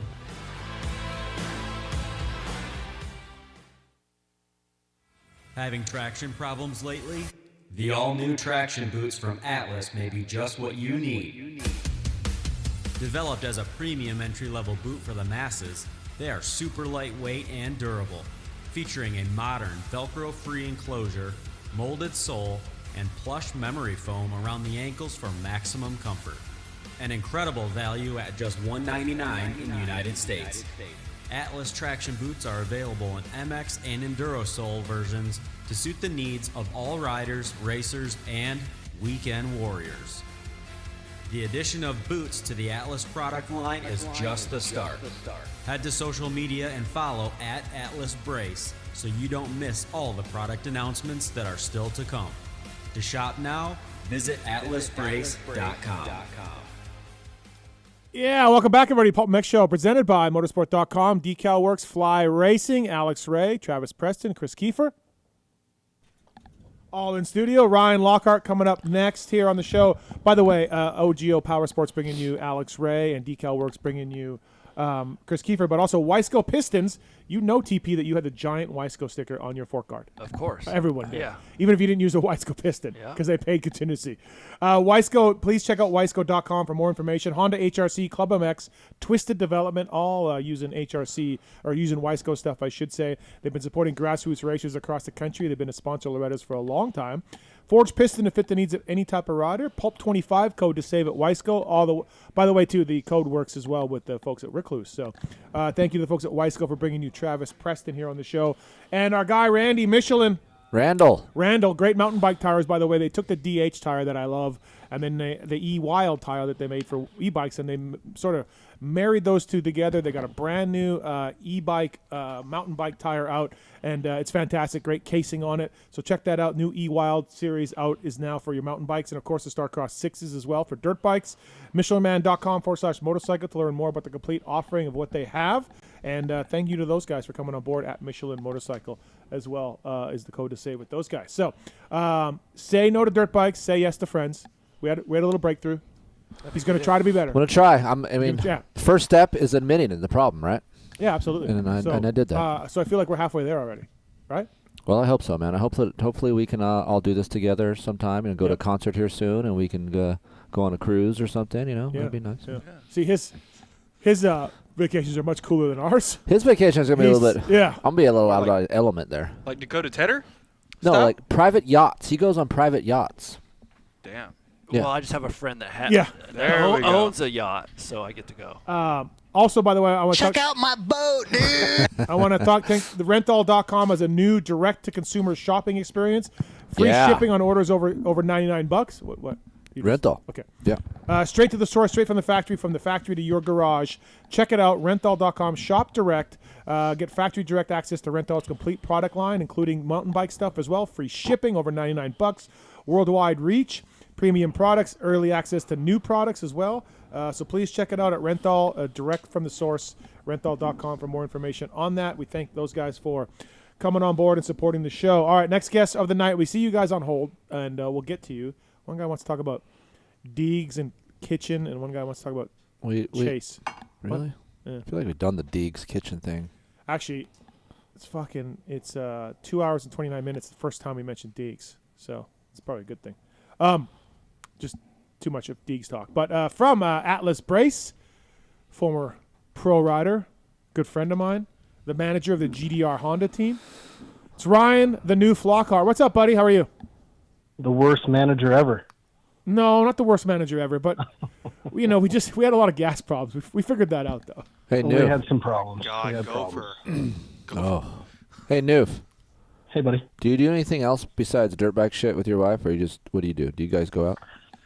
I don't really know. Like we camp a lot, but it's always at a dirt bike track. Mm-hmm. And all of our trips are usually dirt bike related, but we do try to do one a year. I was listening earlier. I heard Steve shitting on you. So okay. But I would say 95% dirt bikes, 5% got it. other stuff. Okay. So. Thank you for your support. Yeah. Newf, lots of stuff to talk to you about. But first, as anybody knows, you've been in the the Jays just hit a home run. Yes, Springer and my. So I don't like baseball and I don't follow really any sports, but I'm really into this Blue Jays game. So I'm watching right now. Is this for the World Series? Yeah, this is the go to the World Series. Okay. God damn! Look at that. What happened? I don't know. I don't know what's happened to the TV. Okay, Newf, listen. I was a mechanic for a long time, and as you were a little bit of a mechanic, but more of a racer or whatever, I got out of it because at Southwick one year, Ferry's the coil wire, this frame was stretching, and I didn't pay enough attention to have enough slack in it, and inside the coil wire from the spark plug to the coil, something broke and the bike died, right? It was just, I pushed the bike off, just one of those things. Then we had an issue with nothing to do with the mechanic, but we had the crank bearing retainer screws. You know those little plates that hold the main bearings in? Well, those were breaking. The heads were breaking off. You ever had that? Oh yeah. So, dude, we tried everything, different screws and plates and Loctite. They were breaking off, going through the motor. 30% of the time, the bike would just hiccup and keep going. The bolt would just go through the valve train and go at the exhaust. Jeez. 70% of the time, the bike would. Anyways, pushed our bikes off. Test sessions at the races. I had that issue at Southwick. All of this, and Newf, I couldn't fucking sleep like at night. Like I so much stress. I hated it. It wasn't all my fault. Blah blah. Long way of saying it, Newf, is you're the manager of the GDR. You got Dylan right there who cannot stay on the two wheels, and when he could stay on two wheels, the bike is running out of gas. You had a horrific summer. How bad was this on you? Like again, like you've been there as a racer and whatever. Like how bad was this? Well, it was really bad. Thanks for bringing it up, of course. But, just a nail in the coffin there, eh? Yeah, just kind of putting those days behind us. No, but I'm just. It was terrible because what was crazy is that we couldn't replicate it during the week. We couldn't, the issues that we were having on the weekend, we couldn't get it to happen during the week, and whether that was just the way that he was riding or anything. But on top of it, we didn't really get a fair chance to figure it out during the week because he was always hurt. So it was either he was racing, he was coming in hurt, so that would be the only time that he would ride the bike. So we would try to, I was riding during the week with different gas tanks and different fuel, and I was trying to do some of the testing, but of course I'm not riding at the level that he is by any means, and it was a complete nightmare. We thought we figured it out, and then something else weird would happen, and it just, it was insane. I mean, it went all the way down to Walton, right? I mean, we ran out of gas 4 times. We broke tanks or ran out of gas. So, so were you like sleeping at night, or like, you know what I mean? Like this had to be a lot on you. Yeah, it wasn't great, and I mean, obviously that's not my full-time job, but it became a full-time job for the pure fact that this guy's life is in our hands. Whether it was myself, the mechanics, Derek, the team owner, it was really stressful. And I mean, it got to the point where we were really searching to try to figure it out, and we were talking to different people, and we were just going in circles is what it was at the end, because it was so bizarre, right? We thought it was a faulty tank issue. We get the HRC tank. Well, the same thing happens again with that tank. Nobody could seem to figure it out, and it just went on and on and on until the end of the year. And it was not, I mean, you guys know Dylan, and going back to the rig after the bike running out of gas was not a pleasant scene by any means. No, I can't imagine the stress you guys and I understood, and like I understood his frustration, but we were just like hands on our head, like we didn't know what to do next. So yeah, I can imagine. Wasn't good. I mean, we even ran stock tanks for a bit and did fuel stops, which was just so crazy, right? We won that one moto at Gopher with doing a fuel stop. Yeah. But we almost lost a mechanic's life doing it because the fuel exploded everywhere. Well, you were there and saw it. So yeah, no, listen, I can't imagine the stress you guys are under for sure. It wasn't. I mean, it was not fun, and I mean, he was hurt too, so it wasn't even like anybody was in a great mindset because he was out there just in survival mode for the most part, trying to do this, and it was not fun. Fun summer. so different things were going on. Like you melted the tank one time with the O2 sensor, and then we had a pressurization system with a cap and a one-way check valve hose, right? And then we ended up thinking it was running too hot. Radiators were running too hot. Yeah, well, the whole issue was that it was a heat issue, and obviously the first time when the tank broke was at the second round, but we broke a header pipe, so yeah, we were like, we didn't think that we had an issue besides the header pipes breaking, so we got that issue fixed going into Gopher, because Gopher was round 3. And the bike broke another tank in the first moto from not a broken header. It was just from pure heat. The tank expanded so much it blew a hole in the bottom of it, and the bike ran out of gas. So long story short is what we finally figured out at the end of the series when it was all over. Of course. It was so it really was just the one problem? That's it? That was it? There wasn't different stuff? No, well, it was a heat issue. Okay. So the tank, the fuel was getting so hot, and the tank was getting so hot because the bike was running so hot from a combination of a couple things that was our fault essentially, but things that you would never think of, because we basically ran the exact same package. We had the same engine package, the same fuel tank, everything as 2024. But the chassis was different, so there were some different things different on the actual stock motorcycle in 2025. And we did run a slightly different motor package, but nothing that you would think that would change it that much. And I mean, we tested it in the off-season, but of course it wasn't, 100-degree heat at Gopher Dunes and, crazy sand, how hot it was there that day, right? Yeah. So... but yeah, the fuel would basically, the fuel would boil so bad that the tank would expand and it had to go somewhere. Yeah. And it would lock the check valve off because there was so much pressure. Damn. And then it would just explode the tanks. Well, are you guys on ETS or VP? Run VP. Okay. VP. Crazy, Travis, huh? To have all that? Yeah. Yeah, but I understand it because when it just, I don't know if it was a Honda thing, but when I rode for factory Honda, I had a similar problem. Yeah. With fuel. I know Lars was like, what is going on? Like Lars was talking to GDR guys and being like, what's going on down there? Yeah, well, and that's what was crazy is because literally when we finally got our hands on that factory tank, we bolted it on the way that it came with their check valve, with everything, right? We just basically, the tank came empty, we put our fuel in it, and the fuel would boil so bad after 15 minutes. Like we ran it at Sandali, and Dylan came off after the 15-minute qualifier, and like I sent Lars a video, and he's like, "That's not normal for it to be boiling that bad, right?" So, yeah, it was just a bizarro thing, and like I said, I mean, there was a couple things that like that we figured it out just to get the bike to run cooler, and then we didn't have any issues. But it, for whatever reason, it was running hot, and well, I felt for you this summer, man. Yeah. Did you guys have fans in the radiators? We didn't have fans, no. We don't run that. We never ran that on the 450, but we do run, obviously, those twin air sleeves on the front and stuff, which turned out to be one of the issues. And Honda front number plates are a bit of an issue. They don't let as much air in the front. Well, the stock one's fine, but we run the Cycler ones, which are fully, like, not vented, of course. And radiator braces, too.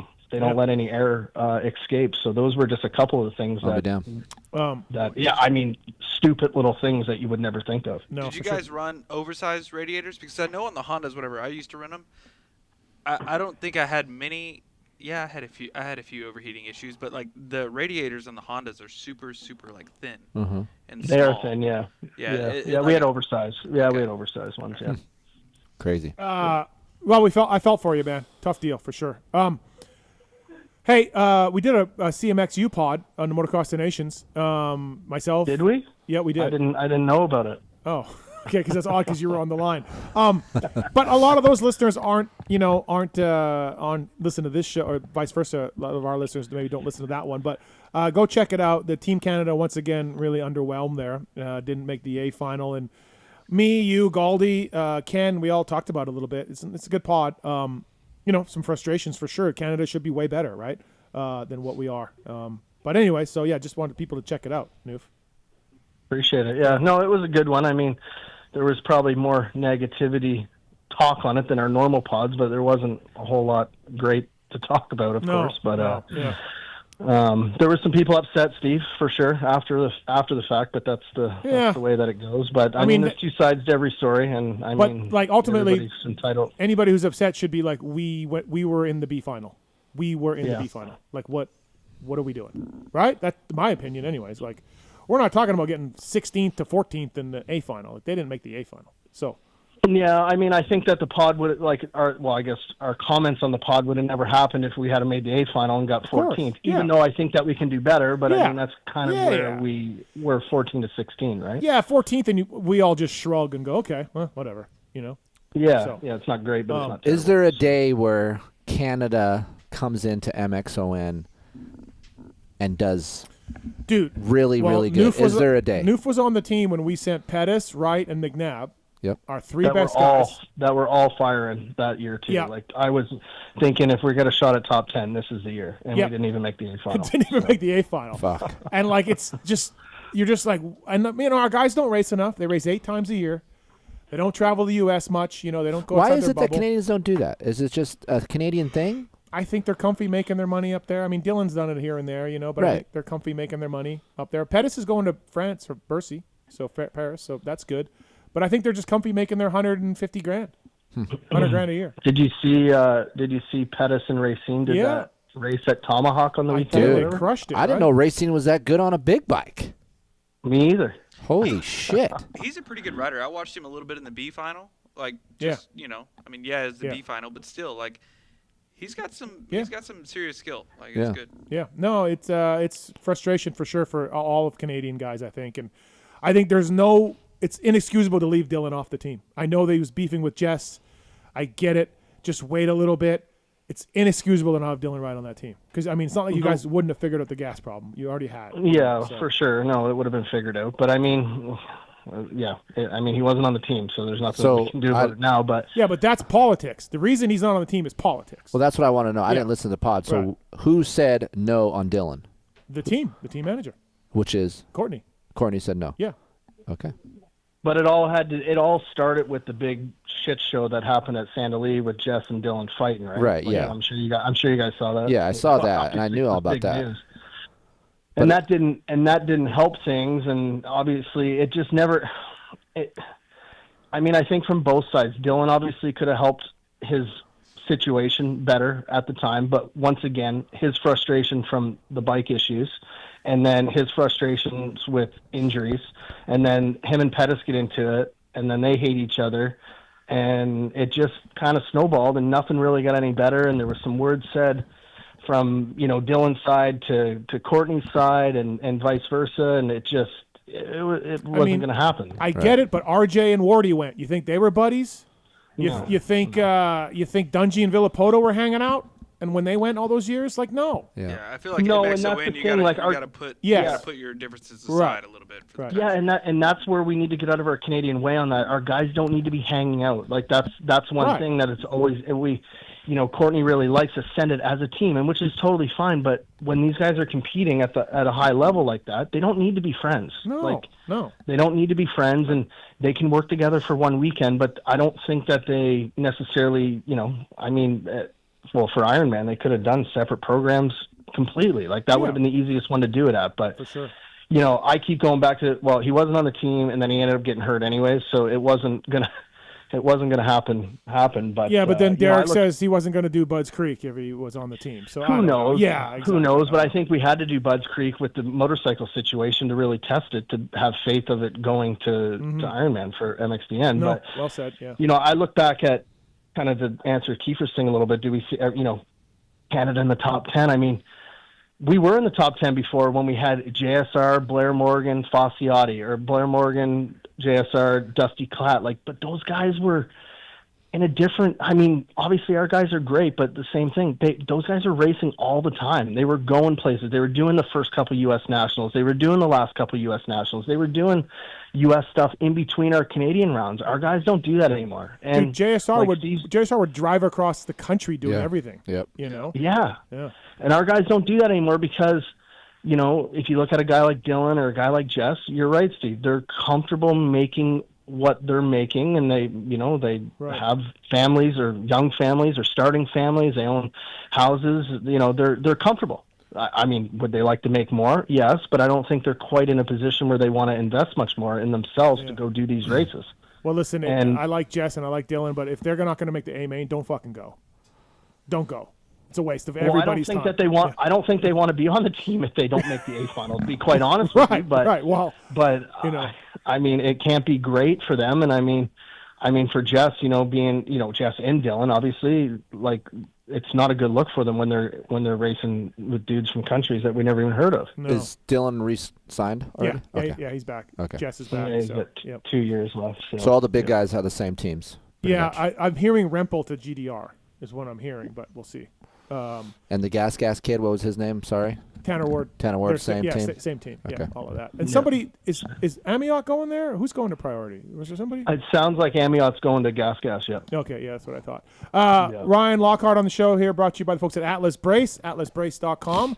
Obviously, you know their name for the braces, but Newf, you guys got some new products coming out, new kid stuff and integration, chest protector with the braces.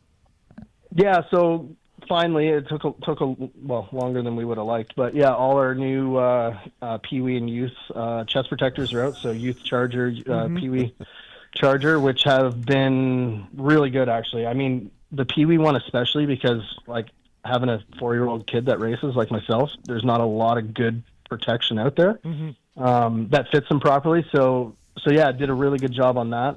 It turned out good and. So yeah, that's been good, and obviously the boots have been plugging away on that, and the new adult chest protector coming out probably spring. Yeah, it'll be springtime ish. So and Galdy's wearing the boots. Check that out. Galdy wears the Galdy's boots. wearing the boots. Yeah. Well, I got some boots too. Galdy hasn't rode since you wrecked his bike, Steve. So. Yeah, probably. I sent him those parts. He probably eBayed those parts. Oh. Right? There's no way he actually put those parts on the bike. Do you think? No, I'm sure he did. Okay. I'm sure he did. Well, they're either that or they're just sitting in the garage still. Yeah, probably. Newf, are you coming down next week? Nah, man. No. I need a full reset in my riding life right now. It wasn't a good summer. I got hurt at the beginning of the year. Oh. You were ripping for a while though, I saw. Well, it started out good and then it ended bad and then I never really got back into it and he rode practice at Gopher and then just didn't ride the rest of the day.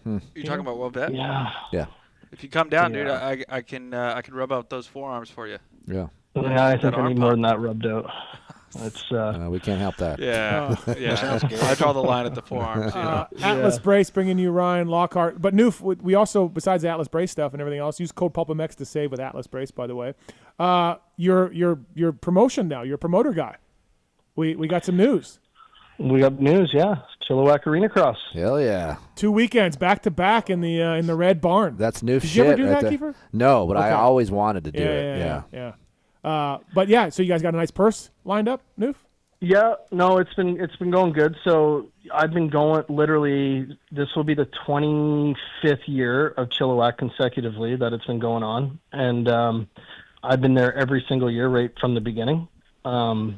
So yeah, kind of cool, kind of stoked about it, and yeah, I had the opportunity to take over the promotion side of it this year. So Galdi did it the last couple years, and then he wasn't overly into it this year. I mean, logistically for him, it's hard to do. So he kind of said, "Hey, if you want to do this, I'll help you kind of get started with it." And I mean, I'm not a promoter, and it's not my full-time gig, so I was a little bit hesitant to come in. So talked to Kyle Beaton about it because obviously him and I are good buddies, and he's the track guy, and he's the equipment guy, and builds a track, everything like that, and he's been doing it for ages. So I thought it made sense to bring him in with it. So him and I are partners on it, and everything's been going good sponsorship wise, and pro purse, got a $16,000 pro purse for the 2 weekends. So not huge, but still pretty good. Yeah.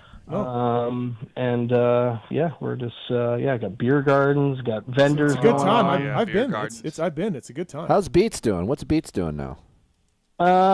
Beats is pretty removed from the motocross side of things. He runs a company. He's part owners of an excavation company, so he runs that company plus still runs the machines. And he's got a 4-year-old boy that rides a little bit, but no riding for him. He was kind of over it once his racing days were done. He didn't stick around. Beats was winning or bust all the time. That's what I felt like Beats' career was like, right? Yep. Pretty much. He was he would be. You could argue that he was probably one of the fastest Canadians to not win a championship up here, like MX2 championship. Okay, right? I was going to say that, but I wanted you to say He was never that. a big bike. He was never a big bike guy because obviously he was a little guy. But man, he had some skill, Supercross skill. Like he got a 11th at Seattle one year, 12th at San Diego. He made a lot of Supercross mains, but injuries were the end to him because, like you said, Keefer, he was all in. Yeah. So. Yeah, I got him in the U.S. Open one year. Yeah. I got him in that. He rode really well. So yeah, Beats was good. So here's the part, ARay, where you come in to this. Uh-oh. Yeah. O'Neill? No. Oh.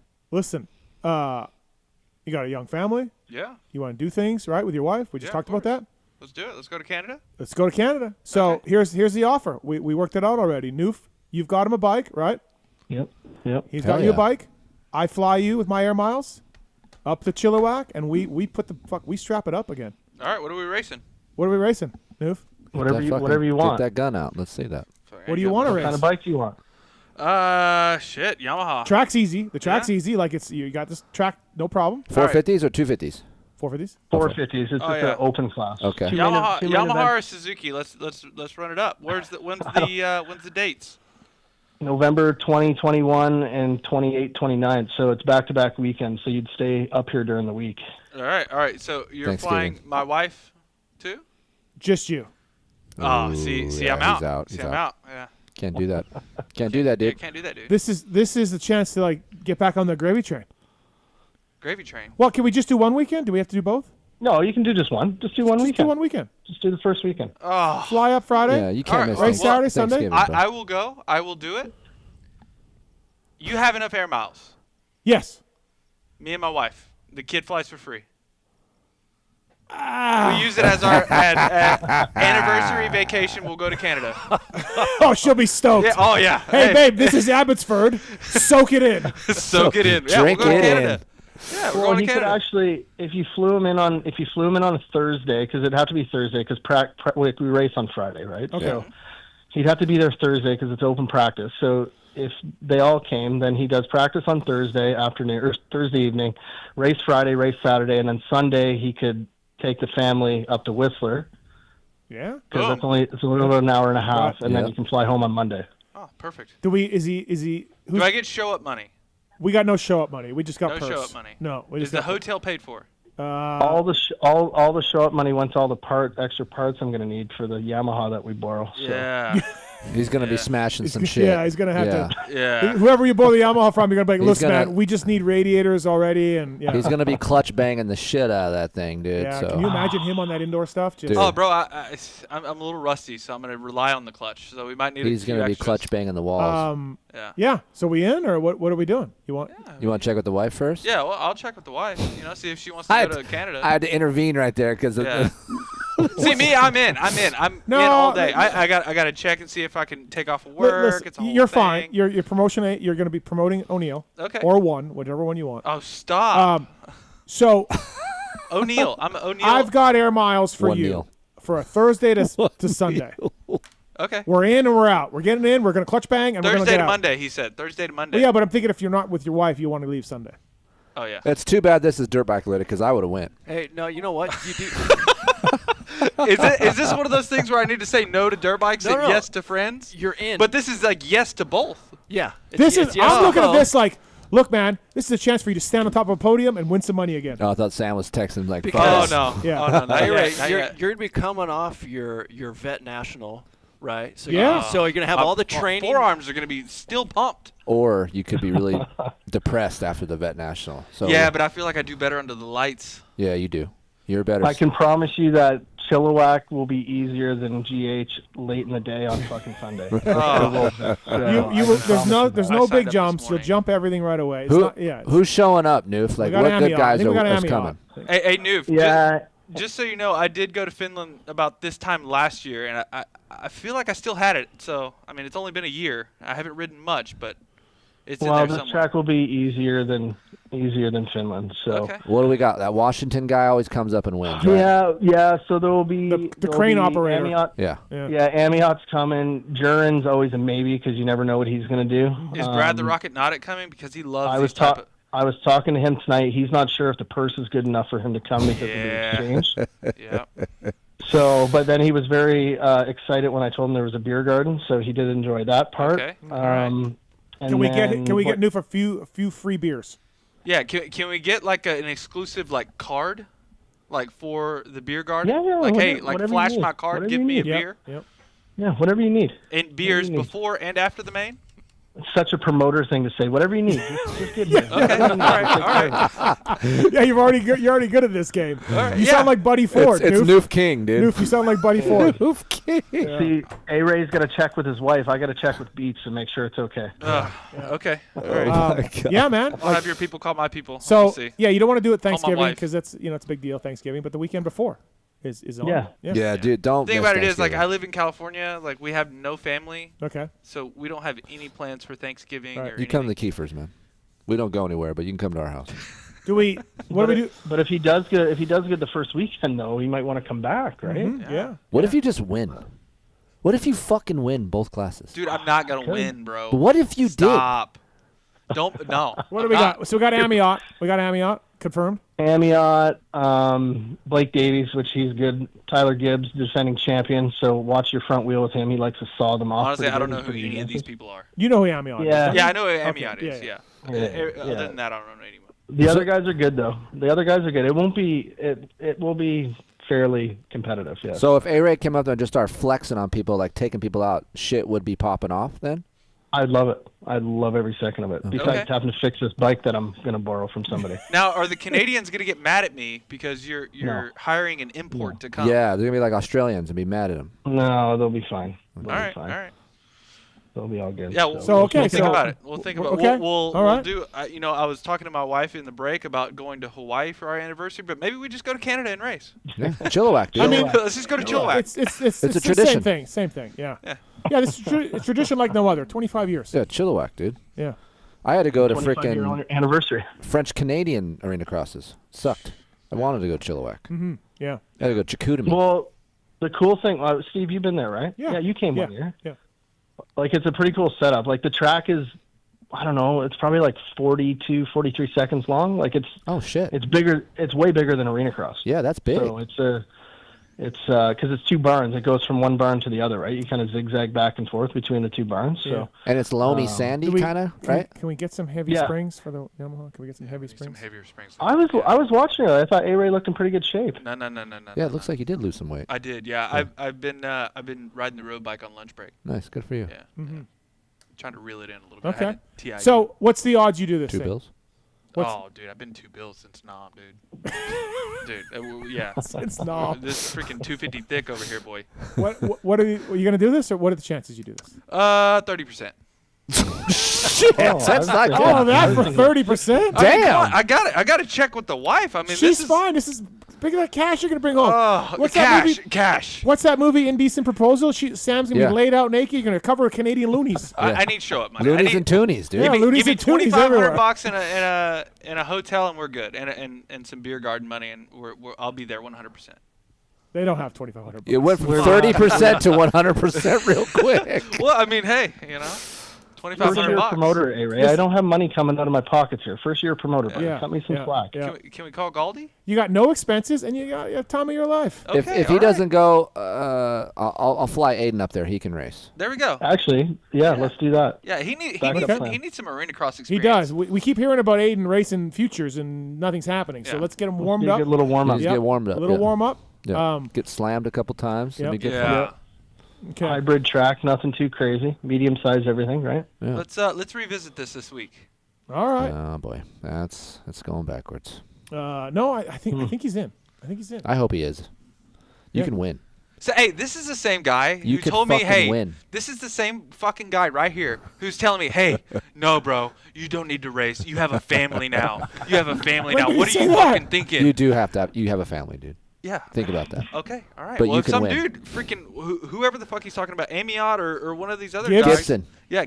Gibbs. Whoever just comes in, T-bones me, breaks my leg. Jeff Gibson's old, dude. You're not going to worry about him. Jeff Dude, you're fine. Frank and Mark it's great advertising for O'Neill. You get a lot of press for them. It's fantastic. You'll be on a Yamaha. You'll be fine. Yeah, and you're going to get a start. Up here. Yeah. You go visit dealers and shit. Sell some gear. There you go. Oh, okay. Yeah, maybe then. Yeah. Sell some one gear. This guy. He doesn't like that. What about One Neil? We do distribute One Industries. We do distribute One Industries, and I do try to put One Industries in dealerships. Yes.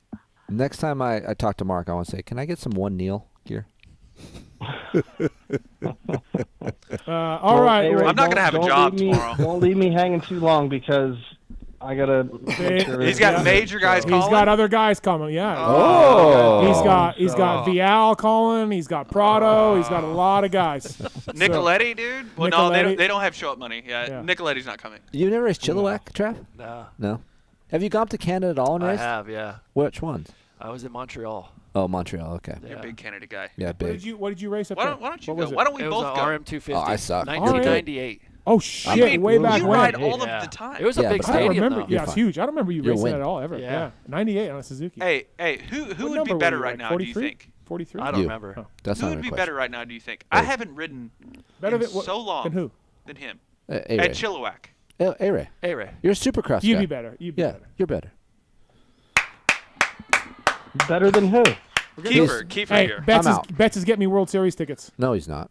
Yes, he is. I'll go. It's not dirt bikes. No, he's getting me World Series tickets. He's on the phone texting me right now. He's pressure Great show, texting. everybody. All right, we got to go. So they going to World Series? Yeah, they're going to play the Dodgers. Oh, the Dodgers are going to shit on Dodgers are going to them. shit on them, but it doesn't matter. I'm going. I'll be at Dodger Stadium next Steve, week. Finally, That's cool. something good has happened to Canada. Yeah, finally something good. Yeah. Oh yeah, Bet says I'm in. We'll get you dialed in. I'm going. Oh, look at this. Newf, are you going to make any money out of this deal? Or is this just something that you're just going to take over?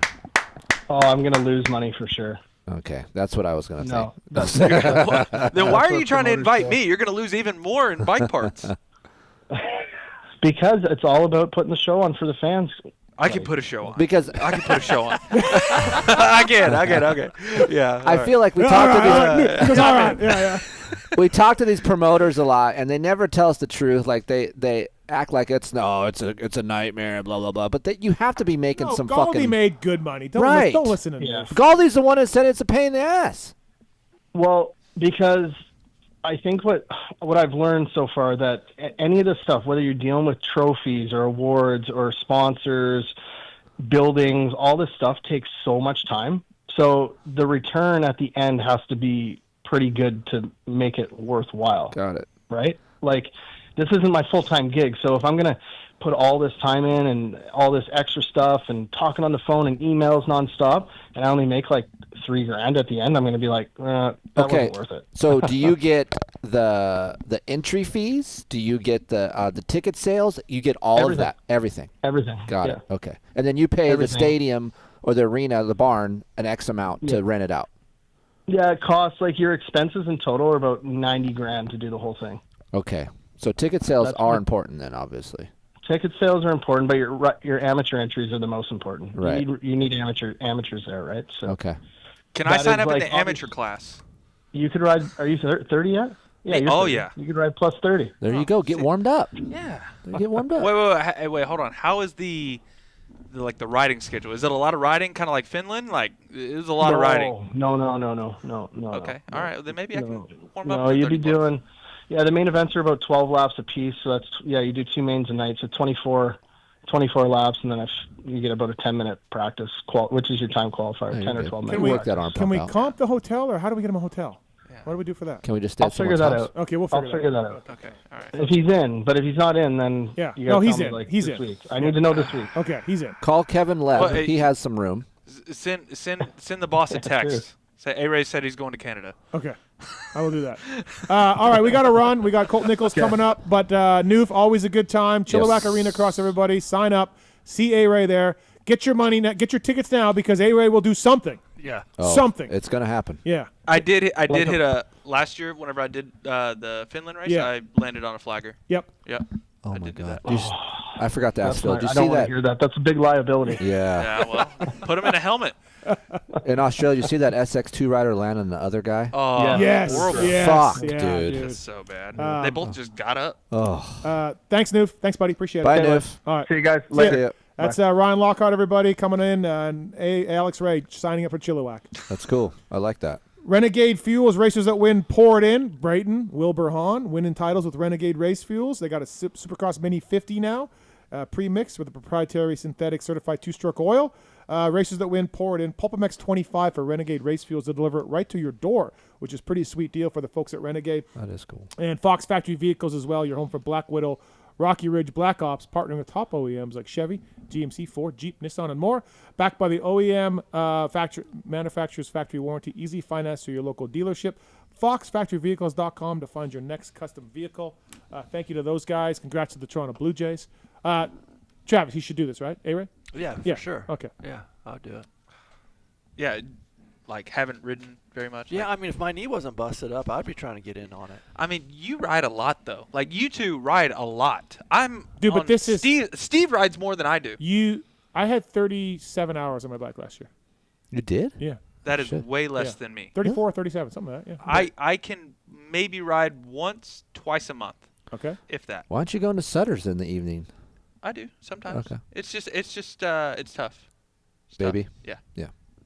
So you'll jump everything. It's a super easy track. Oh, not yeah. worried about It's jumping. tacky. Yeah, I'm saying, like, you don't He's need good. to. Yeah, you're fine. Fine. The track breaks down, so when I watch Chilliwack, it breaks down. So. This guy's actually watching Chilliwack. I do watch Chilliwack. Yeah. So can he go too? He can go. I'm good. I got to go somewhere. Can where it's Aiden not- go? Let's bring Aiden. No dirt bikes. I got to go somewhere with no dirt bikes. See, I'm trying to venture out of that. See, I'm getting sucked into the Keefer. Like, hey, Yeah. everything's around dirt bikes, all that. I need to branch out. Lock I need the to, fuck in, ARay. I need to say no to dirt bikes. But you're not at the point yet. Okay, all right. I'm not. At Say the point. no to dirt bikes and yes to friends. Okay. Well, my friends are telling me to go. You're in. All right.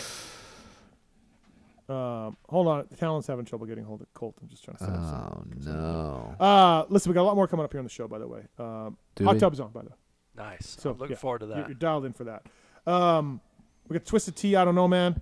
X-Brand Goggle. Terrence, did we get those X-Brands, Marks? Did we get them? Yes. Okay, fantastic. If we can't get a hold of Colt here, let's take a call real quick. We got a caller? Old Blood wants to do the kitchen Deegan thing. What's up, Old Blood? Hey, how's it going? Good, man. Thanks for calling. You want to talk about kitchen Deegs?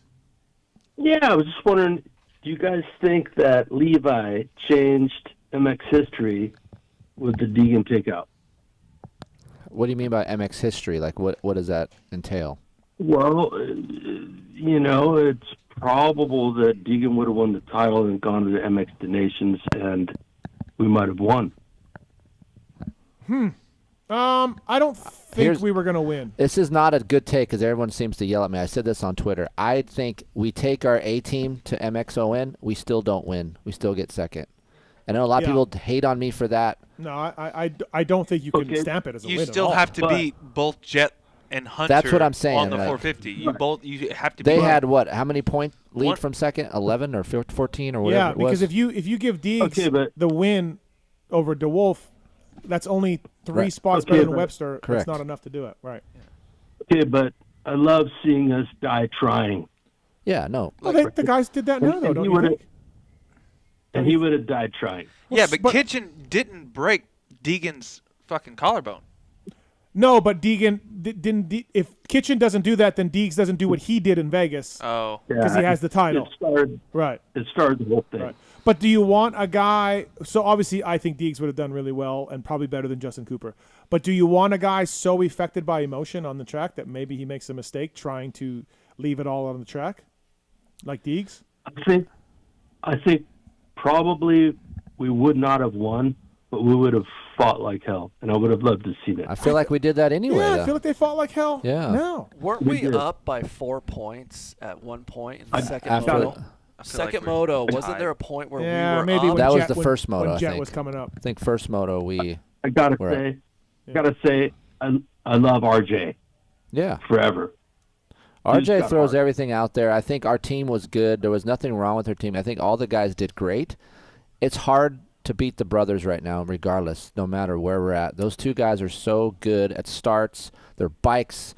I mean, I watched this thing back 2 or 3 times. Their bikes besides Hunter's head shake that he had in Moto 2 coming down the hill, the bikes looked so good and had so much traction. Looks so much better than everybody else's. It does. And I don't know, maybe it's just how they ride, but I still feel like we had a good team. They gave it their all.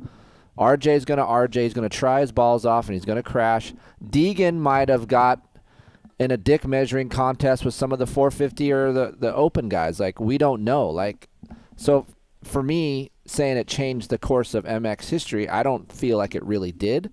I feel like you have your own brain. He could have calmed down a little bit and not did what he did to Shimoda. And, you know, he says he's an American. He loves America. He carries the American flag. He could have thought about that before he did, you know, what he did to Shimoda. So, look, I don't hate on Deegan. I actually think he's great for our sport. I'd like having him here. It makes it exciting for me. You can hate on what the things he does, but I sit back and I watch it on the sofa, and I'm like, this is fun to watch. We don't have this. We haven't had this kind of fun or entertainment in a long time in our sport. So I just think no matter what, MXON, we get second. So yeah, I think I agree with all that. He does change it a little better. He does beat Justin Cooper, I believe, but yeah, I don't know. So, but thanks, Old Blood. Thanks for the call, man. Appreciate it. Thank you. Sure. Thanks. All right, let's get to our next guest here. It is from the Pipes Motorsports Twisted Tea Suzuki team, progressive team. He re-signed his contract. He's got World Supercross coming up, and always love having this guy on the show. So we appreciate the time tonight for Colt Nichols. What's up, Colt? How are you, man? Good. How we doing, fellas? We're good, dude. What's your favorite Travis Preston memory? Travis Preston, the old dog. Yeah, he's old. Yeah. Oh, I love that. Honestly, I don't really have like an insane amount. Obviously, growing up watching Travis, I was always a fan. I was like, yeah, it's a super tall dude. You can't miss him anywhere. But I do remember, obviously, very fondly of, obviously, just because I was such a huge James fan, whenever they came together with the finish, he's just ripping his ass. I'm like, this is prime Preston right here. I love this. Like, this guy's going to kill him.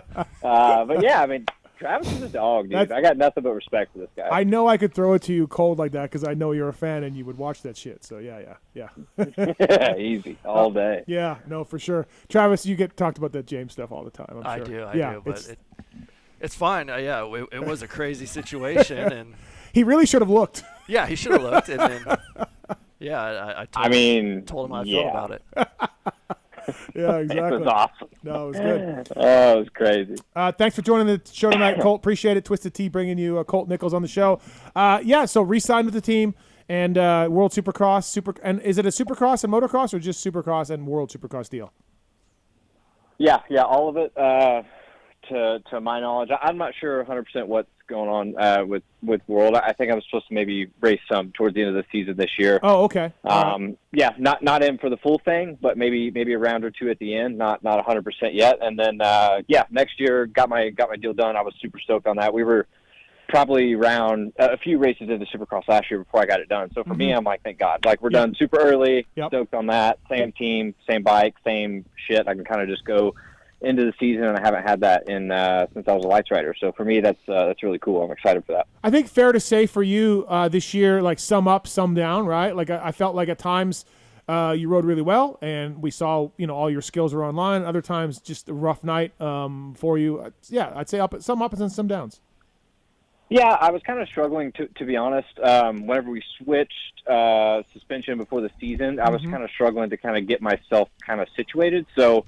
There was quite a few races where I was showing up just something new kind of every weekend. And, dude, it was just a weird kind of Supercross season for me, to be honest. I never put myself in a good position to capitalize on anything like good, any good misfortune, any good anything. And I was kind of just invisible all year. Like, I would have a few races where, I'd come from the back and climb my way up to 12th. But, of course, no one ever sees that. And so like I was just super, super invisible, and I was really disappointed with that from myself. I felt like I never even gave myself a real opportunity by getting a good start, putting myself in a good position, and I was just kind of there. So it was I was disappointed for sure. It was up and down, but not what I wanted for sure. So you feel like it'll be a little bit better now with knowing your program, getting everything settled, everything. I sure should hope so. I mean, that's what everyone hopes, right? That you're going to be better and bigger and better and do things, a little bit better than what you did before. So that's the goal. But I mean, dude, this class is gnarly. Like, these guys are unbelievable that I'm racing, and the pace just keeps getting higher, and I keep getting older, so it's one of those things. But, dude, I really hope so. I really feel like I have more in the tank and a lot more potential than what I showed, and I just want to feel like I'm reaching that. And if I'm reaching that, cool. If not, then, Right. I don't know what the fuck I'm doing, but I just want to at least try and reach that. That would be the idea. 702-586-7857. Question for Colt Nichols from the Pipes Motorsports team. So I'm guessing then, like, the world rounds that Kenny doesn't do, maybe? I don't know. Who knows? Okay. Don't know. Okay, all right. Your guess is good as mine. I'm not 100% sure what's going to go on there. I was just told maybe I could do some at the end of the year. Yep. I thought originally I was going to do the whole series. Now So did I, into yeah. the whole series, so I'm like, I don't know. New teammate for you, Jason Anderson. You know him at all? And talk about that a little bit. Don't know him that well, to be honest. I don't really talk to Jason much, see him much. Now he's Florida. I'm California at the moment. Yep. Don't know if I'm going to stay here or not, but California at the moment. So I don't really see him. I do want to go to Florida, utilize riding with Ken and Jason once I kind of get, kind of the dust settled a little bit here and kind of work myself back into shape. Right now I'm only, a handful of days, maybe 3 days on Supercross again. So maybe when those guys get back from some of those races in November, then the month of December, I want to spend a lot of time there to ride with them and train with those guys. I think that'd be really, really good for me. So, I'm excited, man. It does nothing but kind of elevate this side of the semi, for me. It's good. That guy brings, obviously, he's incredible, 450 Supercross champ, and really, really good. A guy that can go off and get a podium or win at any point in time. So for me, that's a good thing. It helps with development. It helps with kind of everything. So sure. No, I'm stoked. Yeah, it's good to have another guy like that. I'm just looking at your 2019 results. People always forget how good Colt was/is. I got a chance to watch him ride Glen Helen Stopwatch National at the outdoors. People don't think he's an outdoor rider. He looks amazing on the motorcycle. His technique's always really good. I mean, that's one of the things that I loved watching him ride Supercross back in the day when he was on Yamahas. His technique was impeccable. Yeah. So as him and Christian, yes, you just watch these two and you're like, can either one of these guys, do they ever make mistakes? Right. Yeah, really good. So as you get older, Colt, and you're on a new bike, you're on a 450, but as you get older, what do you focus on? I mean, obviously you said, hey, I'm getting older, so shit's getting harder. These guys are gnarly, but what do you focus on besides speed? Do you still work on technique, or does that just come naturally now, or what are you doing to try to better yourself year after year? For me, the biggest thing that I'm trying to do this year is like, okay, what did I struggle with last year? Like, what am I really struggling with? Like, can I pinpoint it, and what can I do to change it? And to be honest, like, this sport is so fucking mental, as you guys know, that if you're not thinking you are where you need to be, then you might need to change something. And this past year was tough. Like I had Will here through Supercross. California, as you know, isn't what it used to be. Right. And it's tough finding places to ride, and it's tough finding, people to ride with. It's kind of difficult. So for me, that's why I kind of want to change my program a little bit now. And, maybe go try and work on more technique stuff, because I feel like that's where I lacked a little bit, I wanted to be a little stronger physically. So this year I'm doing some different stuff training-wise to try and handle the bike a little bit better. And I just want to get back to where I feel like I'm at my best self, and okay, when was that, and what was I doing when I was doing that? So that's kind of where I've tried to, let's kind of go back a little bit here and kind of plug and play some of this other stuff. And I don't know what exactly that means yet. Maybe it's going back to Oklahoma, training with Robbie and doing some stuff like that is something I've tossed around, going to Florida, and obviously riding with Jason and Ken, which is something I really am going to do and want to do. But yeah, I kind of want to get back to some basics a little bit, and I really, really enjoyed working with Robbie. I enjoyed working with DB and the time that I worked with DB, and I thought that elevated my game a little bit. I didn't get to show it because I got hurt first round in at Anaheim, but I felt really good at that point, and we did a lot more of technique-based stuff. And then we did, I think lap count-wise was really good and really high. And, I kind of want to get back to a little bit more of that. And Robbie's one of the best guys I've ever worked with when it comes to on-the-bike stuff. So I think a little bit more technique stuff. But then also I want to have like a really, really big base. And this past year I got hurt, in Australia at WSX, coming into Anaheim 1. I'm a little behind the 8 ball. We're switching things on the bike. I don't have enough time. I don't have enough laps. And then I start the season that way, and you're like kind of just stuck, So that makes it difficult. So for me, I'm trying to figure out what's the best? What does that look like for me? And how do I have the best version of myself every Saturday? That's literally all I want. I get asked a lot for me, like, what's the most fun part about riding? And I get asked that towards me, but I like to ask you guys because you do it at a high level. It's your job. I mean, you have to perform. There's so many more stresses for you guys than there are normal guys like for us. So what is your favorite part? If you took the money and the winning and all that away, like, what's your favorite part about riding your dirt bike? Me and Bogle actually had this conversation not that long ago, really, but it's kind of funny to me whenever I ride again after coming back from an injury, like even coming back from my thumb. Like, I rode the first few days, I'm like, this kind of sucks, like, because I'm so slow. Yeah. And you know it because you've reached a certain level of whatever you feel like that is for you at a high level. And when you're not there, it's almost disappointing. So I think the most fun thing about, like, the riding is just feeling the improvement and feeling the speed that it's, like, growing and getting better. You know, like, you just feel more confident on the bike. You're a little bit more over the front of the bars. Like, you're dragging in the turns a little bit lower. Like, to me, that is by far the most fun thing, is, like, feeling like you're getting to that elite level that you know you were at one point and that you're trying to get back to.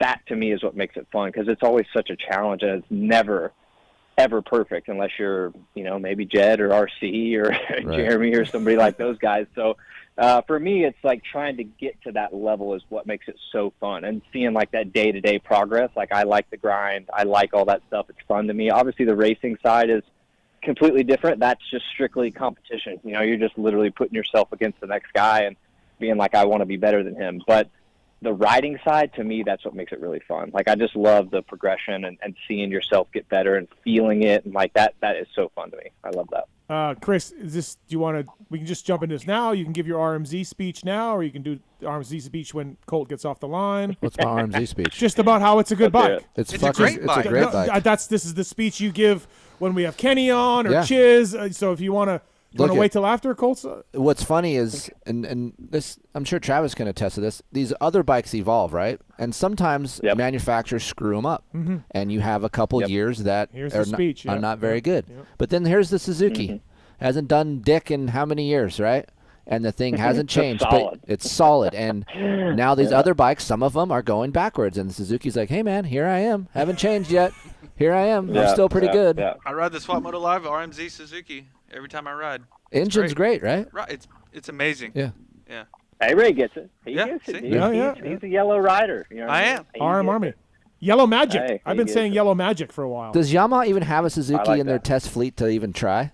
I have never ridden a Suzuki while working for Yamaha. Okay, there it is. Well, maybe that's the issue, because the Suzuki is one of the best turning motorcycles to this day. I had a Suzuki for a while before I became Blue Crew. Kris got me one. They don't care. I like Motorcycle media doesn't care now about turning. So once what do they care about? It changes every year. That's the struggle I deal with. Yeah, he's not wrong. See, there's motorcycles out there right now. Like, in my test, you know, like, yes, the Suzuki is at the back part of the test, you know, obviously behind the Yamaha and stuff like that. But there are motorcycles that the Suzuki is better than. Yes. Now. If you, let's just put this, let's say you put an electric start on a Suzuki and it didn't gain any weight. And then you put get rid of that BFRC piece of shit, right? And Which put most people, I mean. But I'm just saying, you do those two things. That bike, great. 3 to 4 placing, no problem. Still has a cable. Yeah. Still has a cable. Got the cable. Yep. Got the cable. Travis. Still has a cable. Are we working on the electric start? Brooks didn't sound so positive last time we had him on the show, but do we know? I'm in the dark, to be honest. I have no idea. All I was told was that at one point last year it was on Kenny's bike or Kyle's bike. It worked. Yep. And all of a sudden it didn't work, and then everyone was like, fuck this. So I don't know where it's at. Yeah. I have no idea. But Larry's always kind of like cooking up something, so it wouldn't surprise me if he's still working on it, but I haven't heard anything. I have no idea. Speaking of Bogle, he's taking a bunch of trophies away from vets. I saw at Ponca City. He's back.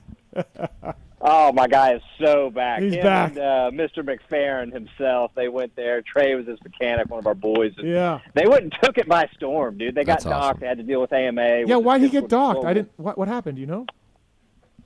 Funny. Okay, I don't know if I'm supposed to speak on this. I'm going to anyway. But he and Ronnie Mack were trying to do this thing in practice, and Justin ran 2 transponders, and apparently that's a big no-no because they wanted the exact same lap time. And AMA was pissed. It was like, Jeez. you guys are DQ'd. And, like, no, you can't race at all. Then they came back, and, yeah, they ended up just docking them. But, yeah, it was Just kind of for a funny two story. tries. to tell you Sorry, about it. I'm man. Like, yeah. Wow. Idiot. Yeah, like, geez, Yeah, sorry, man. unbelievable. Right. It's practice. I'm like, it's Ronnie Mack. I don't even know how he can even race anyway. Right. I saw his name I in the don't results. understand. I'm like, oh, shit, they let him race? Because that's a wild card in there.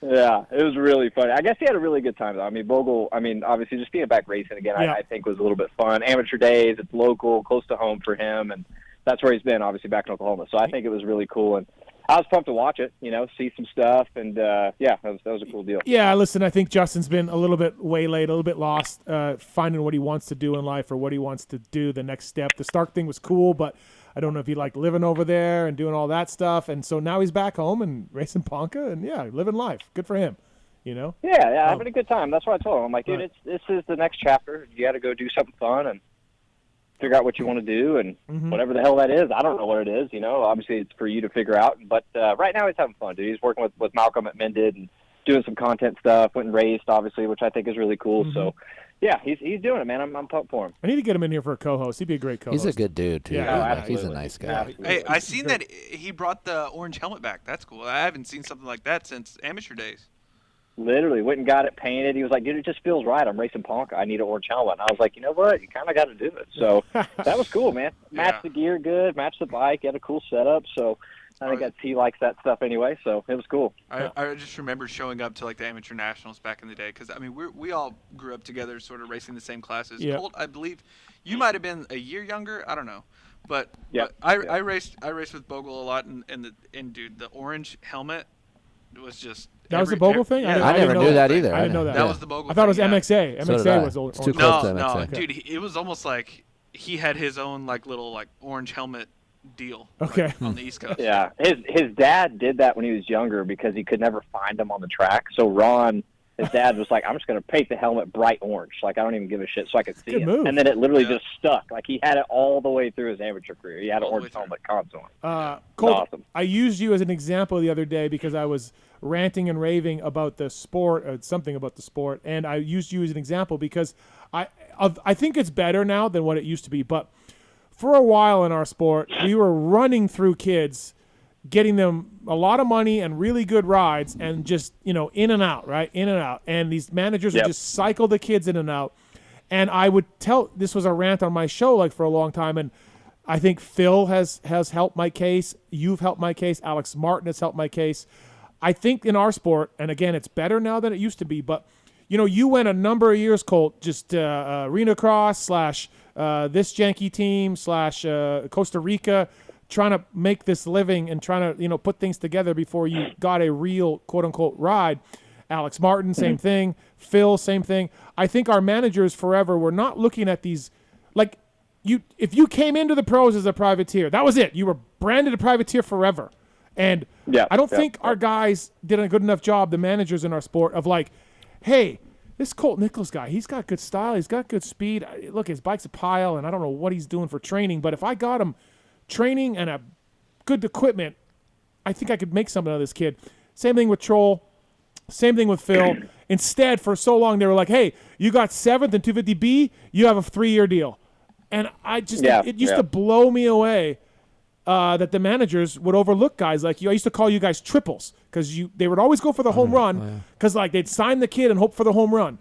And I'd be like, dude, there's a triple pitted out of his van, right over there. If you just got the kid some equipment and some support. So Colt, anyways, that's your career, I feel like, and I use you as an example of like managers should look around a little bit and look at some of these guys and be like, hey, that guy could be something, Yeah, I mean, it's hard because it's really hard for me because I look at some of the factory teams and some of the stuff, and I'm like, dude, it's not plug and play. Like you can't just take any kid and put him there and it works. Like it has to be the right kid. It has to be the right fit. There's a lot of things, but I just got lucky, like for me, because I'm really, really thankful that my career went the way it did because all I wanted my last year Loretta's, which was 2013, as an A rider. I was racing against Michelia and some of these other guys, and he was a Geico rider, and I thought, I just need his ride, and all of a sudden life will be fixed. It'll work, right? Right. I just need that opportunity, and I'm so glad I didn't get it, because I would have done the same thing. I wasn't ready for it yet. I wasn't, mentally, I didn't have the capacity to even do it yet. I would have ruined it, and then the whole thing would have been done. My career would have been over before it started, but luckily I kind of had to go through it a little bit, and I'm like, okay, I kind of see how bad I really, really want this. The year before I signed with Rock River, dude, I just got lucky. I was riding Robbie's bike, his 450, for months. I blew it up, was riding someone else's bike, just kind of trying to figure it out. And then I got the Rock River deal, and at that point, I was like, now I'm ready. If an opportunity came, I'm ready. I'm fit, I'm fast, I've been doing everything I can possibly do off the bike. I'm ready for an opportunity. But at the time, I was not ready for that. But then I got Cycle Trader. The bike was really good that year. I followed Troll, exactly did what he did. He did the Cycle Trader thing that went to Star. And it worked because I was mature enough and I understood what it meant to have that opportunity. But, man, when you're so young, like some of these kids are, I'm just like, it's kind of not fair because they're not ready for it yet. They just don't even see it. They don't realize it because they're just not mature enough, And it's really, really hard to explain that to a kid because kids know it all, right? And no matter how much you say, you just can't get that point across. You have to live it. And I just got really lucky. I got to go through that, then get the opportunity. Then it still obviously wasn't easy. I was up and down and all that kind of stuff. But, yeah, man, my career happened just the way it was supposed to for me. I mean, Travis, you could probably relate a little bit. You had a little bit of success early, right? Didn't go the way you wanted to. You were out of the sport at one point. Yeah. And then came back in. Yeah. It's crazy. I totally agree with what you guys are saying because, these kids, they come up too quick into the pro ranks. They don't have the experience, and the next thing you know, they're out. They're out, I don't think they race enough now. They don't race enough to have enough, racecraft. They have great bikes their whole career, so they don't really know what it's like to come through the pack. I will say they get starts all the time. I think that the amateur kids are racing more. There's a ton, it does help, There's a ton more amateur events now. But there's not quality events. They're not quality events, but then now they have SMX Next. Now they have the combines. Right. Now they have all the amateur nationals. Yeah. They got Spring-a-Ding and for a while there's. But the scope of amateur racing has changed so much. It's not about Loretta's and Ponca and these other races. All you hear from these managers is your kid good at Supercross? Can he ride Supercross? That's all they give a shit about. That's all you care. If you come, 100%. If you do dick at Loretta's and you show up in January and you're top 3 in the futures of Supercross, you got to ride. Yeah. I mean, look at me. I never even got to race Supercross or be at that stage before I ever turned pro. That wasn't a thing. Right. You race Loretta's, and then every kid that got picked for a team was your results from Loretta's. That's all it came from. Correct. So, it's just changed completely now, and it's cool. I think it's great. But it doesn't even give Loretta's what it used to be. No. People are like, well, who gives a shit? The kid got 5th at Loretta's, but he can ride Supercross, so who cares? So it's completely changed it a lot, some for the good, some for the bad. But yeah, it's just a different landscape, and it's going to keep evolving and keep changing, and that's just the way sport is. But yeah, it's crazy to see where it's at compared to where it was 10, 15 years ago. It's not. Yeah, I have to laugh because the rule is just hilarious. You got to go through SMX Futures Supercross to get your pro license to race Supercross. Okay, I get that. Nowadays, 3/4 of those kids out there have Supercross tracks to practice on. But you come from Europe where you have no Supercross tracks. You can get in. You can get right into the main class, no problem. Yeah. I'm like, wait, that's backwards, man. Send the Coonins to SMX Next. Right. Literally, sorry, man, you got to do this. Right. You can't just jump into the pro class or Jorge Prado, he's got to go in the 450 class because he won an MXGP title. That's so backwards to me to, a kid like Townley who's been riding Supercross on private tracks forever. And I just looked this up, and I think Colt's a good guy to ask this question. What year was your first year as pro, Colt? Amateur pro or just professional race? First race, Dallas, 2015, but I did full Arena Cross Series in 2014. See, that was whenever they sent everybody to Arena Cross to race with Tyler Bowers. Yeah. And that's why Sexton said that Bowers or somebody said, I'm going to break your fucking leg if you get in my way. And Sexton was like, This is what I'm trying to teach these, right. at least my kid, and that's coming up. I just looked at Travis's RacerX vault, 13 years in a professional. Colt, he's 10 years professional. Colt, can you retire from what you've made off of dirt bike racing? Yes or no? No. Okay. Travis is working at Yamaha as a test rider. These kids have all these smoke and mirrors and all this shit around them thinking, okay, man, I got a ride and I made a top 10 in Supercross and now I've made it. It fucking doesn't happen. Like, you got two guys right here, 13 years, 10 years. That dude won a title.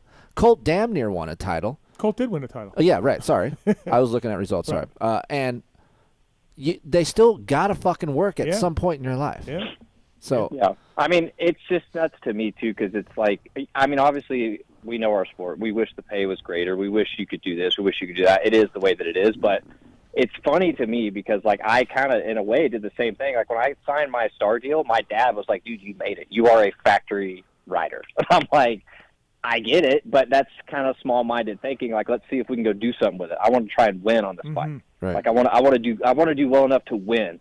And then after that, let's go try and win again. You know, like, let's just kind of keep raising the bar. And it's funny because, like, once you do it, the next question is like, oh, well, can you do it again? The prime example was like RV. Like, dude won 3 Supercross titles in a row, and everyone was like, can he do a 4th? It's like, bro, he just won 3 in a row. Yeah. But that's the way you have to be in the sport, because as soon as it's done, it's done. Right. You have a small window. You get in. You do as much as you possibly can, and then you get the hell out. And that's what all I've tried to tell, like, young kids is like, dude, the window is so tiny. Like, you don't realize it. It is so small. And if you're Cooper Webb, if you're Ken Roxon, if you're Jet, Hunter, some of these guys, you can retire and you can fuck off. You can go do whatever the hell you want. Right. It doesn't matter.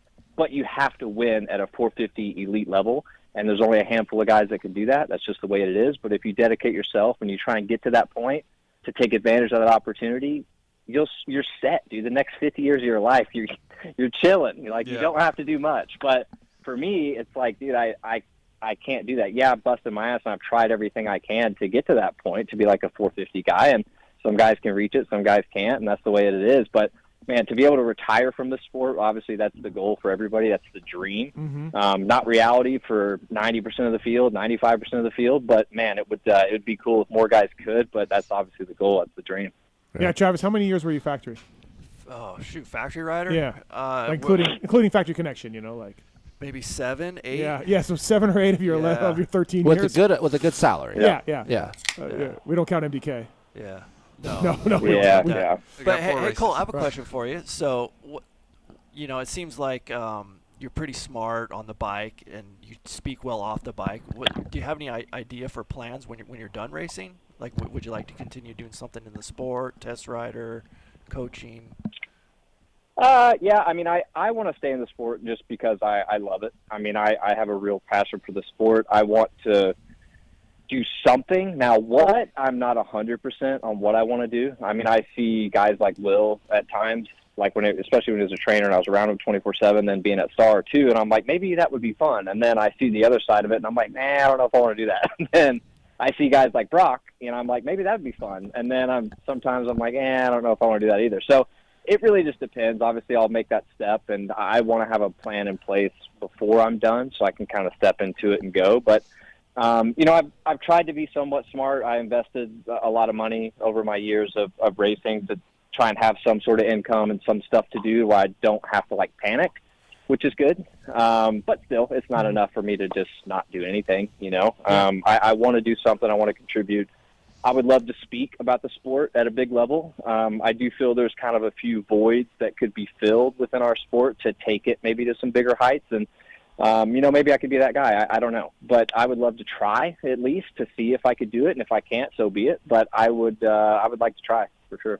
I think you'd be, I mean, doing a podcast, being in media. I think you're always well-spoken. You're really funny. You're grounded. Be a good announcer, I feel like. Yeah, I feel like you'd be really good in all of that stuff. Like, pit reporter, you know, some of the media side, Colt. I don't know. I mean, my parents always told me that whenever I was younger. I didn't shy away from the camera. I always enjoyed being around it. I enjoyed speaking and talking about things, especially something I love, the sport. You know, I love the sport. If I can speak about it in a positive manner, and even doing something like the Pat McAfee thing was so cool because I got to try and tell, you know, people that had no idea what was going on how cool our sport was. And to me, that was so fun. To get to kind of dumb it down and explain it a little bit and get people excited and maybe want to go watch a race one of these days. You know, I thought that was really cool. But I would love to do that. Doing some announcing and doing stuff like that, I think could be cool. I think I maybe would be all right at it. I don't know. Maybe I'd be terrible. But, yeah, maybe to try. Do something like that, I think it'd be fun. They brought up your name the other day. Did someone tell you that? Who was that? The McAfee show. They brought your name back up again.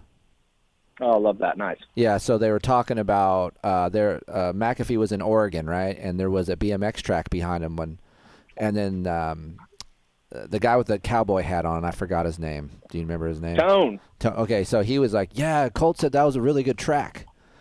And then Pat looks at him like, "What?" He's like, "Brother, this is a BMX track. This is not a motocross track." Yeah, so yeah, your name came back up. I thought that was pretty funny. Yeah. Oh, I love that. Nice. I will say, going from the racing side to the business side, my one advice would be to not take a break, go straight into it, and keep yourself busy. Because if you take a break, I don't know, it just seems like everything slows down so much. You go from, depending on what, say, job you go into, right? Like, I mean, I raced for, I don't know, 11 years, something like that.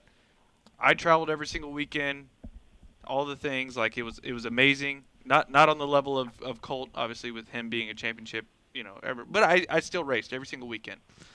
The grind of just bettering yourself every day, traveling every weekend, going to the races, seeing your friends, and just building yourself. Like, you wake up every day and you have a purpose. You have a purpose, and it's to make yourself better at whatever you're doing. Once you quit racing, all of that stops. Everything slows down so much. That's something that I struggled with. It's just because, like, hey, you wake up, and for me, like, I wake up, I go to the office, and I sit there and I work, I make calls, I do all the things, but I can't leave. I sit there. You know what I mean? Yeah. You know what I mean? It's a different life. It is a totally different life. I think a lot of people adjust differently, and I've got lucky being, I've been around guys and close enough with guys to hear them talk about this and discuss it. And obviously with Robbie, whenever I was younger, he was transitioning, from being a full-time racer, then doing arena cross for a few years, and like, I have to do this. It's not like I want to do this. Like, I have to train kids because I found out I'm decent at it, and that's a way I can make money. So then he just dedicated all of his time and effort into doing that. Then, I saw it with Trey whenever he was done, and he didn't have that really thing to do immediately. And he was like, dude, I was lucky enough to get to talk to him a little bit and, hear kind of his struggle of like, dude, I'm kind of struggling. Like, I don't know what to do. I don't know what is life without doing this every single weekend. So I want to get ahead of it. I don't want to just sit there and not have anything. And I want something that, gets you excited. Like, that when you wake up in the morning, you're like, I want to do better at whatever this is and try and figure it out and then try and have a goal. And like you said, you're trying to better yourself all the time. And I want something where I can feel like I can do that once I'm done with racing. I mean, you have to have it. It's not that you even want it. Like, you need it. You have to have that, I think, in order to move forward and move on and hang up the boots and be able to be okay with life after racing is a big thing. So I know a lot of guys struggle with it. It's hard, dude. It's a tough transition. TP, what did you do after you stopped? So, was that right in JGR? I actually really like this conversation right now because what ARay said, I think, was really good. And something that I've thought about was the big mistake that I made when I was racing was I didn't think about after racing until I was done. Right. And I feel like Colt is in a really good spot right now to where he can start planning it now and start putting it in place now before he's done racing. So that when he's done racing, he can walk right into something. Well, you quit halfway through the year, right? I mean, you were going to do that whole year. Yeah, mine was kind of some, but then, like I had good money back then. I was still married. So, I mean, I took a year and a half off. I just want, I didn't go straight into it. But I feel like guys nowadays, you need to start thinking about it. You had your motocross schools, and that helped your transition a little bit? That did. Yeah, because I think all of us are, I mean, even professional athletes in general, but especially like guys that ride, you take that away from them. And that is such a huge part of your life. It's hard to feel that void of the adrenaline and the drive and the passion that you wake up for to be better. And this is like what Colt said earlier. He's like, I love the grind. I love trying to be better, the process of trying to do all this. And we're all wired that way.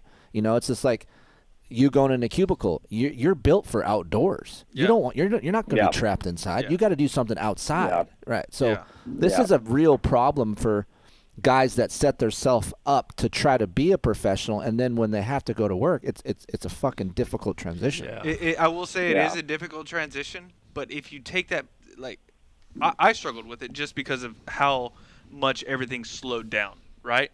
But everything else, like, I kind of just had to tell myself, like, hey, I put the same effort in as I did whenever I was racing, just into work.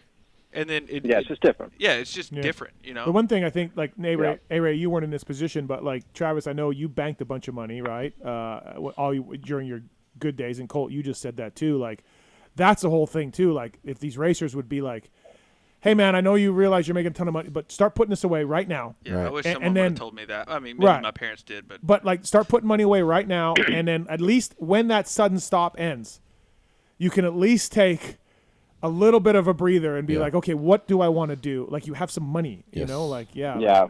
I just got lucky. I had good people around me that were feeding me this information. And I just, like I said, it was Robbie. You know, Robbie was like, dude, when I was done with racing, I was like, where'd all my money go? Like, and all of a sudden you're not getting that paycheck every month like you used to. And that savings account gets drained pretty quick. And you're like, oh shit, like, how am I I have to figure this out stat. So I just got lucky. Robbie was around me.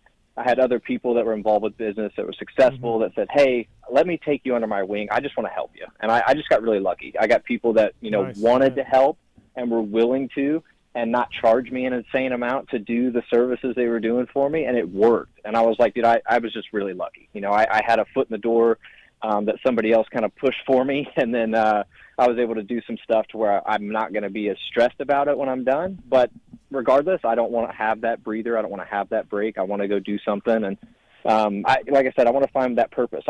There is a time when I'm going to look forward to, you know, retired life, you know, having barbecues on Sunday, watching football and drinking beer with your buddies. Like that, I look forward to that at some point. But I do want to do something that I have a lot of purpose with and I have a real passion for, like I did for racing, because I want something that excites me when I wake up in the morning. That transition is so hard, dude. I see it from everybody. And even my best friend, Justin, he's, you know, once he retired, he was like, dude, what do I do? Like, my identity is racing dirt bikes. Like, I don't even know what I'm good at. I don't even know what life is without this. You know, you kind of take it for granted when you're in it. Then when it's done, it's done. It's not like it's coming back anymore. So, yeah, you got to try and prepare for it. And everyone's like, well, you can't think about that while you're racing. And I'm like, dude, you kind of have to if you're 31 years old and you're not going to race another 10 years. Like, you're at a point where, you know, where I am, where I'm like, okay, how can I plant a few seeds and figure out what I want to do and what I would even be interested in doing, and then where that goes from there is obviously remains to be seen. But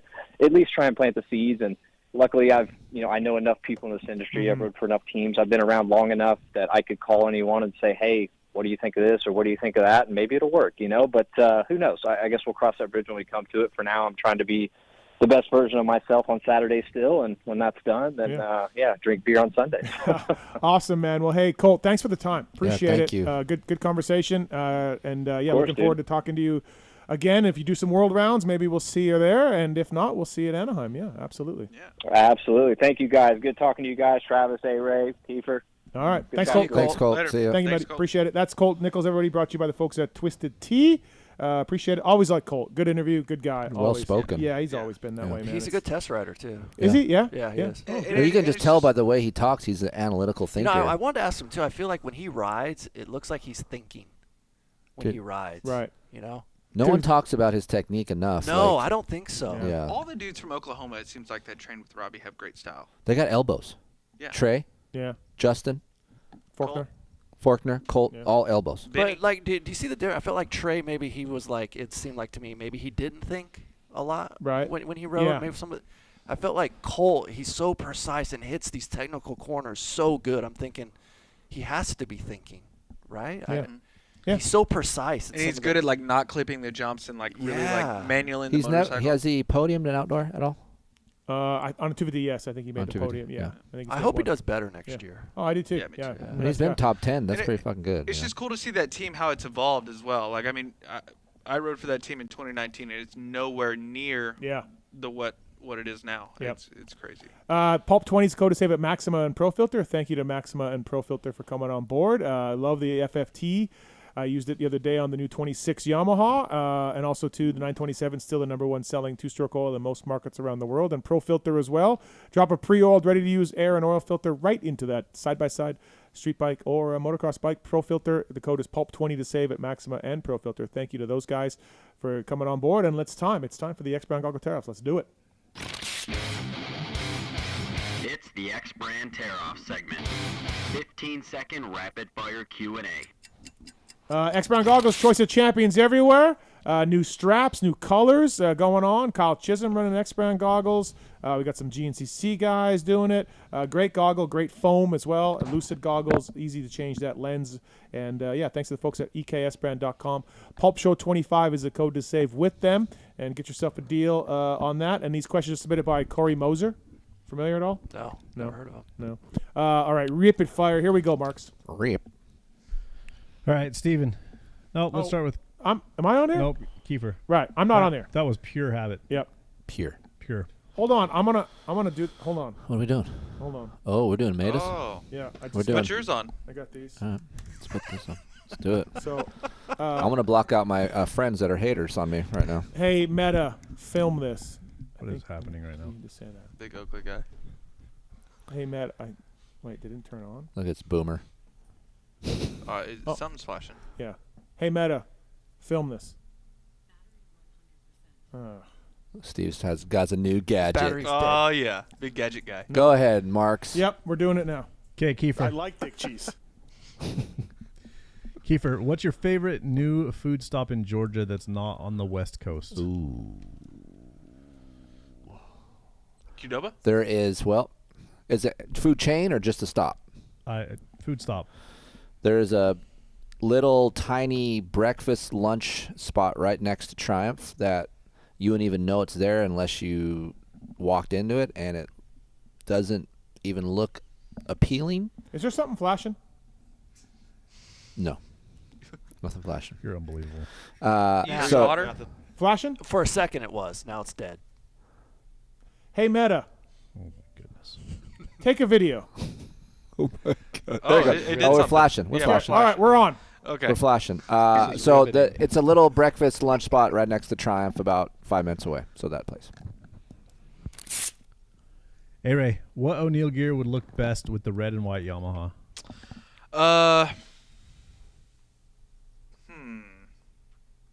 O'Neill, right? My stuff. I would say Hardware Air, the red and white. Listen, shout out to O'Neill. Justin Cooper. Shout out. He looks good, He huh? had to get some good looks, dude. Shout Oh, out. yeah. Like, Yep. had a lot of them. Yep. A lot of Do good you agree, looks. TP? The O'Neill? I can't look at you with those glasses on. Why?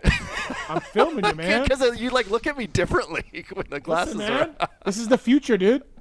This is the future. That is crazy. I love the question blue already. and the high vis. That's been my favorite. Blue High Vis, Yeah. Prodigy. Yeah, it's good stuff. Yeah. Yeah. All right. Your mom said the same thing. That was a Travis drop. Mm-hmm. Wow. We got a couple of them. What about, we got any, Jimmy? We got Jimmy drops all Okay. day. What's Jimmy? Yeah. Oh, Jimmy. What's Jimmy? And I'm thoroughly disgusted with the Deegan family. Is that guy that called in that you Yeah. loved? Oh, I missed that. Oh, Yeah. dude. He had passion. I got to go back and listen to that. That's good. Yeah. Travis, what color Yamaha has been your favorite? I'd probably say the white and red. Yeah. I grew up with white and red, so Yeah. for me it was a no-brainer. Yeah, I like that. Let me finish. Dude, I can't stop. I don't think it looks bad on you, honestly. I'm gonna. I think it looks good. Yeah. Yeah, I know what you're doing. Yeah. You have to tell me. Why don't you flip your glasses down?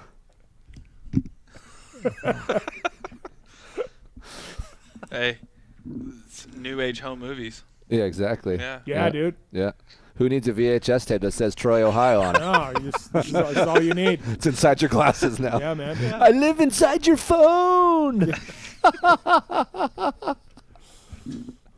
I'd fly the girls in from L.A., boy. I need to get some of those for some Troy, Ohio activity. Troy, Ohio tape is on fire, dude. Let me tell you, literally. Do you ever like fire up the VHS? And No, go what I back, wanna like, whenever do- you're home alone. Dude, these would be so good to wear. Like, yeah. What I want to do is fire up the VHS and see how my performance was back then. Like, was it any good? You had a tripod, right? You had a whole thing. I don't know what I Yeah, did. you That's told me you had a whole yes. production. Yes. No, watch he watches it back and he only like makes up enough tape No, to like cover the no. sight lap. Well, I don't think she would want to see it. 2, I haven't. It's buried in a lot of VHS. So if there's a Troy, Ohio VHS in that, I can't wait to see it. Okay, let's get going because we. I needed help. I had 2 chicks. I don't know who that was. Anonymous. Keefer, what's something you found easier to test and more something oh my God. more difficult to test in Georgia? Ooh. Something more difficult to test in Georgia would be, honestly... 2026 knuckle? No, suspension's a lot different, so you have to, even for me, I don't get to ride there a lot since I moved there. So every time I go there, I really got to learn how to set up suspension because the bike does act quite a bit different. So now that I've been there a few times and I know how bumps form and they're tall and soft, and so there's a certain way a bike likes to handle in those situations. So that took me a little bit to learn. Do you find your bike set up more stiff? Yes. Whenever you come out here, you're just like chatterbox a So little bit? just for everybody listening, so if you live in an area that's soft, loamy, taller bumped, slower and stiffer is always better because it gets calmer and longer. A longer bike works good because back east you're in ruts a lot, so you're not really sweeping and using the edges of your tires. You're always locked into something, right? And back here you gotta speed everything up because it's faster and hard packed, so you need to follow the ground more. So softer and faster is better. Have you ridden a dry hard pack track in the East Coast yet? Yeah. It's a lot different, isn't it? It's a lot different than a dry hard pack here. Yeah. Yes. Yeah, Yeah. that's true. Yeah. You're not going to do this to my sport. ARay, out of all your sketchy moments and crashes, which one was the worst or most memorable? State Fair. Yeah. I mean, if Colt was still on the phone, he State was. Fair? Yeah. What do you State mean? Fair. I hit a kicker over a triple and just landed straight to my face. Like a state fair race? No. That's State Fair track. Yeah, State Fair track, the Supercross track. Oh there. shit! Really? Yeah. Oh, in practice. Yeah, I remember like I was the first one out on the track. We were doing our warm up. I rolled everything except for the triple. Like I got on the track, I rolled the whole track, and then I was gonna start my warm up like on the triple and just start going. But I didn't roll the triple, so I didn't see the face. I hit the face, massive kicker. Oh my gosh. Straight to my face. Was out for like 5-6 minutes or Oh something. shit. Yeah. Damn. Nothing else happened. Just concussion. Yeah, just concussion. 7 Deuce was like, he called Kenny Bell because I was living in Kenny Bell's house at the time. Call his family. And then Kenny Bell's just like, what's broken? Everything, dude. Just call his family. He's unconscious. Everything. Like, it was bad. Damn. It was not good. How long did it take you to recover from that concussion? I actually had a photo shoot 2 weeks later in Florida.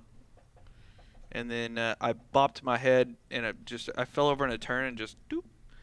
And then after that, it took a while. Damn. Like I would go through a rhythm section. I felt drunk because I was just like, whoa. Yeah. Blacked out. I blacked out. But no, there was a lot. There's too many to count. But that one sort of sticks out because that was the worst concussion I ever had. Hey, Concussion. Meta. Oh boy. Tell me about Alex Ray.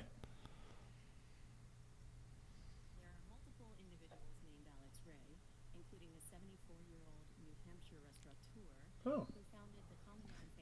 Oh. Say Alex Ray motocross. Say that. Oh God. Okay. All right. That's enough, Meta. Travis, if money was no object, what would you make stock on a stock Yamaha? If money was no object, I'd probably have some type of electronics like a R1, some type of axis that can read lean angle, GPS. Yeah, that really up the electronics package. Right. Electrons on suspension, like adjust your suspension. Yeah, like let's say wheelie controls, just all that. Yeah. What's up? Keefer, what's a theory or setup tendency of Preston's you agree with and something you think he's off on? All right. Well, here, I'm going to back up so you guys can talk here. No, Travis, so when Travis first started with testing, I was like, okay, it's going to be a process. Travis is a really good test rider now. He's analytical. Him and I think similar. Like, as much as he complains that we're different, I feel like we're similar in a lot of areas. So I would say one of his strong traits is we both like the similar character of the engine. Every time I have something that I really like on the engine, he tries it and he really likes that. So I feel like we're very similar in that area. I think where we're off a little bit is on suspension because he has more leverage than me. So his fore-aft movement is a lot more than mine. So I don't mind a little bit of squatting on the rear. Travis likes not to have the squat. Yeah, I don't like the squat. So I think that is good in some areas, and then that hurts in some areas. Just like everything with dirt bikes. You help one area, you hurt an area. So it's a matter of how to set up a production motorcycle, which is very fucking hard to do. Just like he says, you got to please a wide range of people. And from what they did and I'll use this for example. He knows that I'm a huge fan of a 2022 YZ450F. It's a great bike. I went back and rode Greg's bike. There is a lot of areas that are a lot better that I don't give credit for because you don't revisit it enough. So the bike has evolved into a better motorcycle, and no one can deny that. Even though I complain about certain shit on the Yamaha YZ450, it is the one I always fucking go back to. Travis, is he, whenever he comes in, does he give the negatives first or the positives? Well, I can just relate to what he did for the new YZ450. He came in and he did give positives first and then gave the negatives. And actually, I think, and it's when I did the first rides for the new YZ, everyone was positive. But I don't know if that was just everyone's attitude has changed or the bike is just that much better. I'm not sure. And as a media test guy, it's hard to do that because they want their bike to be the best. But it's hard for me to come in, all right, hey, we're in Florida.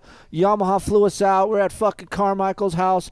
Dude, it was such a great fucking time. Guess what? The bike is fucking great, guys. I love the bike. And then now everybody's like, you suck Yamaha's dick, Keefer. You and Travis are BFFs. So it's like, fuck, man. You got to have some realism on what the bike does and doesn't do. So one thing I will criticize is, like, we show up to these tests sometimes, right?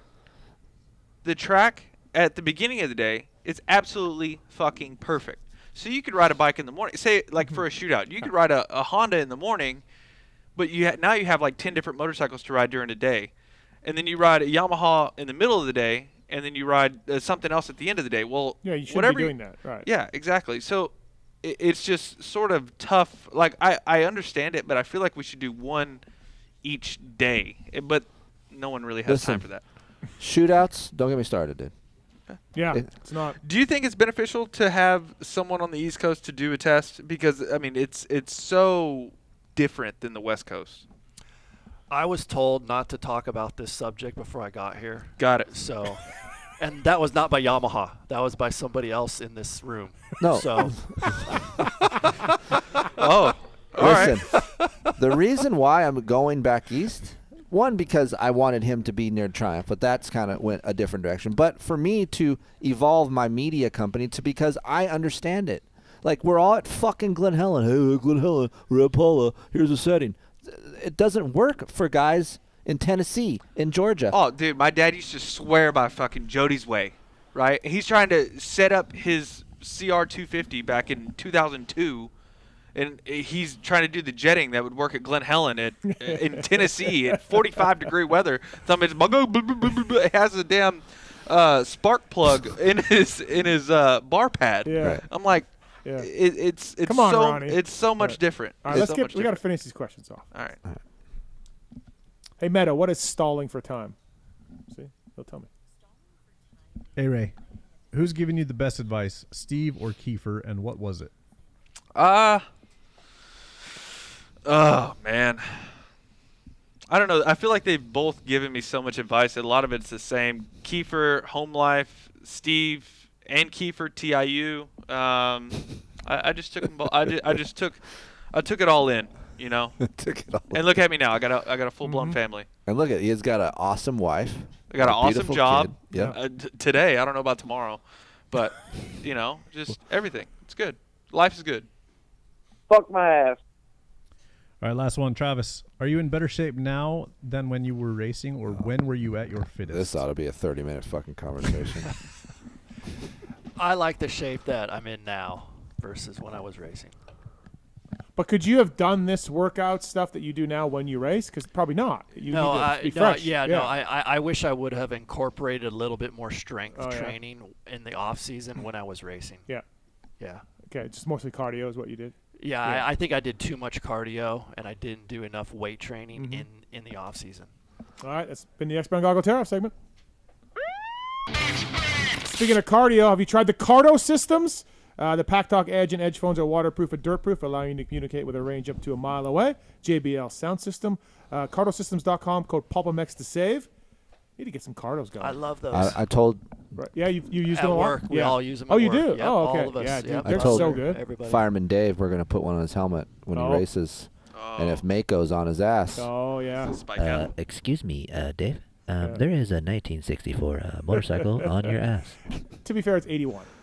Excuse me, Dave. There is a Hey, 1981 Steve, motorcycle. those things work so good. I'll be commuting on my Do you street ever- bike. Yeah. Huh? People call me and they think I'm at home. Really? Yeah. And yeah, I'm yeah. on my street bike Right. splitting lanes. Yeah, yeah. And they Yeah, go, you "Oh, can't hear it. Yeah, Yeah, yeah. like Kris has called me on it Yeah. before. No, it's. I used them one time, man. They were amazing. They're They're great. really And so good. if you're a rider, coach, or you're a dad who doesn't yell at his kid, if you yell at your kid, don't put him on there. Oh man, could you imagine that day with Aiden? Oh my God, that's right. You were- Oh Or god, Mesquite? dude. Yeah. No. No. Oh. Western. Remember, were you there in Western when we were there? Yeah. you Yeah, were. we did that thing. Yeah. And Aiden ate shit off of the track because he hit a rock and cartwheeled his brains out. No, I don't remember that. Oh yeah. I was too busy yeah, he worrying was about in who his was ass. faster, and I stayed within the limit. I remember It's that. like, hey, are you okay? Yeah, motherfucker. Yeah, I ripped Damn, his ass. Whoa, Yeah. whoa. Because there's a learning time, right? Right, so right. yeah. Okay. CardoSystems.com, bringing you Travis Preston and Alex Ray and Kris Keefer on the show. All right, let's talk some silly season stuff too. I don't have a Twisted Tea. I don't know, man. We did Twisted Tea for Colt Nichols. Do you guys have an I don't know, man? Did we? I have. Oh, Travis has one for the media, the motocross media. No, he did it. No, I did Oh, that. what was your that I don't know, man? Was that was for the tracks. I have an I don't know, man. Okay. TwistedT.com. I don't know, man. I don't know, man. I don't know, man. I mean, I don't know, man. I don't know, man. I don't know, man. My buddy tells me he's going to race Loretta's, and now he's not racing Loretta's. I don't know, man. I don't know which guy I'm going to get from one day to the next. I don't know, man. I'm all in. I'm locked in. You're fucked next year. I'm coming. Dave? Everyone's fucked. Everyone's You're fucked. I don't know, man. Who is this? Hey, you're going to race Loretta's? I don't know, man. I had knee surgery. I don't know. I don't know. Yeah. So I don't know. I don't know what my friend. Hey man, 2024 is gonna be the year. 2024, 25. Get ready. Get ready. You're done. Get ready. 26. You're fucked next year, Kris. I don't know if I'm racing on my knee. So. Right. That's I true. don't know. Yeah, that's true. Yeah, I've got, yeah. So we're still on hold. Yeah, we're on hold now. But Listen. I was fully locked in for 26. Okay. Because I knew what bike was coming. Yeah. Yeah, I yeah. couldn't wait to race Right. it. So I was locked in. Uh-huh. Yeah, exactly, Tony. Thank you, Tony. We got a while till our area qualifier, right? I know, but I wasn't anticipating this break. You know, I should have been training right now. Listen, he is the worst when he's hurt, dude. Yeah. He is depressed. He is sad. I get it to some point, but I go, Travis, you're going to be fine. You're going to be. But it is deep, deep, deep depression. Okay. All right. Well, we got some time. What about you? I don't know. I'll probably do the area. Yeah, just, he's in. Just to do it, right? I'm in. Yeah, You're into? You're doing it. Dude, I think this I don't know, I gotta fucking make it guy told me you'll make it. I think you'll make it. Dude. I think you'll make it. You would have made it. You would have made it. Matthes didn't show up. Yeah. And he still didn't fucking go to the race. I know. Yeah, you should have just sent in your shit and just race. I don't want to go as an alternate. I don't want to do that. Yeah, I like that. I don't want to. I like that. Yeah. I'm not stupid, dude. It ain't a fucking participation trophy. You earn your way there. Yeah. But I was really far off. I would try again this year. Yeah. Yeah. But you got to ride, not go to All Sharknado. those guys are just a year older, bro. Dude, it's the actual props from the movie. I don't understand it, man. I don't know about that, man. I just went and saw it in IMAX like a month ago. Right. What is it with Jaws, though? Why Jaws? I just love the movie. It's my favorite movie as a kid. It's my favorite movie now. But it's so lame. Oh, my God. the Jaws that looks so fake. I don't. Yeah. Hey, Meta. I'm out. What's Jaws' rating in movies all time?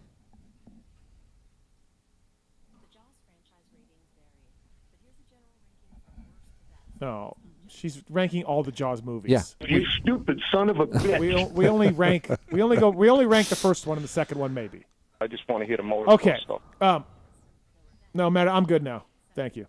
Yeah. Okay. If any of you fucking morons want to call in, okay. 70. You don't have an idol, man? Anybody else? I don't really have one. I do. Yeah, go ahead. Okay. Mine was I've been in my deep dark place Right. of depression, so I started going back and looking at old videos, and I came across Glen Helen, right? And I started looking at how much different the track looked, how much tighter the track looked. So then I started looking up. I've had a Garmin account since 2006. Okay. And I went back and looked at lap times from Glen Helen in 2006. Nice. Versus average speed of what I did 2006 versus the average speed that I do now at Glen Helen. So back in 2006, my average speed was 29 to 31 miles an hour. Now my average speed at Glen Helen is 31 to 35. And I thought it would have been more, honestly. Yeah. But I'm so many years removed from racing. From racing, yeah. How much slower I am now, and my average speed is faster. Yeah. Yeah, so you're saying slow it down. Yeah, they got to slow the tracks down. The track is They're so way wide too open. fast. Right. Oh. And they wonder why people get hurt. Peace and love. I love Glen Helen. I love me some Glen Helen. Thank God. It's not just Glen Helen, No, though. It's everywhere. It's everywhere. But it's so fast. The bikes are getting faster. You get guys that don't know how to ride the bikes that good, and then they get tired. And you guys got launching off of Mini Talladega, up the grandstands, out of the grandstands. Like, we need to relax a little bit. Let's tighten it up. Yeah. But the bikes are too much for, average riders or yes, C riders or but whatever. we can make the tracks a little bit more technical and tighter. Yeah. Yeah. Like State Fair was a small track, but it was fun. Yeah, because it was a lot of fun. Tight, technical ruts. Had a great time there. Yeah. You can make Glen Helen a little bit slower. All right, Twisted Tea, I don't know, man. Speeds. Travis, 2026 Yamaha. You've been happy with the tests you've been reading or been at, the shootouts, that kind of stuff? Shootouts haven't fully started, but from first ride impressions, it was what we expected to hear, so I was happy. What were some of the goals for the bike this year? I think comfort was one, traction was another, power. Yeah, we definitely needed to have more controllable power, and then we wanted to try to implement the hydraulic clutch, so. I feel like, to me, the motor is not all the way back to 2022, but it's that direction than it was before, right? Like, what are you saying, torque feeling? Yeah, torque feeling. Controllability? Controllability and torque, and more, like that bike, that 2022, it's like a tractor. You could ride any gear. It felt so luggy, but yet strong. And I felt like when you guys went to the new chassis, you got rid of some of that, and now it's like more of a two-stroke feel, lighter flywheel, real quick through the range. Yeah. And this bike, to me, moves it back down into more of a tractability. It's not all the way there, but it's like that. Yeah, that's one thing we really worked on, was trying to make it slower revving, to where it wouldn't rev So it through vibrates more. Is it heavy flywheel? Heavier flywheel? Or no? Flywheel's a little bit heavier, but Okay. I didn't notice any. You didn't notice any more vibration? More Okay. vibration, Okay. but it just seems like it's a little bit slower revving. So if you whatever RPM you want to choose or stick at, it's a little bit easier to hold that. Yeah. And then I feel like the throttle to the rear tire Right. has a better connection. Seems a little bit easier to control. Yeah. Like, Kris, you won't put your flywheel mod on the 20. No, because I put right? a flywheel one on my 25, and then they went up on 26. Right. Like, so you won't. They No. kind of did that for you, Yeah. right? I think plugging up the bike a little bit with the mufflers plugged up more, and then they put the resonance chamber on the air intake for sound. Yep. And that helped it. Like, I always tell people, like, hey, I'm going to uncork my FMF on my Yamaha. I'm like, no, dude, leave the fucking spark arrestor in it. It's going to help the bike. Right. It just, you get more connection, and like you said, the bike's not wheeling out of the corners all the time, Right. Did you think that can you use a slip-on from last year's bike and it'll be the same, or do you think those guys that do slip-ons are going to have to modify? That's a little hit and miss, because I've been hearing some fit, some don't. The only thing that I know that fits is if you want to put a 25 exhaust on your 26 Yep. standard, Yep. that will fit. But as far as FMF Pro Yeah. Circuit, I have no But idea. I mean, even as far as like the power, the way they make it for power, because the 26 is so different. Do you think the aftermarket guys will have to make new mufflers to adjust? Yeah. You know what I mean? Yeah, I think Because so. for example, I just put my 25 PC on. I haven't ridden it yet. Yeah. But I just slipped it on to see how it does. Yeah, I definitely think that because the head is different on the 26. Yep. So I feel like the tuners are going to have to do something a little bit Something different. a little The different. timing's Right. different. Okay. So the cam timing's different. Right. And then I like the slower feeling of a 20. I'm gonna say slower, loose term, Yeah. but like And slower build. And a lot of these guys are like, I'm putting my 25 airbox or GYTR sells their airbox to make it like a 25. Yeah. But I don't want that. I want to close that off a little bit and then put a muffler on it. Yeah. And then see how that delivers the power, you know? I felt like for my weight, and I'm not carrying as much corner speed as a good rider, I didn't like the slowness of it. I liked it once I got it going for all the reasons I talked about, the heavy flywheel and the 2022 feel. But coming out of a corner, I needed more. That map helped. Your map helped, but I do think, like, for me, it was choked down a little much because I'm not carrying the speed I need to. I think once you have your muffler, you haven't rode it with your muffler yet, huh? No. That helps. Right. Yeah. That's what I'm thinking. Yeah. You know? For sure. Because that stock muffler's Yeah, it's super easy to change. Just changing the exhaust or changing the intake, it definitely livens it up a little bit. And other than that, yeah. Red and white looks good. That does look Stoked good. on that, yeah. I'm And not a big white guy, but that looks nice. W crushed those wheels. They did a good job. Yeah, a lot of options for those. And a lot. Really? I put in the group Yeah, text. that's right. For a vote and everything else. So, all right. PulpMX show presented by Motorsport.com, Decal Works, and Fly Racing. Get the 2026 Yamaha. Have we won any shootouts? Have we done any? Have any shootouts? So been the done? only thing we've just completed the first rides. Okay. And then shootouts. We had our first shootout, I think, with Whiskey Throttle was last week. Okay. So the shootouts are just rolling now. Just starting to happen. All right. Any East Coast shootouts at all? I haven't heard. Okay. And I'm not allowed to comment. Okay. All right. Yeah. So we'll see. Yeah, we'll see. We'll see what happens. Right. Speaking of that, where are we at with the Whiskey Throttle David Pingree thing? I saw the photo. People want to know what went on there. I don't think people really want to know. No, I got a shit ton of text messages. What's going on? You got a shit ton of text. Dude, a shit ton. I was curious. Yeah, but I just don't think people care that No, much. people care. Yeah, I mean, Ping said, "Hey, can we talk for a minute?" And I was like, "Okay." So we checked it at the MXDN, and he was like, "Look, I just, I apologize, and I just want to start again. I'm going to be around more." I guess he meant as a media guy. You know, I'm going to be around more, and it's going to get awkward and weird, and so I just kind of want to start over. And I fired back with, "Well, yeah, man, but you make it awkward and weird because you went after me, and then you went after Lewis, and you got issues with Michael Lindsay, and like we all talk. It's you that are over here. So yes, it's awkward and weird, but you're making it that way, and we maybe agree to disagree on that, but that's my feelings. Yeah, because all the rest of us hang out. Right.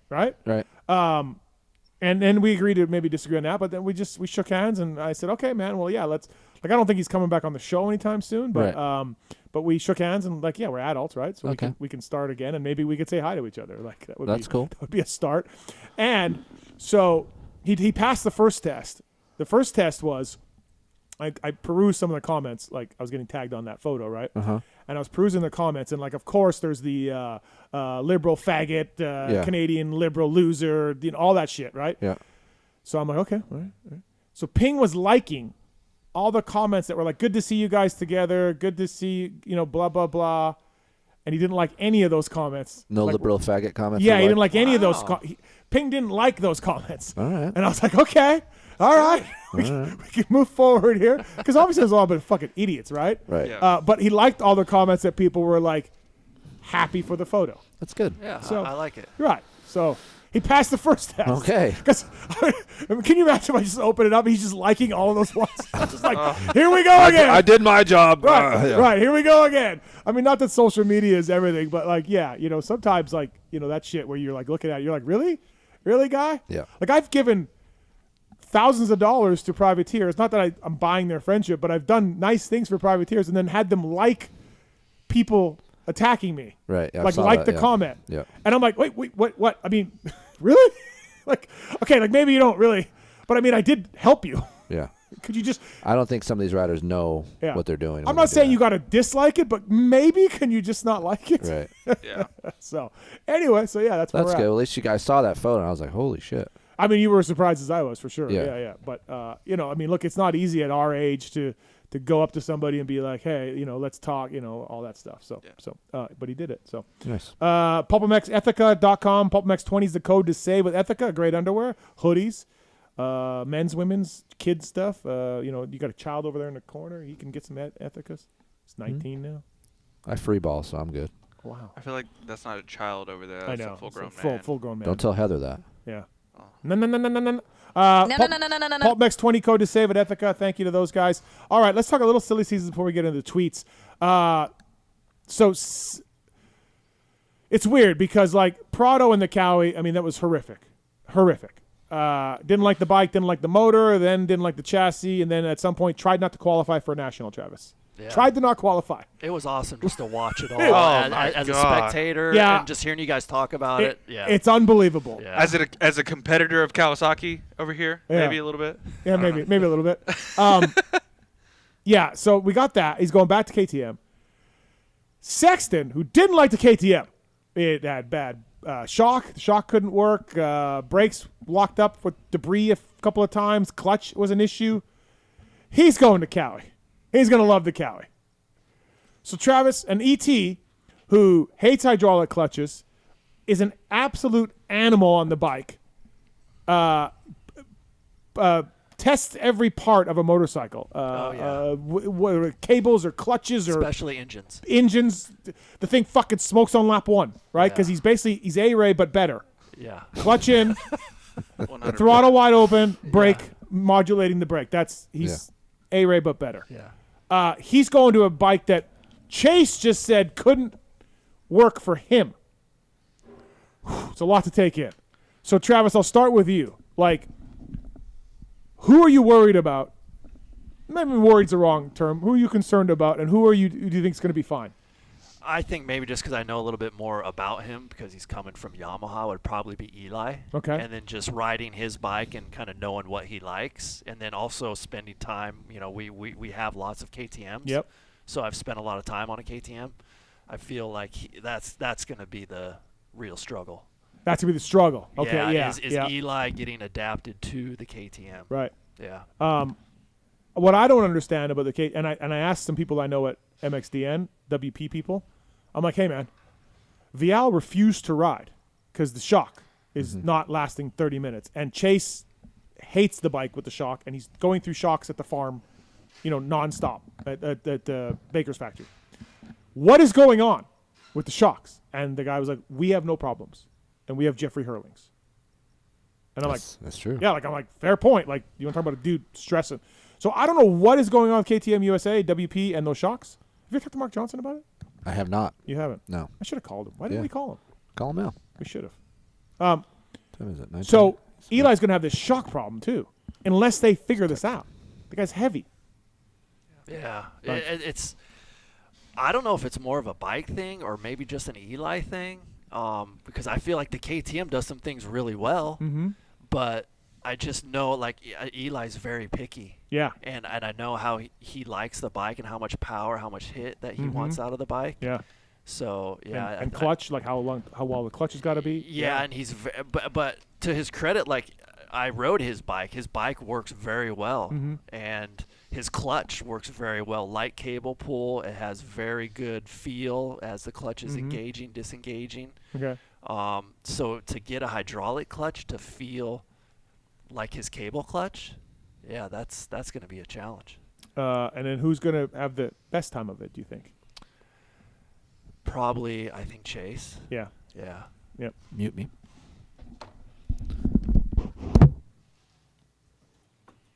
Chase? Yeah. Yeah. Do you think now obviously you work for Yamaha, so just so everybody knows that. Cowie's down on power. Stock, right? Yeah. Yeah, it's a. Yeah. Okay, but that's stock. Yeah. So I feel like if you can pull some things off of the bike, I know the guys at Cowie, they do a great. I feel like they can make the power that Chase is going to want. Right. Apparently, Prado's bike was ridiculous. But that's what he wanted. Okay, but that's hold what on. He wanted. But Prado is hole shotting on a bike that is slow. Once they gave him the power, he stopped complaining about it. Okay. Yeah. Okay. No, he was. I need more power. I need more power. And the KTM's Cowie's like here, and then he got good starts, and the power complaints went away. Okay. But now it was chassis. Okay. Yeah. So the power complaints went away about halfway through the nationals. But we have a Cali. I ride the guy. I think the chassis is good on the Yeah, Cali. yeah. So Yeah. I don't think Chase is going to have that big of a problem. Okay. And he's going from a steel to aluminum. You're fine with that? I'm fine with that. Yeah. Yeah. Okay. Yeah, I think Chase is going to adapt well to the Cowie. And does Prado's riding get better? God, that's a good question. Yeah. For his sake, I hope it does. Yeah. But Yeah. I don't know because I feel like there's so much pressure on him now. Mhm. Like now you have no excuses. Yeah. Now you have to perform. Right. So now. Yeah. He's screwed kind of. Do you agree, Kris? I didn't hear it. Sorry. Okay. Eli's going to have the hardest time. Chase is going to have the easiest time. Chase is going to have the easiest time. I disagree with that. Okay. I agree with that Eli's going to probably struggle the most because the engine characters are so different from KTM to Yamaha. And the but clutch. I feel like I don't think Chase is going to have the easiest time. I think Prado is going to have the easiest time. He comes from that background. Mhm. He knows that bike. Knows that bike. And I feel like only reason why he would want to go to that bike is because he knows it. So. Yeah. So that's what I think. I think Chase, it's going to be Eli. Chase is going to have a little bit difficult time, and then Prado will be okay. Yeah, that's a good point. So. I don't know. I just feel like Prado has saturated his. I wouldn't say saturated, but he's diminished his name, I guess, in the U.S. as far as like what he's done this past season. You look at his social comments; it's insane. Anything Like, outside of top 5, top 3 in that area, it's a Yeah. lose for him. He can't post anything. He's just gonna get reamed.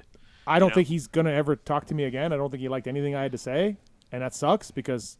But I would look at him and be like, he was a couple $1 million a year guy. Oh, more than that. Yeah. And dude, you stopped trying. Yeah. And you threw the team under the bus. And Right. me as a former mechanic, I'm like, dude, behind the scenes you can be ripping into everybody, but you can't do that. Yeah, I just don't see how. Like I go back to like just being like a good person, right? Like.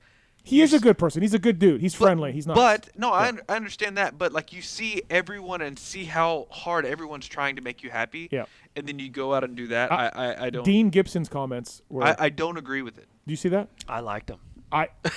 Like you actually liked it? Yeah. Well, it's Dean just like, Gibson's comments were unbelievable. And I that's think the true. That's awesome. Yeah, and that is the feelings on that team for Yes. that rider. Yeah. And obviously he got in trouble for that, and he had to take it down. But like that's really what happened. But don't you feel that way though? Like he has to go out and perform now. Like I Oh, understand yeah, his of back's course. against the wall, but like even in Supercross, like if he's not inside of the top 5. He could be top 10. But You think top 10? he's got to survive it first to be ready for outdoors. That's the thing. You have to survive 17 rounds on a KTM in Supercross to get to outdoors to be able to perform. Right. I don't see Yeah. any wins. Okay, so there. we were talking about WP Shocks and Yep. Tom Vial and Sexton and everything else, and I can't really wrap my head around what the hell's been going on. I've been writing about it and talking about it all summer, and I don't know why I didn't call this gentleman or talk to him at the races about it. It's really my fault. From REP Suspension is Mark Johnson. What's up, Mark? How are you, buddy? Good. How are you guys doing? Good. Thanks for the short notice and calling in. I really should have done my homework on this way earlier, but you used to work at WP. Now, you obviously, REP, you're doing a suspension for Kenny and a number of guys, and the pain in the ass that Keefer is, too. But, Mark, like, and I talked to somebody at Motocross the Nations that I know from WP. Like, we know Vial and Chase have had shock problems all year long. And so badly that Vial refused to ride the last moto of the year, which is also amazing. Like, Travis, you think you could have refused to ride a moto for one of your teams? Like, just no, right? No. So, Mark, like, what? And again, you're from the outside, so you're not, pretending that you're on the inside here. But what is going on? Because the guys in Europe, I asked them, they said we have Jeffrey Hurlings, we have no problems with shocks. Obviously, every shock fades, 100%. That's just going to happen with these guys and the speed they go. But Mark, these guys had so many problems. Do you have any ideas what was going on? In my opinion, it's not hardware related by any means. Okay. It's not the manufacturer. If you were to ask me, it's setup. And with that, like, man, yeah, there's just so much to to what happened this year with them. But I'm going to say that it's not hardware related. Okay. So is it something that if they're, and you can correct me if I'm wrong, Mark, if it's something that they're trying to go softer to get more feel, and now the shaft speeds are increased, and now the dampening is softer, is it getting hotter quicker because they're trying to find comfort? Is that even possible? I mean, it's going to come down to pressure balance relation, and you can set up a shock as a technician in honestly either direction too far that it's not going to last as long as it potentially could. Okay. So yeah, we have an issue like when we're during development, we'll be building settings, and we'll come up with a setting, and then KYB will check the setting. Yep. I don't know how exactly on a shock dyno or probably, on the track both, whatever, and then they'll come back and say no, that setting won't work. So then we'll have to for some durability issue or something. I'm not sure. Like like Mark's saying, the pressure balance or something gets off. So then we have to change the setting. But Mark, these guys, this is all summer long. Like, how could they not at least go to the guys and be like, look, man, we know you like this for your comfort, but it ain't gonna last the moto. So we have to add some shims, go bigger, whatever, to make this shock last. How did that never happen? Or maybe it did, but I don't know. Well, I want to go back to the point of Europe not having the issue. A lot of times they said this when I was there, like, well, we're not experiencing this issue. What are you guys doing wrong, this and that? So there's always going to be a little bit of that disconnect between the two. But keep in mind, there's different technicians, there's different mindsets, and there's different settings being put in the GP stuff. Yes, the U.S. stuff is going to be monitored, but it's not as controlled. So if it were to be set up at pressure balance that's too negative, or adjusters maybe that are too close to potentially shear the oil. I mean, there's a few things that come to mind that could be solved via the technician or setting, in my opinion. From what I gather, Chase had to have a new shock every time he rode. Every single time. New shock. Yeah. And I mean, it's tough. It's tough to say exactly why they're having the issue. And it's a sensitive subject. I just can't believe that someone in WP, in Austria, or in America can't be like, we're not having this anymore. I mean, this can't happen. Well, even in our sport, why can't we talk about it? Why the fuck can't, if we know about it, like maybe Mark knows something and he's not going to say anything, but what's the big deal? Okay, this is what's going on. Right. This isn't happening in a production shock because the average guy ain't going to have this, but hey, we have an elite rider. We're doing this to the shock's different, and this is the problem. It's not working. Or here's Hurling's setup, because Chase and Hurling's, bigger guys, speed the same. Here's Jeffrey Hurling's shock. Right. I'm sure they tried that. I mean, Chase, when you watch his bike is so much more active than, say, like a Hurling's or anyone. He runs. You think? I feel like he runs like a somewhat of a softer setting with like a faster rebound. And to me, that would seem like the bike moves a little bit more. The shock moves a little bit more. It creates more friction, more heat, all the things. Like we've seen him in Supercross. He had like this full-on like air boot thing all the way to his shock. Yeah, right? What was up with that, Mark? Did you see that? I did, and it's. I mean, they're trying obviously everything they can to fix it. But like one thing that comes to mind too is, on paper you can have a shock that, hey, this thing performs great on the dyno. It's going to last a really long time, whatever the case may be. But what can happen is a rider can stray the technician into a direction that he's searching for a certain feel, and then you start moving further and further away from that target shock, right? So it could be technician related. It could be potentially just that the rider was sending him down a certain path that maybe caused some side effects, let's say. And also too, suspension, and Mark can correct me if I'm wrong, I just feel like sometimes suspension settings or suspension in general is Band-Aid for the real problem, which is chassis. So now the technicians are a little bit behind the 8 ball. They're trying to set up something for something they really can't even fix that has to deal with the chassis design. I get it, but I've just never seen a rider refuse to ride a moto due to a shock problem that's been continuous all year long. Well, and I don't understand. Like he did fine with it in outdoors the previous year. Well, yeah, exactly. So what the fuck changed? Or there were motos where he did really well on it. Right. And then those motos didn't fade. Those motos, like I don't get it, because it's fading so bad that they can't. Do we know if that's what caused the problem in Vegas when he crashed? No, I don't think it did. No, Okay. I didn't hear anything about that. All Yeah. right. And then Mark, there's a bladder or a piston system right in the WP that they changed for the WP or the KYB stuff. I imagine. I don't know which way they went. But Yeah, for WP, they come with a separation piston, Mm-hmm. and a lot of people in recent years or past years have gone to a bladder system just for less friction. But there's been a lot of tests, and Keefer and I have kind of talked about this, where sometimes that added friction is a bit of a benefit, and some of these guys have found that, but that's not the root cause of what's going on here all right. at all. Yeah. Sounds like Mark knows more than what he's telling us. He does. Okay. He does. Which is fine. Yeah. He's an authorized dealer. He has to.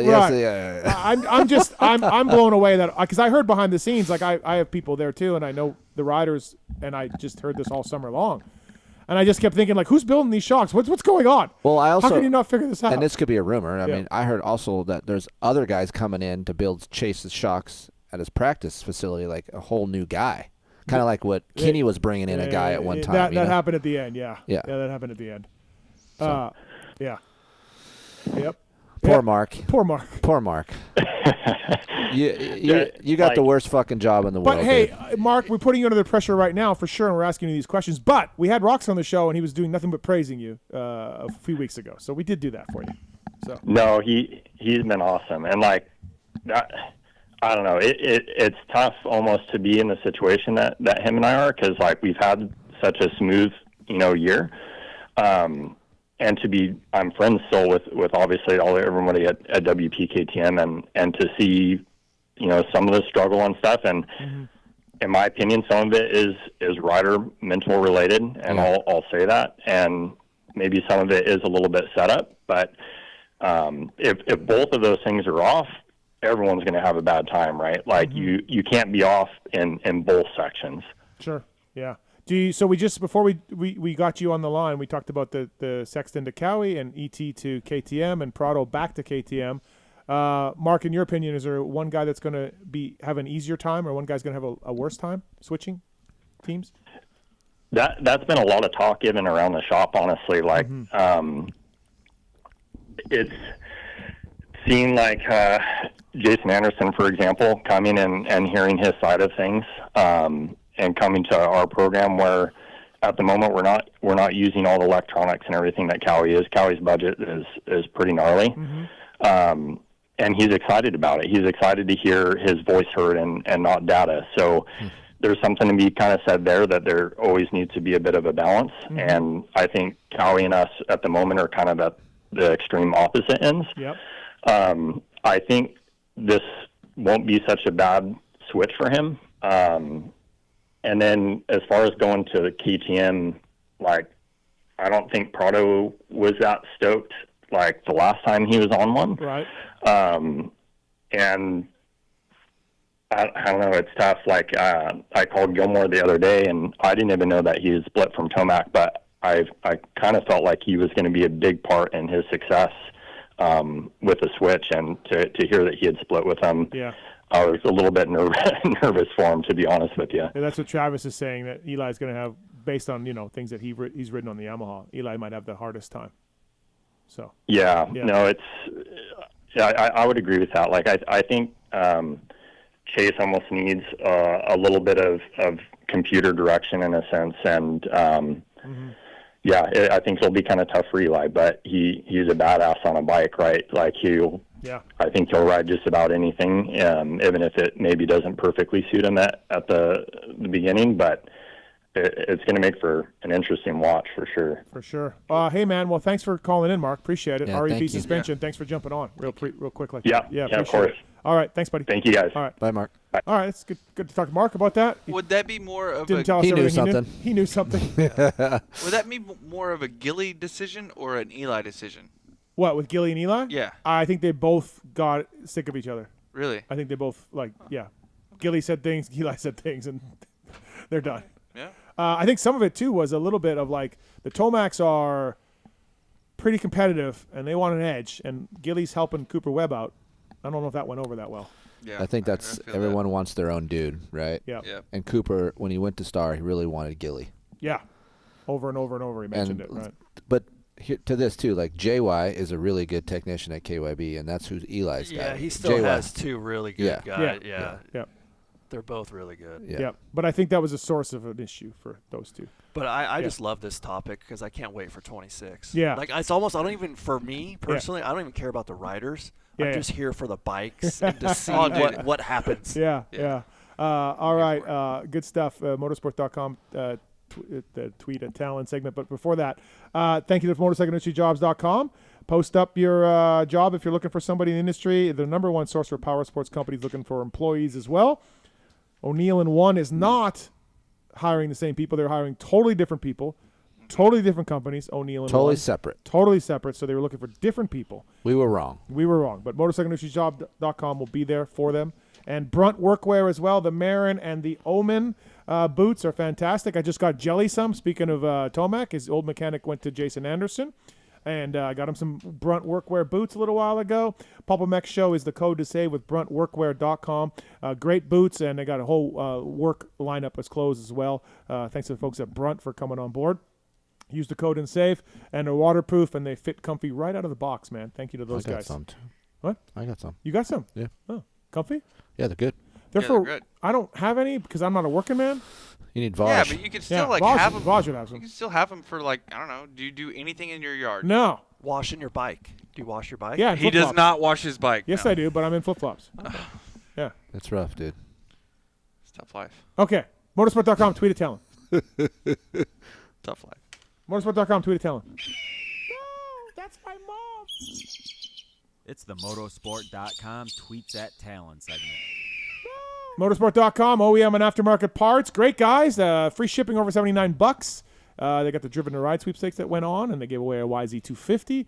Love the guys at motorsport.com, and I bought a bunch of project bike parts from those guys recently, and they help out PulpMX Fantasy, and great guys. So please place an order with them, and whether it's Fly Racing, I didn't even promote Fly because JT usually comes on. I forgot about Where's it. Where's JT at? It's an O'Neill show. Oh, wow. PulpMX code to save at flyracing.com. Thank you to those guys as well. Get it at motorsport.com. Where's JT? I figured we were jammed. Oh. You know? Jam on it. All right. Questions submitted at PulpMX Show, and the guy in the corner picks the best ones. Oh, Keefer, before we go, Rusty says, is there a cable conversion kit for hydro clutch? No. No, you're out. You're out. Right. Slow Ride 858 says, not so long ago we had ARay and Deuce Deuce out there for Hep Suzuki. Now that same team has Roxon and Anderson under the same tent.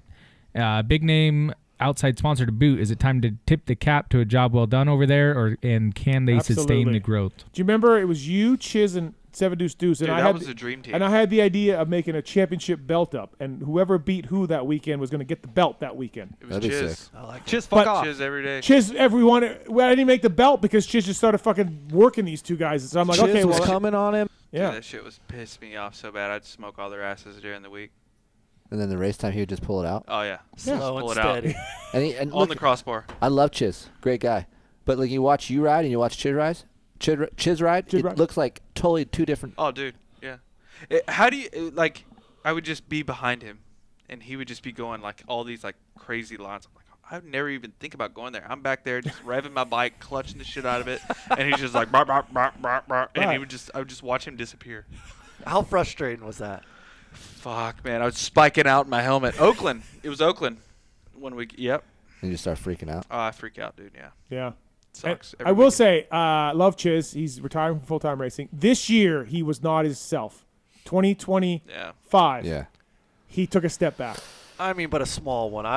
He still did good. I think. No, he did fine, but dude, he's still a freaking amazing man on a motorcycle, Yeah. dude. He still made a shit ton of mains. Oh, no. I know, but I'm just saying from where he was, where he was like a 12th place guy. Yeah. He was a tick off, but still, I was still happy for him. Oh, for sure. How old is he?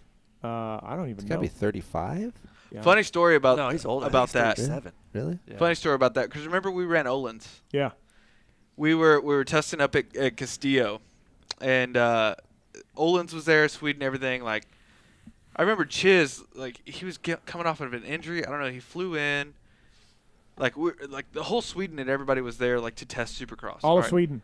Well, I mean the O'Neill Sweden guys. Okay, yeah. O'Neill O'Neill. Olin Sweden. Sorry. He just got back from Germany, dude. Yeah. What were you doing in Germany, by the way? I was just going over some stuff, some new products, and meeting the German. Just having a vacation, fucking O'Neill Sam Europe. over again. Yeah. Yeah, that was tough. Did you have the breakfast meat in the morning? Oh, dude, I had it all, dude. The croissants and fucking everything. The Did you go to Germans and the kebab? meat in the morning. Yeah, it's I a can't lot. get on board with No, that. me neither, dude. It's too much in the morning. Yeah. I don't need a sausage. No. And a Blood liver. sausage, the red one, and or the sauerkraut. And sour. I don't Oh, yeah. need that in the morning. It's fine. Okay. Everything's good. But no, like Olive Olin's. Olin's was there. Everything. Chiz. He does like 2 laps on the Supercross track and then just disappears. Turns out he's just like, yeah, we're not getting anywhere. So he just goes to the outdoor track and he's just fucking around on the outdoor track, just hitting all the stuff that MC used to hit and all this shit. And me and Seven Deuce are out there like pounding laps, trying to like give feedback and everything. And he's like, dude, you guys should come over here. It's a lot of fun. I'm like, we're here to like test, right? And then I remember we were doing laps and there was this one triple because Seven Deuce, he'd done 1 million laps out there. Right. It was just like one triple. Dustin's like, dude, I think you should do this triple, man. I was like, you sure? I don't know. I don't feel that comfortable, yet. Like my suspension, He's like, yeah, I think you got it. So I come around, like, all right, fuck it, I'm gonna do it. Whatever. Come around, OJ it by like 10 feet, and then just like land in the berm, and then just like front flip over the berm. Everything, bike's just mangled and completely done for the rest of the day. Oh my god. Yeah, the bike's Thanks, just like Pipes. into. Yeah, thanks, Pipes. Like, and I'm there, and I'm like, he's like, dude, I'm so sorry. Like, you should not have done that triple. I'm like, you told me to do it. Yeah, it was bad. So then did Chiz come over from the outdoor track and then grease that triple the first time? No, that's what I thought. honestly, the entire trip, I don't think he touched the Supercross track. Olin's and Supercross just doesn't really go together. No, it was good. Was it? Yeah, it was good. After we changed some things, but it turned out to be good. Yeah. All right. T-Bolt USA. Travis, please tell the lottery story and why are the YZ250Fs the best thing ever? Okay, so we'll start with lottery story. So I was working. They called it a ball ganger, I think was the term. Bull ganger. Bull ganger. Yeah. Okay. We worked at the same spot. So I was putting out fires for all the welders, doing a little bit of grinding. Terrible job. Yeah. Driving from Asperia down to Long Beach. So I said, I can't do this. Did it for 3 weeks. That's a fucking drive. Yeah. Got a lottery ticket from the local 7-Eleven across from the high school. Okay. There. In the high des? In the high des, scratcher ticket. Yeah. So ended up getting 16,000 off of that. It was like match 3 amounts? Like it was. Yeah. It was 3 things, and it had to line it all up, okay. right? Yeah. So end up getting that, and then ended up that was my that was 1997. That was the year. So then for 1998, I had money to go buy some bikes and for gas. No, he's not telling the story right. He quit the next day. After winning the 16th. Yeah. Okay, yeah. So, and went and bought bikes, and then he becomes a Supercross champion. Right. I mean, he was where I was working. Wow, that's crazy. Grinding slag off welds. The guys telling me Travis bailed. I mean, what do you mean he bailed? He quit. Did you tell me you won the lottery or no? You didn't. I did. So actually, I'm still friends with that guy to this day. My boss on that job. I still talk to him. Motherfucker. I did that too for a while. I grounded the welds off handrails. A company that made handrails, and I had to like smooth the welds out. I was a bull ganger. You were a fire watcher. I was both. You did both? I did both, yeah. So you won. You scratched the lottery ticket, $16K. I got a bike, so I'm back at it. It's bikes, gas money. Yeah. So I used that to go racing as a privateer. Yeah. But that wasn't enough money, obviously. Yeah. So I borrowed money from my dad as well. Yeah. And then I was a full privateer in 1998. What bikes would you buy? I got help from F&S Suzuki. Okay, yeah, right. So I got parts and some help bikes from them. Yeah, crazy. You were done. I was done. Yep. Yeah. Damn. And the YZ250Fs, well, we know why. Yeah, YZ250Fs because of Deeks. is just a great bike. Because of Deeks. Because of Deeks. Yeah. Because of Deeks. Bonehead Rhino Goo.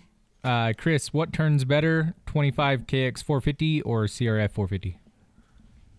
I'm going to say a 25 KX 450. I can't believe I said that, but like has a lot of front end feel.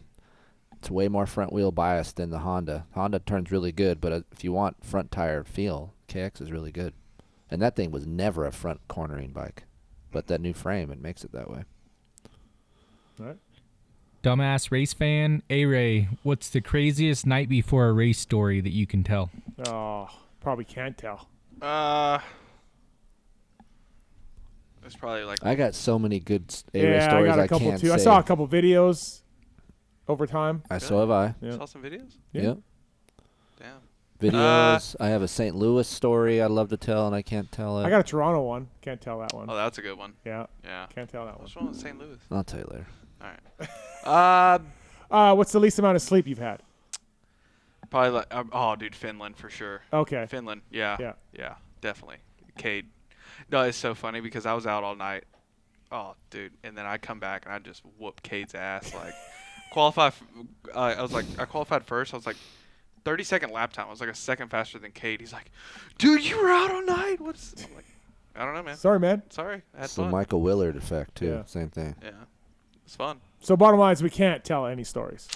I would rather not. Yeah. You know, Okay. just got a wife and a kid at home. You know, but they were good. It was good times.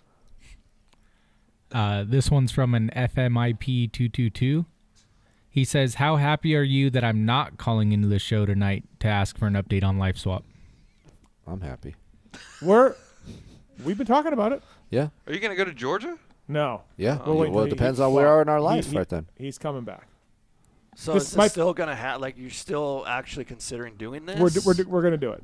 Yeah. So it's going to happen. It's going to happen. It's gonna yeah. happen. It's going to happen. We talked Yeah. a few weeks ago. Mm-hmm. We will not talk about what we talked about, but we will talk about where are we We at talked a few with- weeks ago, but we can't talk about what we talked about.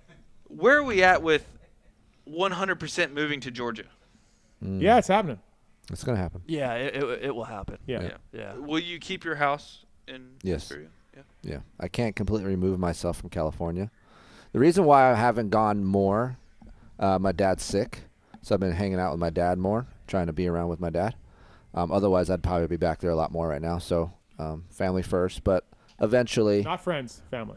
eventually, Heather and I especially, we like being back there. Okay. What do you like more about Georgia? Is it the space? Is it the calmness? The tracks? What is it? Well, first and foremost, when I'm back there, I feel like I can relax. I don't feel like there's a rat race in my ass all the time. Like, I feel like I can relax, get work done, and still do it correctly. And number two, the tracks, the dirt. The dirt. It makes riding. When you're here riding Glen Helen and Paula, and I love testing, I love dirt bikes, but it just gets old, you know. And I'm coming out here at Mesquite. It's probably the most fun track within a 4-hour radius for me to ride, just because of the dirt. Yeah. So that's like times 10 when I go back to Georgia. So No Jaws museums in Georgia. no. How much harder is it for you to get parts and bikes and everything to Georgia? So luckily, I've been working on this for a long time, and I thought I had it 2 years ago where all the manufacturers were on board, but there was one manufacturer that didn't want to do it. Now that manufacturer is back on board, so now it's a lot easier for me to get bikes shipped or go pick one up at a dealer because they see the benefit in it now. Because we're all doing the same type of things, and now where content is going, I'm going to get a lot more views and help more Not allowed- people not allowed from to being talk back about it. east. Not allowed to talk Yeah, about that's what I want to. Yeah. Yeah, no, I can't talk. So, Sorry. With that being said, it's easy because Corey Barbie, Anchor Tape, his shop's 5 minutes from my house. He has a big shop, and he helps me a lot with test bikes. So between Corey and having the manufacturers on board, it really helps me out a lot. One more question. Do you have a lawnmower? I don't. I want one.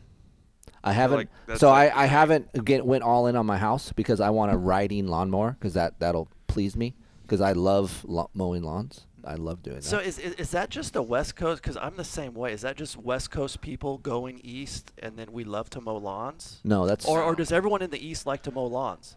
No, Not everybody on the east loves to mow lawns. I know, like, for a fact, like, growing up, I'm just Hey, saying. Meta, get me out of this conversation. Dude, it's just so fucking peaceful, Dude, right? It's type peaceful. A personality shit. Oh, you just can go see around. your progress. You could see it. Yeah, those with the cup holders. Oh, dude. Yeah. You could put your fucking meta glasses on. You can listen to music and mow Do your laps. lawn. Yeah, do So, laps. so it's not just me. No. No. Good. Yeah. Good. So to answer your question, I don't have one Great yet. show tonight, I have everybody. a Thanks for lawn service listening. guy. Appreciate you guys listening. Yeah. This guy doesn't mow his lawn, so He doesn't. know.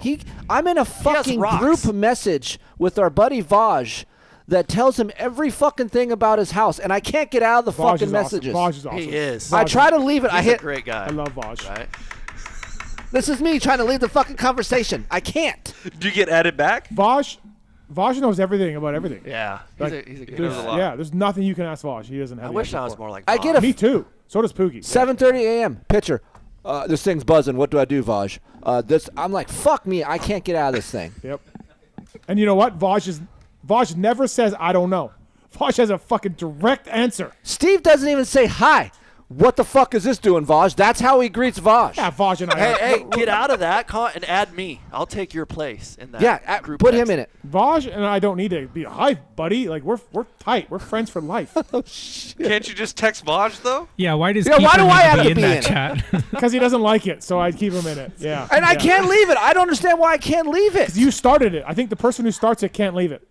So at one point you started And it. it's not one or two texts. My fucking phone, I had to mute that conversation. And then I see my little icon, 23 fucking messages. And I know it's their dumbasses talking about lights. Yeah. Vaj is awesome. Vaj is the man. All right. Is that it? Let me do just a couple more. Jimmy G, ARay, what year did you train the hardest, and how did it affect your results? I would say. Dude, you got down to like 170? No, like 175 almost. Okay. Yeah. I would say. Cookies? I don't know, man. Calm down. It's cookies. Oh my God. Shit, dude. I mean, it's all a blur, but I would say anywhere from the end of 16 to 19, maybe 2019. Yeah.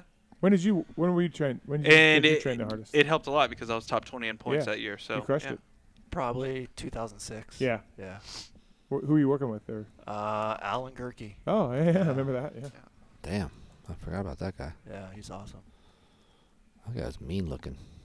Dude, I really he was such a badass because when he was training me, he was in his late 40s, early 50s, and he would kick my ass running in the gym. Like, So now you can appreciate it. Yeah, now. that dude was fit. Yeah. Yeah. And going back now, like to think about the shit that I used to do, like training wise, trying to do that now, I can't do it. Like when you were with Millsaps, that was probably when you were best.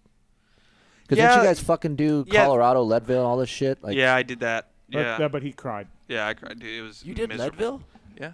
Wow. 50, not the 100. Okay, still. But Pablo at the time, so like Davey was training me, and then I show up to Colorado to do the race, and Pablo's like, Davey, what the fuck? This guy is still fat. So leading up to the race, he wouldn't let me eat anything other than broccoli and an egg. So like, how did you perform then? I didn't. 12 miles in, I started cramping. I was fucked. He's crying. Yeah. He's crying on the side of the Got trail. So how does tried that to how cut does the that trail. relate to performance on the bike though? That's what I don't understand. Well, at that point in time, it was the off season, and I was trying to shed some weight. You know, I lost 10 pounds that week. Okay. You know, and at that point, it's just like, hey, I lost this weight, and now it's time to train and obviously like get back fueled up, but then you know start the process there. Yeah. You know what I mean? All right. Smorsky 281 TP. The 300 two-stroke market is gaining popularity. The Austrian here we brands go. Beatty and now rumored Cowie. Anything in the works for Yamaha or fuel-injected two-strokes? Why would they even ask that question? Because you can't say This guy's a Yeah, big two-stroke guy. He loves two-stroke tests. I fucking hate The Beta's got a 350 now. Blink Hey, twice if you know there's what a I can say? 300 I on the haven't way. ridden anything. There we go. Yeah, I haven't ridden anything. Yep. That's what you get from a corporate guy. What is so? I've got deep sources at Cowie, Yeah. and I asked these deep sources what's going on with these two strokes back when they were introduced, and it said September. And then I asked around like maybe a month ago, and they're like, "Yeah, it's still coming." And then I asked another deep source, and they're like, "Yeah, man, 26." Yeah. That's So, what I heard too. What, 26? Yeah. Because I heard the same thing you did. Might be the same guy. Like it was supposed to be announced, or at least here Yeah. in dealers, and then now it's like, nah, next year. Dude, You They think dropped they the would have ball on said that. Come on. something? Well, that cannot.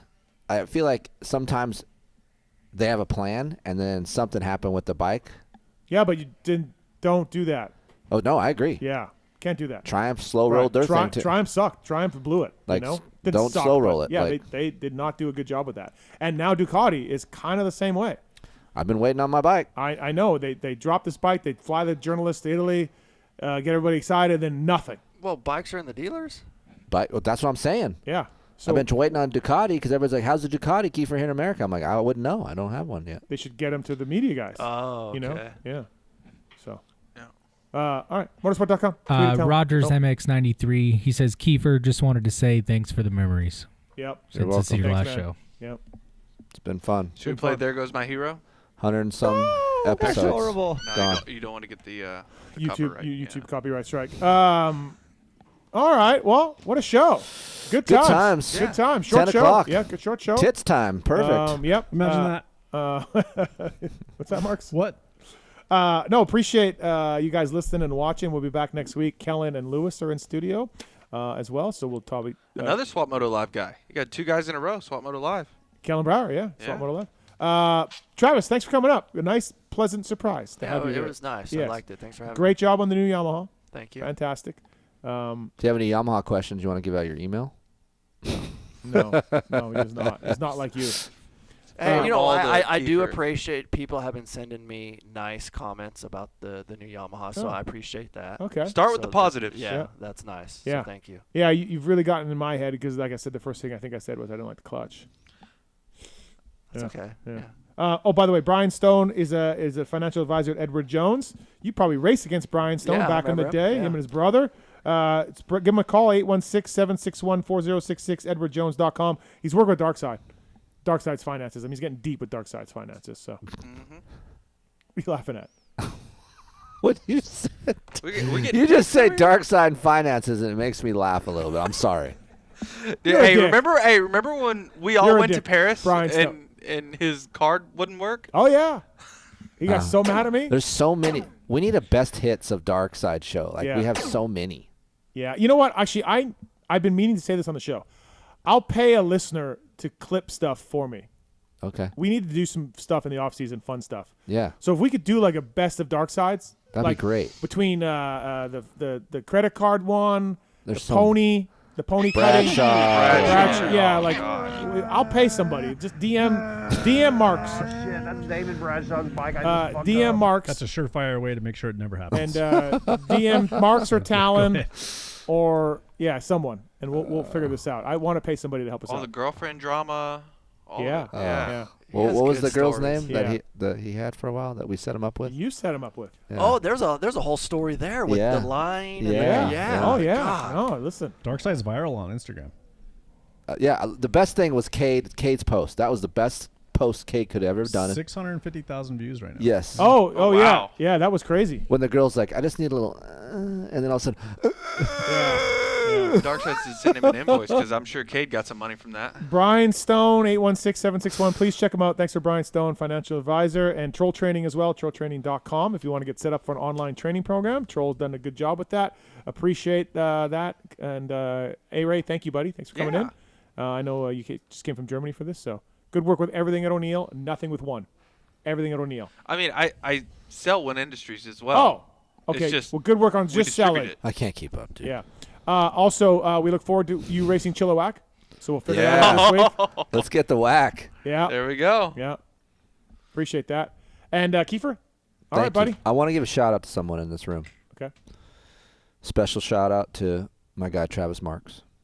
He helped me so much the other week. What? I had a barrage of spam emails that was coming in at me, and I couldn't stop it. The shield wouldn't stop, and one call does it all. Yeah. He was there for me, and I love him so much for it. So Travis Marks, love you, buddy. Thank you so I'm gonna much. cry. Thank you. Shout out to the guests too for the donation. Yeah. Andrew and Haley. Sorry, my bad. Andrew and Haley. Yeah. Sat in all show. Good job on Is that. it all right? We were okay? Yeah, okay. good. Yeah. Thanks for the donation for Snarl Rescue. Sorry to bug you or bother you, but thanks for coming in. Yeah. And you usually don't do that. I don't. Right. No, I don't like that because I don't want weirdos and stuff in my Right. house. But he seemed like a nice guy. He did speaking of Dark Side, he did the wrap-up show. with dark. Well, then, yeah. So that might have been a red flag.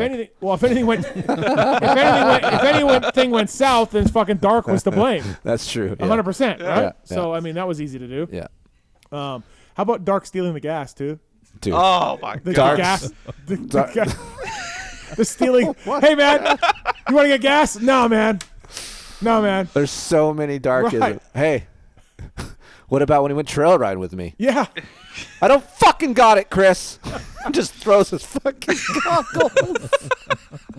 No, what was the whole thing with the bike? Like before the gas, like he was trying to like get the bike like to Glen Helen, but then I don't know. Oh, something with Ulrich or yeah, I don't fucking was that know, it? Man, he didn't have a gas can or didn't have gas, and I'm like, yeah. Someone had to go pick up the bike. Was it you that had to go to Yamaha, pick up the bike for him because he thought he was just going to show up and the bike was just magically going to appear? The bike was just going to be there. Yeah, it's our guy Dark. Oh, what